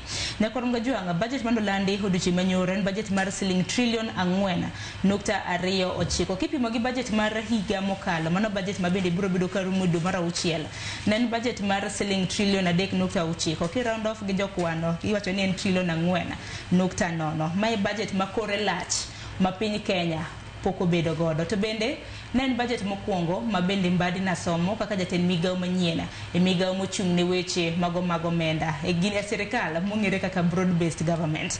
Achaka ne kodi Oscar kaluwore koda budget mabende nosom gino mari kaka rawera kaka japiny ne nang'o bende nochopie e budget manosebudi chimanyoro. Okay, anyalo wacho ni budget ka nang'iye mos to odwa pogore matin gi malwa reject cha. Do nitiere vipengele moko ma no reject budget to finance bill. I mean finance bill. But ngini kata ma koro somo koro budget gi maji tiyo. Koro an according to antanya wacho ni nitiere kuonde mabeyo to nitiere kuonde maricho. The issue ni koro kuonde maricho gi, how do you want to fix them? Because already gisebedo part of koro gima de tayo in the next financial year. To kendo wiwa kikwil ni nitiere gimino organi supplementary budget. Samone no ka government osekelo budget kamae to nitiere kuonde moko ma gidhi feel ni maybe ginyalo medo gimoro e iye. Koro e supplementary budget giming'eni wan waonge gi authority over them kech gin gik mabiro e bunge. Koro ni egima concern japiny sana to ok king'iyo gima benefit japiny directly machalo kata koro pesa momi ministries machalo ka Ministry of Education, king'iyo pesa mo the devolved governments mo ni counties, iyudo ka county omi only 405 billion. Ting'iyo ka education omi 700 something billion. But king'iyo pesa mo the executive and way above, in fact or double or triple gimomi kata county. Koro aptemo penjora gani ka Kenya kae ne ji fight ne devolution mondo at least pesa mang'eny odhi piny kacha mondo konyo jopiny. Why do we retain a lot of money executive? In fact gima pod chanda kendo en ka judiciary wan gi amsadek ma government, ka judiciary parliament pesa gi okal 50 billion. Why this executive? Ang'o matimore executive kama they have to get 2 trillion and above? Kora na feel ni jopiny pod gibedo capture an executive ke mopong' gi jok ma anya wacho ni jok ma gin against jopiny executive an mano kipacha gin against jopiny nade gin against jopiny ke jok mo fight ka kosa ni jok madongo gite iyudo ka gin part of executive but gima dhi konyo japiny kacha hospital inano pesa mo mi Ministry of Health inano pesa mo the agriculture inano pesa mo terne youths koro itemo mana penjore ni where's the balance koro according to anta neno ni budget nitie sections mabeyo but okinya wacho ni dwa reduce pesa mar education mind fact on your fight mon education obed free then kuna po idwoke piny okinya wacho ni dwa ng'ado pesa mar the Ministry of Agriculture then pesa gi at the same time executive timedo margi kora na paro ni onge justice kae and mana ni we yude no will ni wacho jwang ni mo pano rucho we yude but they were reject be maide nikech okon ne japiny directly ka kono obed noni go gimed no pesa magi county wo kata from 405 billion or kata close to 1 trillion ne nyalo konyo mondo kon wadong ni wadwa question governance best spend pesa ni prudently but okni upongoza. Two, Ministry of Education nyocha discussion osebedo from last year ni why don't you include funds mamoko gite u direct to Ministry of Education mondo bed gi free primary and high school secondary education koro ka pod mano bunyalo slash down and most slash ni be pod wange maber ni capitation madhi ne school ok chop ga on time and it delays a lot both universities and high school ero kama na ngani Oscar wabro donjo yegi wange pok mani kechangene wene ya tuolo joge kwan lusi rowere mawete wage kwan lusi katika maana akeni maber gi marach ni e budget ne nango faith ero kama no Sharon kuma kana temo analyze the budget aneno ni kuma neno ni gitemo balance nikech ok gimede to kendo ok giduoke piny ahinya nikech king'iyo kaka gidistribute gi allocate pesa ne skunde health services to kata ne rowere to gi jopuonje bende gitemo balance allocation margi to kalore kaka japuonjre ma tiyo gi help king'iyo kaka initial previous budget mane allocate ne help to gi masani ntiere a bit of balance ok gihinyowa to bok gi konyowa ahinya. Itondo ginyo uto gikonyo kara gene kanya. Gintiere diere. Gitemo neutralize gini endi mondo kik gihiny bende taxpayers. Ineno kaka wan kaka jopiny dewaher neno tax mwachulo. Wadwaro neno gik magigi kitimo. Taxes mwachulo gitimango. Okwadar ni mondo awinj ni yo tax otimo mae ndio otimo mae to kwane. Yero kama na inya Dickson budget mano saw mini nene nade. Mokongo akony siepe nagi. Differentiating you know ni budget gi finance bill. Ogin gi mora chiel. Budget en document en plan ma government nego ni one pesa mwada tiyogo en makamaendi, yeah. To budget mabiro ga head of finance bill. Finance bill majorly bedo pass tarik pradek dwe mar auchiel, June 30th every financial year. Finance bill en document ma sirikal ngisi ni pesa ni koro wadhi gole kama. Budget ngisi ni wan wadwa spend, for example, gima notimre nyoro en tabling of the budget. Mara ngisi wani gin pesa magipango tiyogo is 4.that trillion, yeah. To ka ngisi wani gigolo pesa ni kanya kure. Gingiso wamani out of 4.this trillion kama wadano the recurrent gin koro gik moko kaka osara michulo, yeah. To kama wadano the expenditure kata mana koro development dongruok. Koro magi gik ma japiny ma winjo wak moro nego nitie tofauti mar budget and the finance bill. Budget is not a guarantee ni mane koro the only way. For example, kagi wacho ni wan kama wadhi timo kama japiny pod nigi pache mbele, yeah. Public participation, anjo kaji moko wacho ni public participation my finance bill this year was done shadowly. First of all, finance bill poko bedo passed. Public participation my budget happened some 2 weeks ago. It had happened, though it was captured. Gi elites joy no capture wan ka jenzi no temo kana loso website joago no makuteri mano issue beniti in that line ni public participation mag budget kata finance bill guarantee mana jo monego benne atimre nade timoge akeni en to domnike to gi elela ikete galamo. Yes, mano kisongo wacho ni theatrical farce ni keto ni gi elela mondi negi gin kanyo, but you can't do anything about them. To in kaka japiny ngeni ni manego bedne de kacha ok ni chuna ni mondi di. Shakon gi matimre ma ineno the writings matimre budget kata mane finance bill, they are complicated or gin gik ma mwananchi wa kawaida kata wan jo modhi school gi. They are very complicated terms, yeah. Kizungu mitiyo godo. Yes. Gin very complicated terms moko bedo meant for the piny ma kawaida, yeah. That's number one. Second, Jomatemo understand the people of the public mabiro give measures even to allow to ease the work. For example, some 2 weeks ago there was a lady, yeah, who formed a website. Nentie nyako manoloso gir mbui moro mane konyo jopiny kaka ginyalo participate, yeah, in that process. Nyako no maki motere jela nikech she did that. To mano is within the law. Among the ways Masirikal nyalo konyogo japiny for the public participation, one of them in interpreting the budget. For example, anda na maniseme na expect ni Sirikal ondik jomoko mondo dhi kate gwen kate chande waluongo ni infographics mondo ngisgi ni to kama wada ni awan gi kwae mar timo kama mae makama to kori ni wacho na ngidholuo tapenji Dickson pogruok dikanye nyalo paro finance bill mano mar higa mokalo higa mar 2024 dononde ke dokte ogana nandike karam ni dholuo ukuyu jokisi ango mano timore kothno go wakare kano ndike ki dokte nikech an uyo mar arieda kuma ai ka twenga kacha chande joka dite koro joma wigi timo jere bene mana kunyo jikoro mar mondo bigi understand koro no kata ka gindike it's not enough because kata wan joma have one ground too much. We have never felt ki sani kata jawuyo moro ko text hapa ni jawuyo mantie unyalo mia feedback ku text mia feedback ni to ndiko gi, yeah.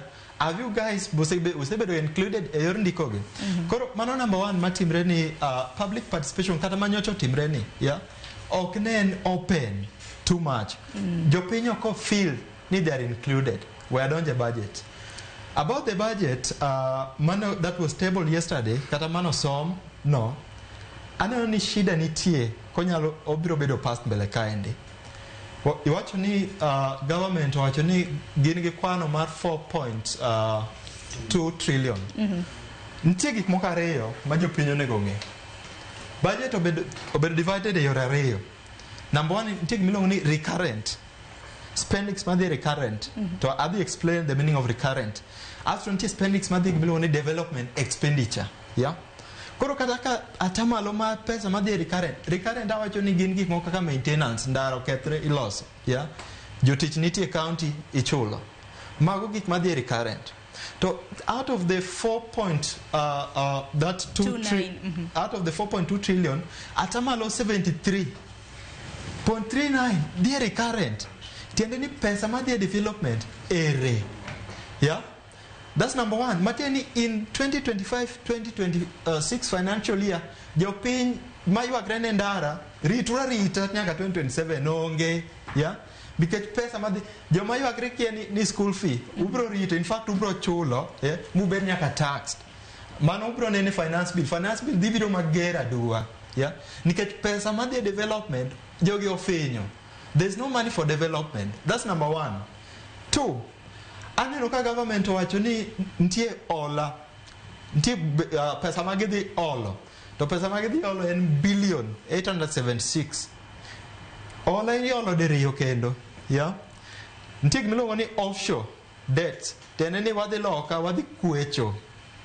Loka. Apani that's the best term. Nikech wajo kwecho anyway. Yeah?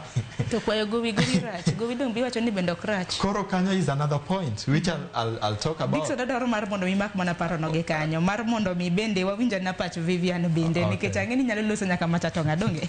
Vivian, in bende neno budget no nade? Okay, budget ma nosom nyoro ne otemo neutralize kaka Faith notemo wacho no. But the fact ni kinyo sectors man onegro oket a lot of attention, especially education sector, ginene hospital, agriculture. Yudo kaka luore gi budget mar iga mokalo no duok gi chien. Koro dhieno ni ang'omiyo kuma onegro kete pachwa kabisa kaka jopiny, kaka sirikal oduoko budget no chien. To ineno maler kaka sani skunde kaka universities strikes ni kamora mora. Do strikes go gin because of the fact that ni lecturers maybe poko chulgi kata facilities midware skunde poko tim kaka dwarre. To yudo ka pod mondo gimed pesa mondo gichop dwaro mar skunde giduoko pesa no chien. Koro kanyo ginyo somo mar joma biro somo mar kijende gi joma pod ni chien. Kaso kendo gima chielo yudo ka e budget nyainya debt servicing ena chulo gowi. Ido ka chulo gowi pod dhi mana mbele. Ido ka gowi pod medre chulo. Kata king'iyo focus ki prediction mar 2027-2028 ineno ka gowi chal ni odhi medre, odhi wuok e 1.09 trillion to 1.14 trillion. Koro debt servicing chulo gowi no ang'omiyo podwa medo chulo gowi to taxes podwa medo mana golo taxes. Koro kanyo sirikal odegre odok piny mondo orangane maber kendo. Pero kama nenya Joni, in budget bende somi nene nade? Neno an budget sami somo nitie gimoro achiel marango ga e budget. Anango ni pesa ni wuok kanye. Kanyo e kama japiny hinyre. Wanyalo somo budget kawuono ma 6 trillion. But by the end of the day pesa ni wuok kanye. Kanyo rango taneno gik ariyo manyoro ginyisowa ni gidhi tax digital economy. Digital economy, sami we digital economy, mano iwuoyo e youth direct. Nikech digital economy mostly 70% mag joma ni e mbui kata digital economy gin ojende to gin rowere. Koro kanyo manyora winjo digital economy gidhi tax manyiso ni rowere kata content creators gimane wagoyo last year cha emanyo chal nan kendo duogo. Taxation moro manyo giwuoye ni gidhi tax middle enterprises, small and middle enterprises, ohelni moko matindo tindo gimane diere. Manyiso nang'o? Gidhi hinyo mama moro ma uso omena ne siro e dala waligingo kacha, mama moro modhi uso diende Bumala, dayo moro modhi uso gwende Nyambwege katobet. Mane kama anyo chunya nitie, kama chuny japiny nitie. Japiny samo som budget, gima japiny dwaro gik ariyo kende. Japiny ok dwa kata mana budget no duto gini gikia. Japiny dwaro gimiluongo ni service delivery. Ma kodhi osiptal to yudo ya ichiedhe odok dala. Japiny dwaro ni nyathi kodhi e school to school infrastructure ma school olosi, nyathi bet e class maber. Japiny dwaro kochopo sa timo penj to nyathi ochulne school fees gi government. So an kamane kama nyo chunya nitie. Chunya niyo nitie kama government dhi gole pesa no. To bende pesa no gidhi ma japiny. Mani penjo manyo ano. To duoko na nyo en pesa no gidhi hinyo japiny. Ma joma wacho ni moderate nyo kagirango the source of revenue. Kama serikal dhi gole pesa no ka finance go budget. Sani e odi kata e oda anyalo somo budget na dwa timo gima kama dwa timo gima kama dwa timo. Katieko to penjo en to gik ma dwa timo gi pesa ni agolo kanye. To kama dhi gole pesa no be adhi hinyo ng'ano. Nyora rango to yudo ni budget ni okober gi japiny ahinya. Okober gi japiny ahinya. Ma kapok wachopo kama ne wachopo e to nitie fuonde moko monego rangi. To ma timre nikech ang'o? Ma timre nikech ok watim proper public participation. Public participation marwagi watimo gi atima juju ni mondo miwa nikech ni constitution itime. Kipenjo rowere mane gweng kata jo boda mane gweng to be public participation ne giwinjo ni timo. To gibro wacho ni ma finance ma budget ni ka giwinjo ni timo. To nitie gima nyombadi timo. Nyoko dwa ni wachop kama ne wachopecha. E gimomiyo budget no nyon moderate. Budget no kun moderate ni gihero. Enana ni protect kamoro mane wachopecha mimondo miyo kik wachop kacha. Then take kama usipno aware about the debt. Kanyo be nyora rango. To kirango debts, tirangon government gi pending bills maromre nadi. Gowi magin go locally. Mapok gichulo. Rom nadi. Mago mag domestic market. Domestic market. To pesa di magiketo magichulo jogopegi. Nikech gimo miya wacho kamano. Seche magichula company na tija mana tiyo, ema nyalo miya chul tax, mimondo miyo gi raise revenue, mondo gi achieve their target. To ka government won poko chula an achul taxes nadi. Koro gi pacha en gimoro ma government nyoro ketia keta moderate ka gihero mimondo miyo kik wachop kama ne wachopecha.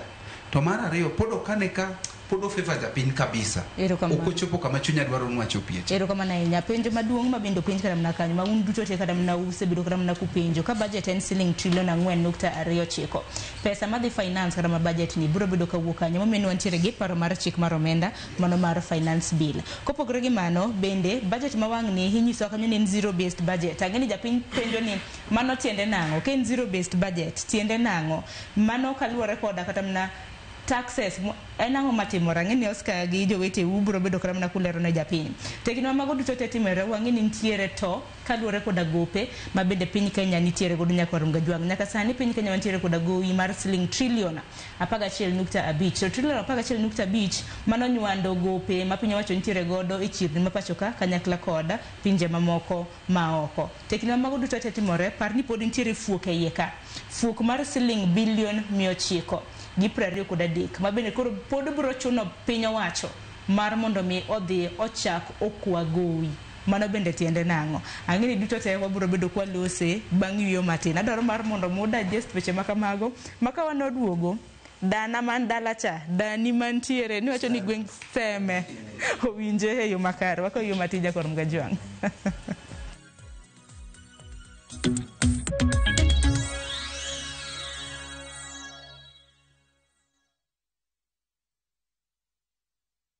Summer vibes, Dubai's got them. And View Travel's got your perfect deal. From only 95,170 Kenya shillings per person sharing, enjoy return flights, UAE visa, private airport transfers, city tour, desert safari with a barbecue dinner, a Marina Dow cruise, and 4 nights hotel stay with breakfast. All the magic of Dubai, one unbeatable price. Book your perfect Dubai summer escape today. Call or WhatsApp View Travel on 0703-254-254. View Travel. Dream. Explore. Discover.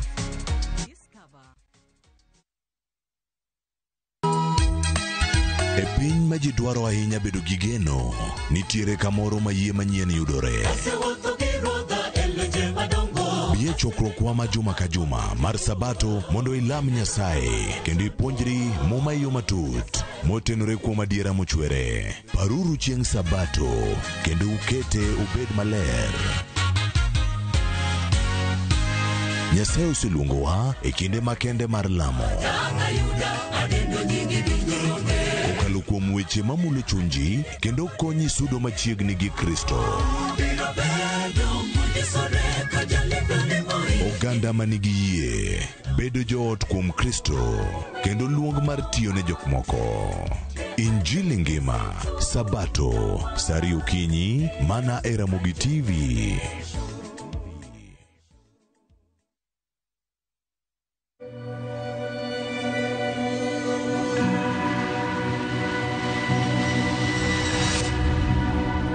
People come to me and they say they get discomfort when they have ice cream. Can you imagine that? Avoiding having cold ice cream. Sensodyne gives you long-lasting protections against sensitivity. And people come in and they're like, oh, it works. I can have ice cream and I'm not in any discomfort. I recommend Sensodyne because it works. It's brilliant.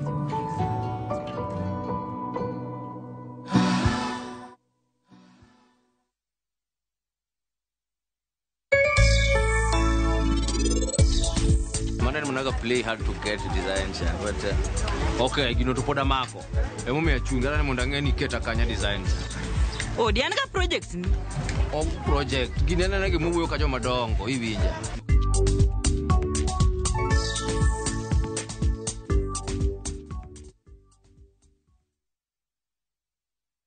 Je, wewe ni dereva taksi ama mwenye boda? Bas, habari ndio hii. Sasa kuna platform mpya ambayo inakutambua na ina reward efforts zako. Karibu WeGo. At WeGo, you're not just a driver, you're a partner. Enjoy the lowest commission in the market, only 10%. No hidden fees, no stress, no drama. More of your money now stays in your pockets. Na pia kama unakagari kako idol hapo nyumbani ama kwa kayad, wewe pia omoka na WeGo. Kujiunga na WeGo ni rahisi. PSV license, good conduct, legit insurance, ID, na logbook yako. Approval ni chap chap bila drama. Drive when you want, earn how you want, and enjoy the best driver commissions in the market. Download WeGo app leo kwa Google Play Store or App Store, or SMS WeGo to 20425. WeGo, let's go.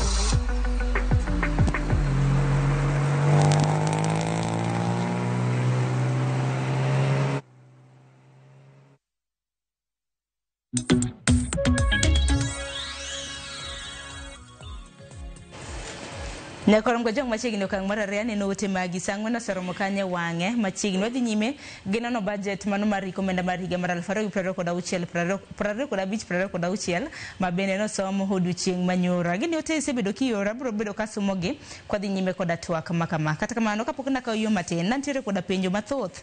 Achaka na kodi kosa Oscar wiyo sewila parnigi. Aya haparni.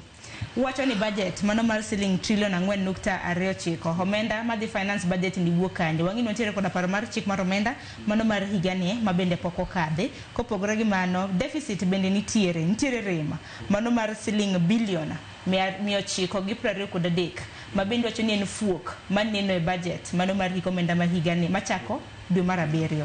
Bendi penjo ni dibede ni pedi Kenya pod odhi kwayo hola ewi hola ma bende wantiere godo mano mar finance budget modhi godo tinyis gene zero rate kata na zero based budget tiende nango ma bende koro nyiso ani modhi godo isani. Okay, I can make a zero rated budget. Kora natimo procurement koro mano line na sana.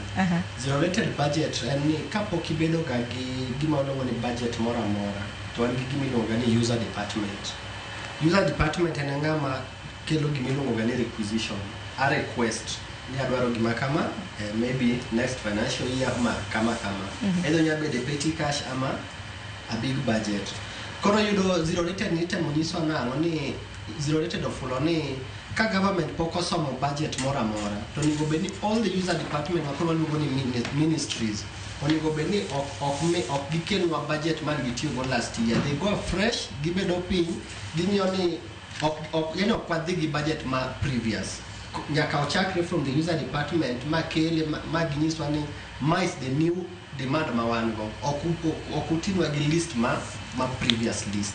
Koro zero rated budget jolingo nge mana ni en gima mbadi temo dwaro ka en ni kapok user department okelo any project nyaka ginyiswa ni kind salaries okubinyiswa mana ni wan gi employees 100 you have to do it again because samoro employees 100 gi apar notho moko yudo foreign jobs in other countries gik machalo kamano. Koro nyaka wadog samoro dong magi 70 but ka wadwa timo budgeting ni wadhi gi 100 every time and of course ministries nigi ujanja ko kitimo zero rated no to gibro mana dhi gi 100 cha next financial year gimedo kata ji ariyo nitie jok mowe tich nitie jok modhi elsewhere. Koro aparo ni kian kaka ja procurement zero rated no I'm comfortable with it totally nikech odino be loopholes moko mag kuo. Koro waduoge budget maybe yudhe weche dabang ni gold patch ni waduoge wach mar koro budget mar 4.2 trillion. Adwa lero ne jopiny be ni gimiluongo ni government government onge kumoro mogole pesa. Government golo pesa from our revenues tax machulo ka gima fund all government projects. Koro igolo tax to tax ni madugu in form of service. Sama wan gi budget mar 4.2 trillion to essentially there is a deficit mantie ni kaka wanyalo bridge ni number 1 wakwago wioko kaka wazoea ma of course king'iyo report mar IMF tinyiswa ni debt ceiling wa osechopo kuma koro either wanyabedo delisted from kwayo gowi any longer but Kenya pani okonyal dhi to that extent nikech maybe wa ona chulo gopi. Koro wanyalo kawo gowi e pinje maoko partners wanwage pinje maoko nitiere deficit ni wanyalo bridge be gima luongo ni domestic borrowing. Makar domestic borrowing ni be nyaka chaka nyis jopiny ni it is not good ka government ema dhi timo gima luongo ni domestic borrowing nikech domestic borrowing en gowi magi kawe gik miluongo ni financial institutions. Sama gidhi financial institutions kaka wang'e pile banks whatever iyudo ka government is nitie gima iluongo ni collateral mondo mi loan. Koro matieni sama government ema dhi kawo loan of that nature mane gi propose kacha it is actually it is the highest ki compare with foreign borrowing. Matieni interest rates ma local di panda. Sama interest rate ma local opanda ijapur ma samoro ne dwa dhi kawo loan mondo pur go interest mibro chulo is much higher because government belaro kodi loan e bank. Nyathi school ma samoro notieko school to dwa chako biashara idwaro loan moro ibro interest rate ma dhi bedo charge is very high. Koro somehow gini pod inya japiny seriously be it domestic or foreign. Though foreign nyalo chopo kumoro kaka sani an kama ntiere kaka wadwa wakama initiative mondo watamre chulo gope moko nikech gope kaka mage kaka hasla no nitiere ei gowi ka an mani koro weche ng'eny to tule matin ei gowi ka nitie gimiluongo ni odious debt. Kwa luongo gimiluongo ni odious debt en gowi manokaw to intention manomiyo kaw gowi no nokotimo. Koro king'iyo 11 trillion ma wan go sani ma debt ceiling wadwa hit no king'iyo gowi no te ibro yudo ni much of it is odious debt nikech samoro no wadhi waolo gowi kwadwa loso dam to dam no nokolosi. Koro who is supposed to pay that debt? Oken jak piny en ng'ama nodhi okaw gowi no versus that government manomiyo wa loan. If they didn't follow up ni be gowi man gimiyo wachano service gimane okele cha then for us as citizens waluongo mano ni odious debt chiko yienwa ni kik wachul. Yes, koro 11 trillion odious debt is the highest. Dingeni koro japiny bende ok nyal ng'eni mane odious to mane mok en odious to nokawe ni kichang. Koro government odagi timo gimiluongo ni forensic audit mar debt ma Kenya ne go mondo wang'e ni was it Uhuru Kenyatta am I liable to pay nikech it was government mano chung ne government mondo kawo Makoro sayo dine apis daga budget, mano control of budget. No. It's not a apis control of budget. In fact, them they do their work very well. Makata sani kinyo kata report. In fact, I was going even through the auditor's report. Mano goal. Mano kanyo bang na we matini moro manote moacho ni recurrent expenditure. Kata counties wise doing yani very bad things makwa chako one on one. The last man I saw kinyo was about Busia County. Busia County, for example, you look at pending bills ngero auditor general leto TOT jemo chiwo report according to gimo yudo from the invoices and blah blah. Koro yudo kaka county government of Busia pending bill gi nitie kaka gi feature corruption e pending bills, but anyway we will kanyo. Koro na explain ne jopiny ni wan gi 3 major yore adek mwanya yudo nini mawa service go the budget. 1 and through our revenues, 2 and all of go mago wine mana se as split into 2 ne wanyalo dhi oko kata wanyalo yudo local. Then nitie gimiluongo ni grants en osiepe wa manoko nyalo miyo wamiya pesa ni ma amiyo udhi ulos go weche yore stima. Koro magi forms ma government project ama gineno ni magi yore mwadhi yudo go pesa ni. But the question is pesa ni ben gima dhi ne japiny as intended. Ni kana wakao go ni budget mar education, Ministry of Education wa allocate 700 and something billion. Will it go on time? Ama pod capitation bro delay. Mane penjo maduong'. Yes, mane penjo maduong' moningo ng'ato penjo ni fine budget to osemiwa. Finance bill maybe gibro kano gitoki matek. But the question is here, pesa ni kose bedo koro devolve in different sectors of economy. Bocho poni as intended. Ma pesa ja youth moketi put mari youth cha. Youth adima de yode, kose pesa marumo dong Nairobi. Pesa moket maybe SMEs mano wacho small and medium business sector presence mangato nyalo kwa loan.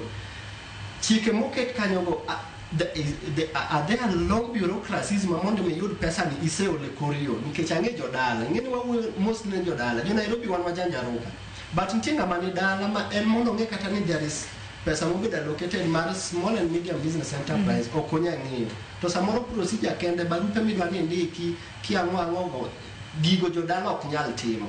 Koro in short, however much magini kizungu ni nyalo kele ni budget is good, Kenya wang'eyo ni budget is not intended for the citizens. And money is the big thing moningo beniji discuss. It's intended for who? It is intended for your money telo. Ero kama na inya emo mene no yuak ne pok mar executive mano te pok mar telo maduong' mano missing trillion ariyo nukta adek. Ero kama na inya Dickson menyalo mede wie. I'm in agreement with Oscar. Until gima Oscar watch about odious debt. To nyamerani watch gimoro on the debt servicing. Kora pana nya watch gimoro in that line. Gimomiyo odious debt go pedigi gina inya to gimomiyo gimedre wa logo pile timedo chul dhi kumiluongo ni ex-check account. Go imora mo olo kiluongo ni consolidated fund. To all the consolidated fund no beni gidhi agulu achiel. Kora agulu no ema dho ngere luongo ni ex-checker account. Apparently 2-3 years ago there was a private bill manobedo passed in the parliament. Nigo pegi they ginyalo go into several accounts. That's why there are a lot of offshore accounts. Ma ka audit system ex-check account you ni gima oyudi ex-check account porege figures man jopinyo ng'eyo ni no all. So those are the things ma make it hard even for the auditors, yeah, to know need to go mane monego beni chulo, mane maril, mane mokril. Koroni with time nikech at any given point to olo nyaka all. Government awacho ni olo diriyo. Take meloni offshore borrowing. Teneni kaka kamano wacho ni gidhi loka ginya wuoyo gi organization madong kaka maybe World Bank AMF mago. Giolo di pinje maoko giolo, yeah. And then there's what we call the local borrowing. Koro local borrowing kaendi mai makuma kiketo ga pesa ni more bank acha tido kabiro gi interest giole bank kanyo to giduoke gi interest, yeah. Lakini tabu nitie e wach olaka nikech ido ka pile gowi medore to mana Kenya ka kirango pinje moko maoko ido ka gin kata gope mane gin go kata mane ni abavwa. For example, kidhi Burkina, yeah, ido ni gin gisetiekre gi weche kopego. To ani ido ni budget wa cannot rely without gowi. To pile ka pile en gowi in, gowi out. Kori weche gowi. Tielo penye gowi bende konyo nikech bende wacho ni bende kata mna Samorin Dickson bende nitiere koda gowi. Gowi nego bende olo gowi wacho ga ne okrach kaluore koda jolonyo weche mag omenda. Tem mana ni itiyo kode yo machal nade. Olo gowi okrach, yeah. But again kirango maber ntie level ma kwa chope kwa ido serikal maber to go inyalo tiekruok go maji chako los nikech pinje kaka Burkina sani they are surviving within their means to gitimo maber. Burkina Faso, yes. Gima rach gigowi Sharon mar Kenya ka enia iole to kine kuma odhiye. Mane ma kambona wacho ni odious debt. Odious debt ni gowi mabandia. Yeah? Gowi mok nitie. Ido ka president of the kata mana Saudi Arabia omiye kata mana billion kata mana 400. To machopo kaka en mana 10 kende. To 400 mol cha in nyaka ichule kaka japiny. Koro odious debt inyo jopiny. Nikech koro ka jogang biro gi finance bill, ngeni taxation makoro biro bedo imposed mbele kanyo, nyaka gi impost ma nyalo be chulo nikech gopegi nitie joma demand ichulo ga. Pan some years ago president ne wacho ni gopegi ng'eny ahinya nyaka wachul omiyo tax aketo bedo mang'eny. Yeah? Koro ka japiny bedo overtaxed, yeah?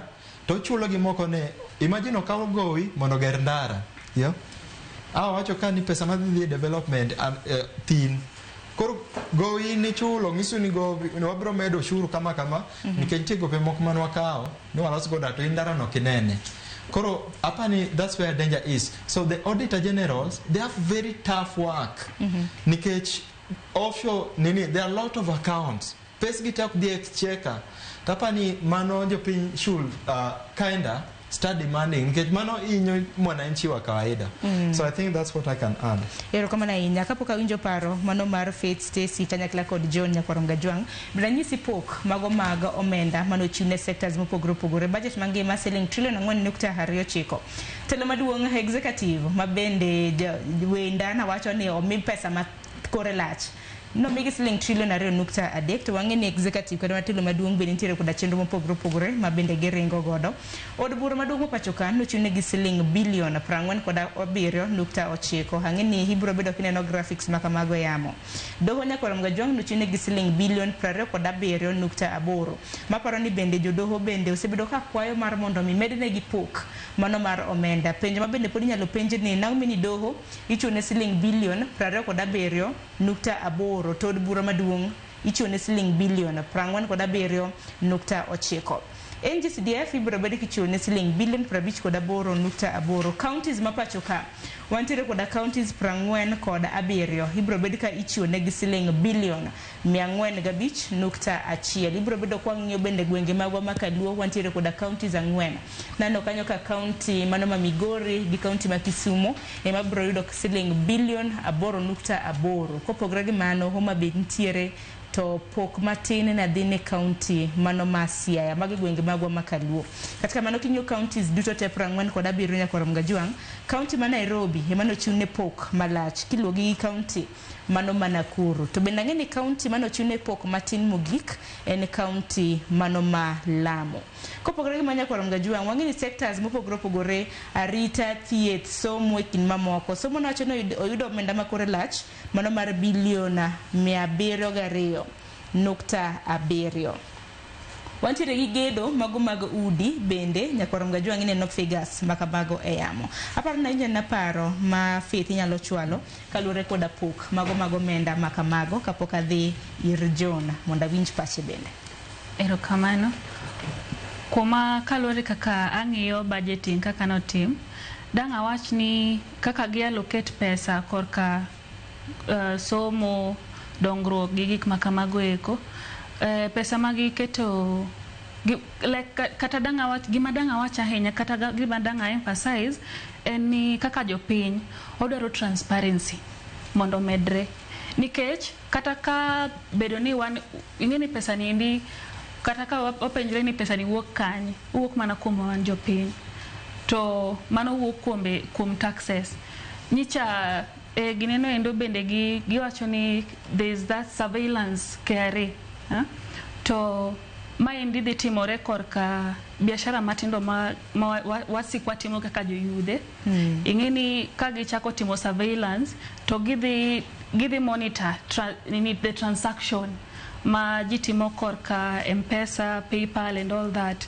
To kagisik ging'ado kamano endo, jok matimo biashara matindo gieki dhi hinyore nikech kaka osiepna nowacho ni processing kata policy ma kaka ja biashara dadluwo ni maendi nyako tim, ma nyako ndik, ma nyako chiw mondo koka biashara nini endi kata maybe obed recognized dhi bedo matek. In kaka ja biashara, in kaka wanyithi school watemo timo biashara matindo.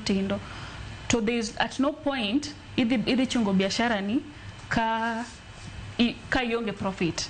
In short, profit kata mo dhi loso kata profit ma jo biashara matindo dhi loso dhi bedo matin kata dhi bedo limited in that pesa ming'ado dhi mang'eny. To kuom mano dhi hinyowa. Gimachielo kodo korka somo ne giwacho ni gi allocate around 70 billion madhi ne free primary education and all that. To kidoke ground, gik matimore ground, okay, since Mwai Kibaki thing, onge gimoro ni free education. At some point, nyathi ka nyathi, nyakang janyuol donje mfuko ne, kata bedo ni pesa ndo bedo allocated education kanyo. Kaka janyuol podi dhi dok mfuko ni michul school fees. Onge gimoro ni free education and all that. Gimachielo, en kaka nyithi jopuonjre jo university gi jo TVET. Gwacho ni nitiere pesa magisegolo ne jopuonjre gi and also scholarship. Penjo en niya, thuolo mane pesa gi kibegi dhi donjo on time. Yes, gi allocate. To gima chandowaga en ga disbursement mar pesa gi eki ne jopuonjre. Omiyo samoro wang'anyo ne jo help ni pesa pok odonjo. Nyithindo iriembo school fees kaka wan jo UON ironi okinyal timo penj koki chulo school fees. Okichudo nikech ang'o? I apply help to pesa no kodonjo ni on time. Miyo koro ing'adi oko kata koro ing'ado sombi matin. Ipenjo something on nini zero based budgeting. Gimadanga wachi eni kaka the national treasury ne gitemo wacho ni gichako ok gidatio gi the previous allocations kata previous budgeting mane gitimo, gidachake go on a clean slate. Yes, ber gidachake on a clean slate. To penjo en ni kaka japiny idhi hinyori marom nade mondo koka pesa ni ndio chopni kata mondo ine dongruok. Na penjo ni kaka jopiny, yes, taxes ing'ade biashara, taxes ing'ado korka ing'eni ne giwacho about the digital something. Yes. Yes, odhi nyowa jo yudhe nikech one wege one motiyo wigi the things of cryptocurrencies, NFTs and all that. To mago eko kaka the moment ma kaka ja youth itemo maneuver korka yuto mari kichako itemo lengo bende taxing mari kaka ja youth, in one way or the other nyakang yudi ayuda ma pesa ino be ang ne ng'ada mondo koka government wegi bende yud pesa makargi. To in penjo ni en ni pesa nani odhi konyo yo mane? Ta ahinyora marom nade? To kata kalengo ing'eni kaka anachulo help, at some point pesa nani endi bende idhi ng'adi to economy wise adhi hinyora ineno. Koro kuma I feel ni the allocation yes gitimo, but wan kaka jo yudhe kata wan kaka jo matindo kata jo tim biashara matindo tindo wadhi hinyore konchiel. Nikech nyanya kwang'io kata mna sectors mochuno kaka thieth, somo, wantiere gi pur gi chiemo, arita e kinde mamoko. Korka thieth, yes, giwacho ni nitiere pesa ma gi allocate nikech aneno nyaka ni Kisii gi allocate some money madhi gero od thieth mar cancer. Nitiere pesa ma gidhi allocate ne referral hospitals mondo omed konyo jo thieth kata jok man gi chronic illness danga wach kamano endo. Koro korka kora I feel ni in as much as gitemo konyo, even nitiere pesa nyaka ma obedo allocated ne orphans. Orphans, jok man tiere gi disabilities and the elderly mondo oyud thieth. Bilion 41.3 kamano mondo giyud thieth. Yes, gitemo bedo considerate, but in reality ground timore nade?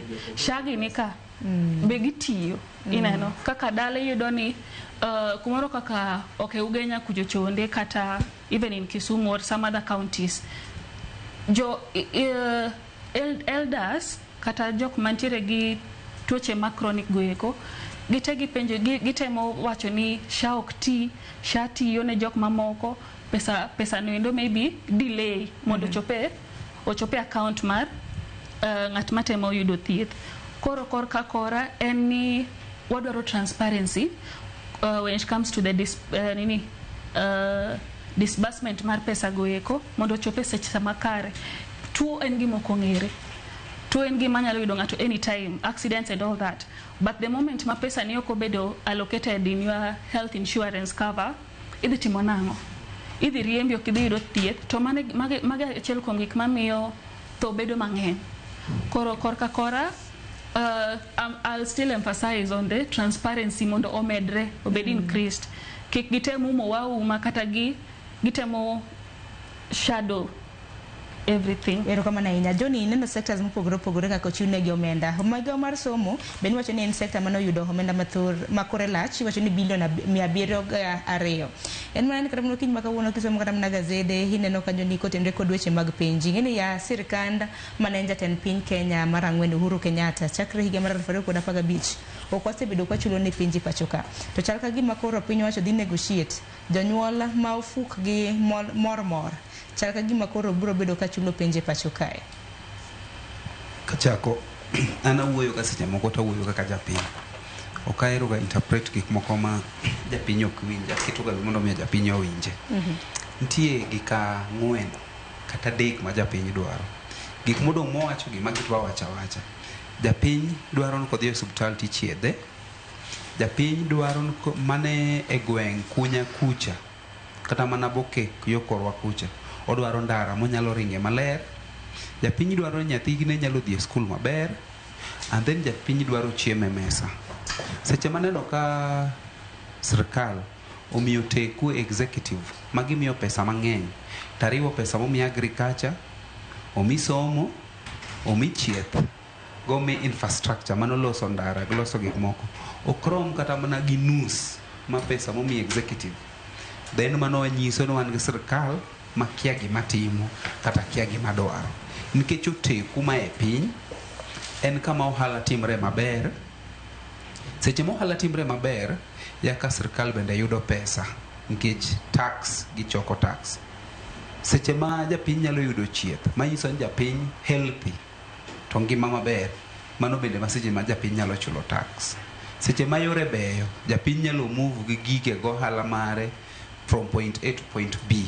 Seche ge magi be ginyalo chulo tax, ema ginyalo lose pesa. To seche ma japiny bende mor ka nyathine somo ang'o, mano seche ge ma japiny nyalo chulo tax. Kidhi e pinje maoko, tax is very high. Nikech ang'o, to jogo ko complain nikech ang'o. Services nitie mabeyo te kanyachiel. Gini ok owache ni chulo tax rach. Gima owacho ni seche ma chulo tax ni, to bende japiny yudo gima romre gi gima ochulo. Sani kata owach mana ni jaduong' babana matiyo dala, payslip ne ung'ad kata tax 70%. To nyithindwa dhi e school fees ochul te, gima ni kare, manyiso ni jaduong' biro bedo maonge gima pesa no timo. Kata odong' mana gi 20% ma pesa no nyalo rome dak. To seche mung'ado pesa no, to pod kodhi e school, odhi chulo exam fee ni nyathine. Mano nyiso no kukonye. Japiny ok yud service. Seche madayo matin cha dhi uso rabolo ne e siro akala, to pod ung'ade tax. To pod ubro nyise no chul school exam fee ne nyathi. Mano nyiso ni sirkal ok okonyo. Iwinjo. So an kama ochopo ni sirkal dwaro ni joma ofuk gi mor nyaka kendo chul exam fee, kanyo tapogora kod gi e paro. Mamano gima ok support. An kama nitie. Iwinjo. To gik matindo kainago emano kelo last time ne wa reject finance bill. Ok ne gin gik madongo. Ne gin gik moko matindo makosa moko manenie iye. Nikech kada bedo ofuk ji kromre kata romre. Gimoro kaka exams okonego bendi ng'ata ma nyathine ni e public school chulo beno fuke moro fuke moro. To wantiere koda penja adek madongo. Yes. So mano tapogra e paro sirkal. Gimanyo gibiro go zero nini budgeting, I support it nikech ang'o. Kate odi seche moko Kigo budget igo ga budget ne joma nitie. Okiti gi budget mane okalo. Nikech seche moko nitie nyithindi mane kanyo to skul oyaw gidok e skul. Korigo budget ne joma nitie. Ma proposal mane Mbadi obiro gono mano tasire paro nikech ano. Inyalo yudo ka gimoro iwacho ga nitie wan nyaka gi ghost workers. Ghost workers biro ga kwatiyo previous budget emwa biro go this time round. To ka watiyo gi joma nitie sani to tek bi mondo mi wabed gi ghost workers. Wawacho ni ka wan gi jotich 20 ero gintie. Ok wawacho ni last time ne wan gi jotich 30 to mane mwachiwo budget ma jotich 30. Ma wang'ni ni en an gi jotich 20 mane michiwo. Okichiwo joma ne go previously. To gi pesa mo mi Minister of Education gi high education wasebedo gi shida e somo.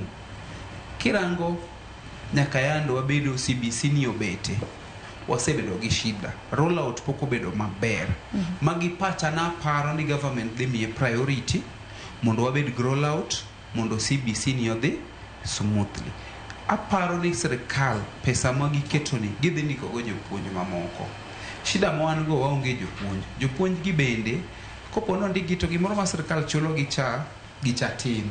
Macha waluongo ni is a token, much is not a salary. Iwinjo.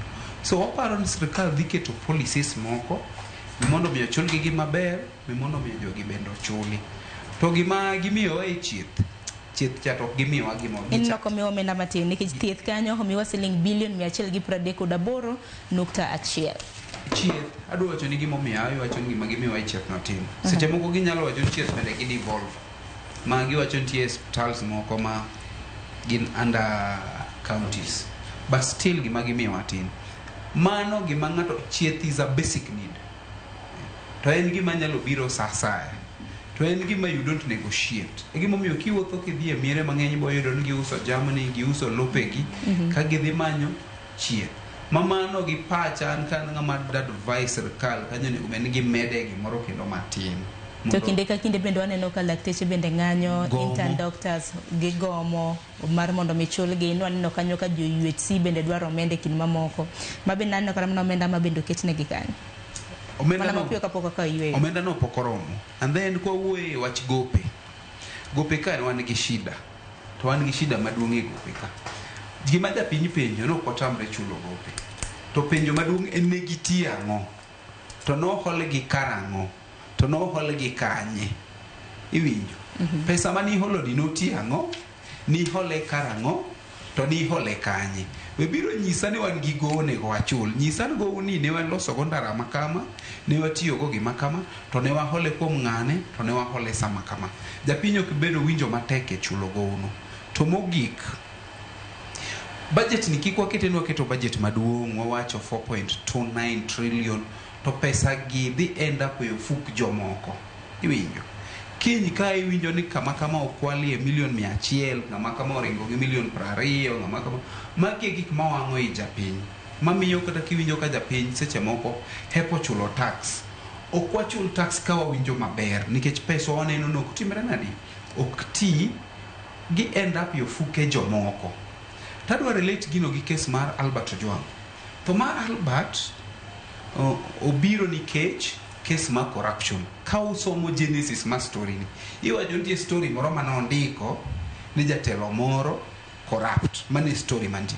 Manyiso ni gimoro matimre ka obedo connected to corruption.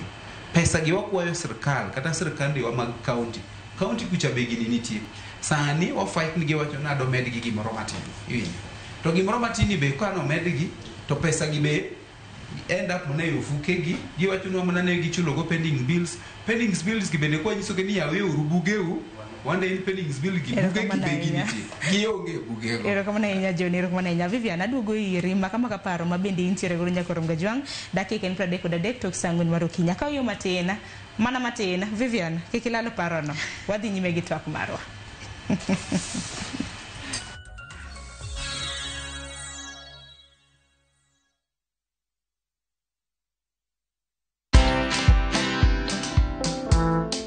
Jaji anasukuma mpaka anaweka file kando, anasema this file has got a lot of forces in open court. Forces mwemwe bunduki ndio inafunganga mtu, ballistic report ile risasi ilizolewa kwa hiyo mwizi haikuwa ya bunduki yangu. Na ukiona mtu anakusingizia na kukupeleka jela, that is your enemy number 1. Watch this story and more. Download the Citizen Digital app or visit www.citizendigital.com and find the Citizen Originals portal. Kenya's #1 app, Citizen Digital.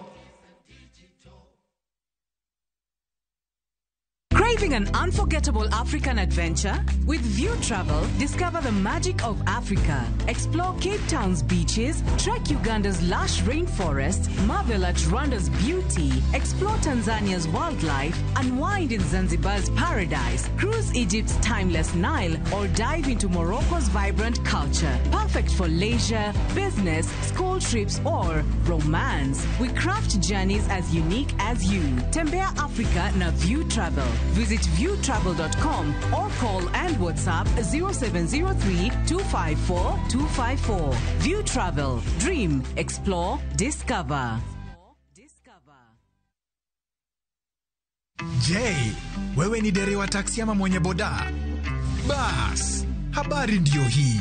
Sasa kuna platform mpya ambayo inakutambua na ina reward efforts zako. Karibu WeGo.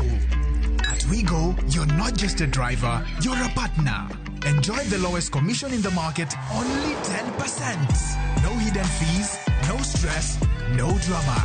More of your money now stays in your pockets. Na pia kama unakagari kako idle hapo nyumbani ama kwa kayad, wewe pia omoka na WeGo. Kujiunga na WeGo ni rahisi. PSV license, good conduct, legit insurance, ID na logbook yako. Approval ni chap chap bila drama. Drive when you want, earn how you want, and enjoy the best driver commissions in the market. Download WeGo app leo kwa Google Play Store or App Store, or SMS WeGo to 20425.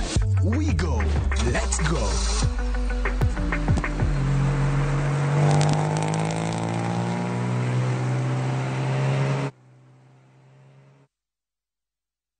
Nyakwa Ramogi, Kenya Eratil. Raila has a space to say what Gima Jacob Dwawacho. The opposition, nothing like a Supreme Court. Oliet Nyakwa Ramogi. Jumapil ka Jumapil. Ana chungo mama Ratil kadel war piny. Ka adwani wa discuss kaka Kenya dhi. Winj tuak mago Ratil piny. One wase gore no opposition. One wada gore no opposition 50 years. Mayo kiparka kele wich bar moro. UDA onge kama pose donje. Adwani penje bati. Koso donje kona mane. Sachiel gi nusu tieno. Siasa mar piny Kenya en siasa koso dongruok. Kai kelo ni kod George Bati. Kik bai.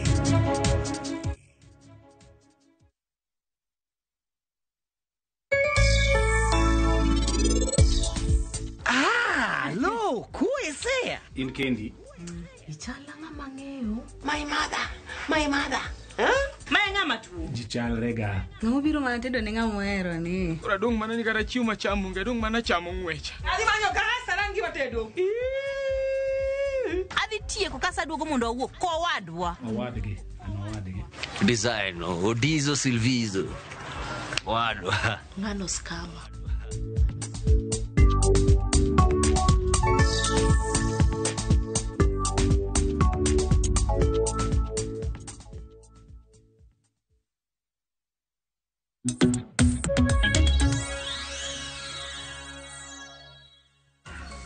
Nakoro mgajo pod odhi nyime gi nono budget mabende nosomo duche manyoro. Budget machako chien tarik 1 mano mar dwe mar 7 mar higani nyaka rom kanyo dwe mar 6 mano giko dwe mar 6 mar higa mabiro.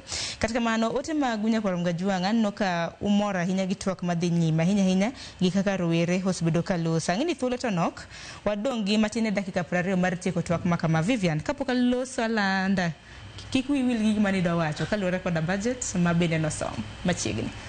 Erokamano Sharon. Okay, kakoro wacha kwa limos kendo aparo maiye kabisa. Nitie gima ne wasome secondary doku chien ni secondary biology. Struggle for existence and survival for the fittest.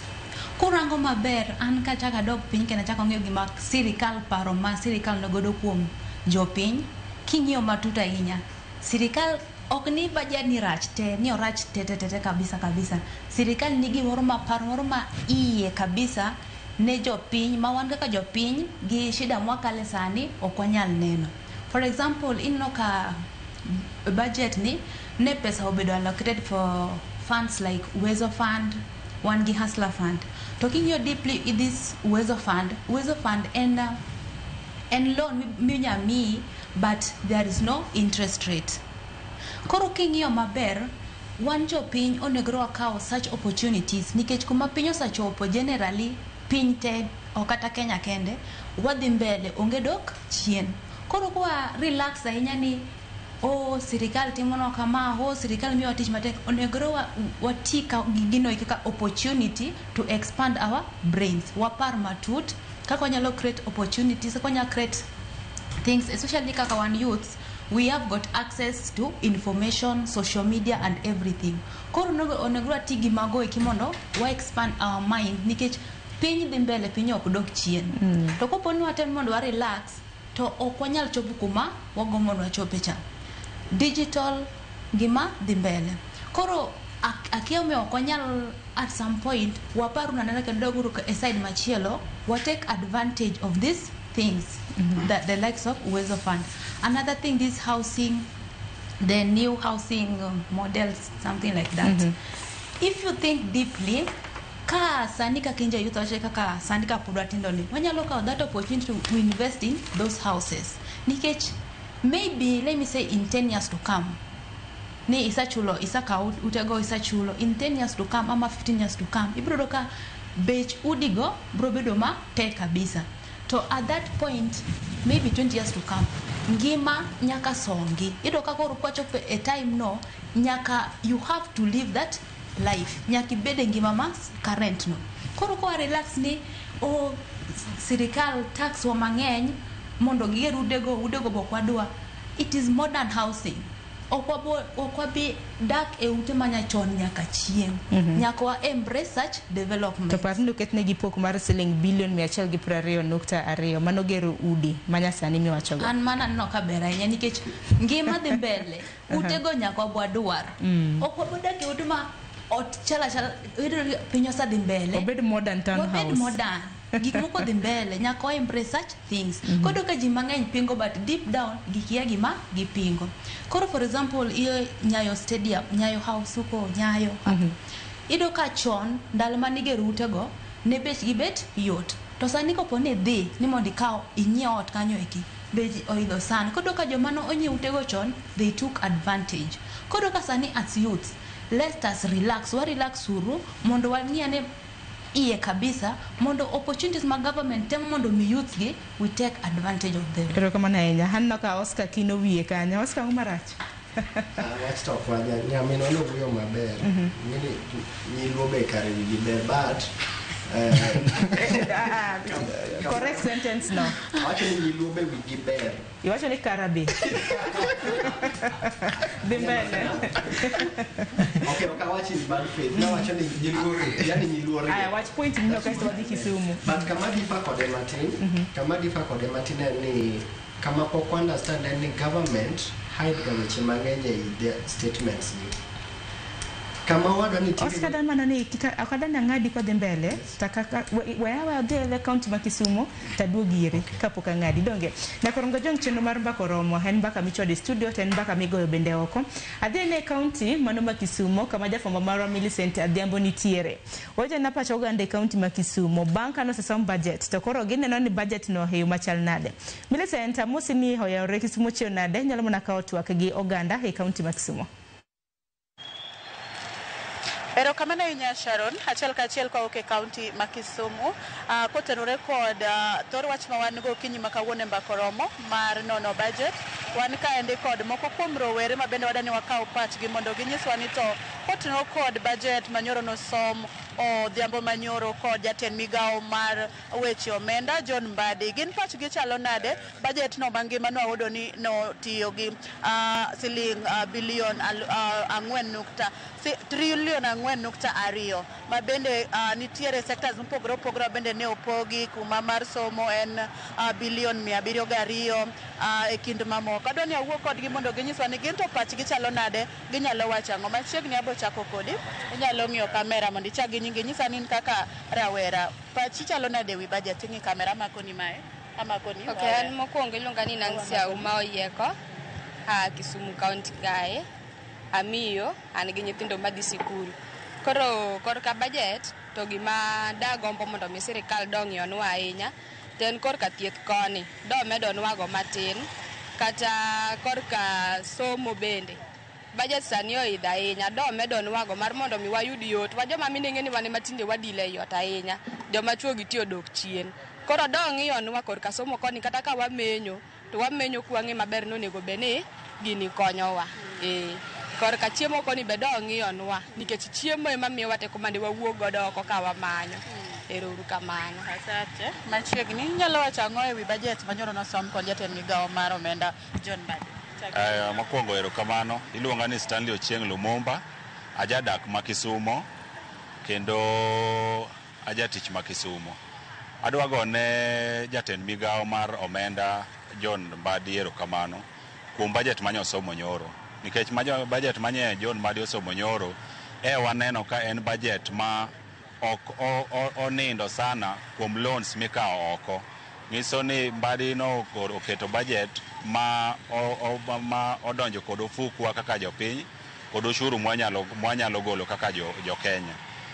Weche manya neno kanyo manyomora ni migawo mar somo nyomedne budget ma nyomedne nyaka 28%, ma jopuonjewa mag JSS mane dhi e ng'anyo mane gin interns ka nya neno kanyo oketnegi omenda maromo 28 billion madhi konyogi e ndiko maggi mondo koro gibede permanent. Weche mag yore manikawo negi loans maoko manigero, nya winjo ka waziri nyo onindo sana kendo oketo ni koro Kenya they depend e gimiluongo ni PP, Public Private Partnership, ema koro in future kwa dhi gedo kata kwa dhi timo weche mag apaya tidhi tim gi wechego gi pesa inano ma owuok e Kenya kata ma obedo gi motime yor mar Public Private Partnership. Koka wacho mang'eny, amor ka wanyalo bedo gi budget ma nyalo donjo go fukwa pile pile kamano, nyalo bedo maber. Maduong' ma wiya ne dwa wil go en ni kaka Kisumu County nye waneno kanyo miwa gimoro 8 billion 8 point something billion manyo miwa e budget ma nyosomno. Koro wageno ni sirikandwa bende biro tiyo gi pesa no maber, to jodak ma Kisumu biro neno ber mar devolution ka pesa no donjo Kisumu County. Oka mana go erokamano maduong'. Kapok awe e budget no duto e weche mag osuru no yiengne jo ohala. Ang'o minyalo wacho mano biro diyo jo ohala koso dhi chalo nade ka jo ohala mowene mondo mi ofund budget ma kamano? Mano paro maber, penjo maber, nikech jo ohala wan gi jo ohala mopogore opogore. Wan gi ja Andaswekra makata koro kaka county kae ichajo gi siling 30 e odiochieng' kodiochieng'. Koro budget aparo ni bende sirikal kata kaka ne giketo ka giyienge kuom jo ohala to kik gidi jo ohala sana, nikech jo ohala nitie kategori mopogore, to bende kaka waseneno oendi mang'eny podho nikech ushuru mamalo. Kik sirikal med jo ohala pek, giwene jo ohala environment mar timo ohala maber mondo ojendewa ma ok nyal ndik gi sirikal kata maonge tije oyud kuonde ma ginyalo time tijegi. Erokamano ahinya. Machiegni kapok inyalo wacho ang'o kotenore kod wach budget manyoro? Kuom nyinga iluonga ni Lea Atieno, aja ohala ma Kisumu. To budget namor go ahinya kaluwore gi kaka nosome, kech mae odiochieng' Mbadi mokwongo kuom somo budget. Kaluwore gi kaka nosome kanaluwe, gimokwongo manomorago noting'o jopuonj malo, kech kanyo te kar chakruok mar ngima. Kar jopuonj notimona maber ahinya, kech noketo ne jopuonj pesa wawang' ni aparo ni jopuonj kong'anyo to kare gin gi wach moro. Kadok korka counties, naneno kopogo counties pesa maber. mowinjore nikech county na winjo kitajo gi pesa mano yudo. Kendo kachaka dok korka johala kane giwuoyo, no yiengo gimoro kuom johala. Akwayo ni kar johala kanyo to ging'i maber nikech ohala opogore. Nitie joma nitie gi kembe, nitie joma nitie gi ohala madiere, nitie joma nigi ohala mapiny. Koro kata ka gidhi kar osuru to ging'iyo ni ohand ng'ato chalo nade. Nikech ohala kanyo ema konyo ji mang'eny. Kar ohala kanyo ema golo fees mar nyathi, ohala kanyo ema golo kaka ichiemo, golo kaka irwakri. Koro kikora taneno ni Mbadi notimo maber. Wang'ni budget no som maber nikech mae kuongo ne to kaka nawinja anto no dhi na maber kaka ja Kisumo. Koro amiye pongezi, warito mar ariyo ka Nyasaye omiyo wangima ni timruok to notimore maber igani to budget osom maber. Ago erokamano. Mana kamano Sharon, kionge penjo moro amora mano e pach jopiny ma Kisumu kiwinjo ka mo gipuoyo weche motenore kod kaka jatend migao mar omenda John Mbadi ne osomo budget odiochieng' manyoro, budget no maromo trilion 4.2 ka giwacho ni weche somo ne omul maber, weche mag kaka thieth. Kata kamano kar ohala kanyo to nitie kaka giwacho ni kaber to ranga nena kaka onyalo timo mondo mi kik johala di ahinya gi bigi ywagi mokalo ndamo. Ka kamano taduoko ni studio mondo idhi nyime kod thor wach ma wan godo mar nono budget okinyi ma kawuono. Sharon Ankwami. Erokamano ahinya Millicent kuom loso gi oganda e kaunti ma Kisumu, wawinjo gi e yo makare. Nyakoro mga jong waduogo e studio tingi sani wadong mana gi dakika 2 omiyo Oscar achako kodi kila ng'ato wachni mogik seche awachni nyirere seconds 30 achako kodi kotieko. An katieko tawacho mana ni onego wa encourage youth wa mondo at least wadhi through auditors reports mondo wang'e kaka wanyalo konyo counties wan nikech wan majority tu e wach mar SMEs maneno ka ji wacho mang'eny no. Of course odhi bedo pod matek kodwa nikech interest rates dhi malo nikech government temo dwa hola local borrowing. Otherwise pod wanyalo yudo thuolo mang'eny mag discuss wechegi in other forums. Erokamano ahinya. Faith wachni mogik kotieko. Erokamano. Parting shot mara dang bed ni wan kaka jo youth gima dang wakwa government ahinya en ni wadwaro increased transparency when it comes to the allocation to allocation mag funds gieki to wadwaro on time disbursement marwa kaka nyithi school to pesa magi wacho ni giadhi allocate no endo kapo ni gi pass the finance bill to gi make sure ni school obedo disbursed on time ma nyithi school oyudo somo makare kendo e samo winjore mondo ingeni wan kaka nyithi school watemo samoro ka pesa no ndoko donjo on time chuno wani mondo koro wago break e sombwa nikech gineno endo gimachielo gimachielo en wa increase public participation kodokor ka weche mag finance bill to gi budgeting mondo riwe e weche duto ma government temo timo. Erokamano nya Dickson. Apana nyangiso vijana some uru budget no mondo koro ka finance bill biro kikwa reject uru gimwakia. Apana so with avail in the public forum inya Google PTM mondo gigi ber king'eyo as a citizen. Erokamano Stacy. Okay, anawanya wacho ni government otem matek gik magi wacho no mondo gitim transparency obed makare kasto youth wabed mos jite jopiny te wabed mos wasom uru gino maber kendo waparu ma iye kabisa. Kopo ni sirikal obedo transparent kaka giwacho no to anyalo nyiso ni Kenya ok dhi kamaracha ahinya. Erokamano ahinya John Lornwa twak. An kaloro kik wabed na ni wasyayo government mamalo kendo wasiemo to government wa mag counties to akia kaka tiyo to akia kaka budgets gibende dhi wabed ni waluwo nyaka sirikand magwa mag county piny kucha mondo wangi ka gibende gipango budget margi to kaka gitiyo no to akwayo then wasom audit reports mondo wangi kaka peswa momiwa mobedo allocated otiyo kik wabeda beda no waywak saduto no pesa ni obedo allocated mang'eny to akia kaka otiyo to mogik wami sirikal lwedo to wasir sirikal aparo sirikal jowa mane sirikal go kudhi maracha ahinya gitemo to wasir gi mondo sirikal no tem chung kodgi.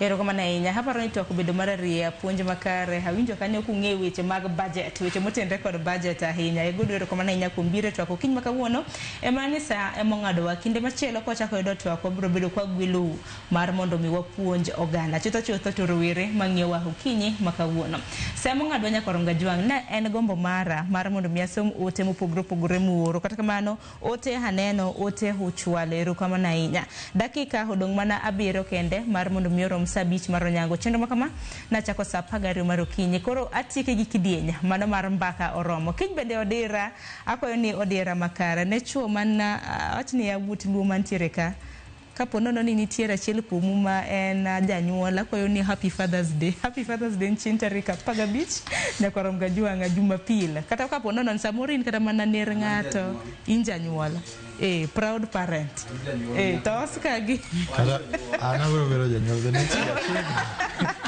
akoyo ni hawi maber kinde mabende piny ngima biro bedo kahingo odiochienga wuone mano chieng' tarik 15 chieng' Jumapil mano mar Jumanne janyuol oko kacha mantiere oko kacha happy father's day to all of you ubedi kod odira makare nyinga Sharon Ng'ao.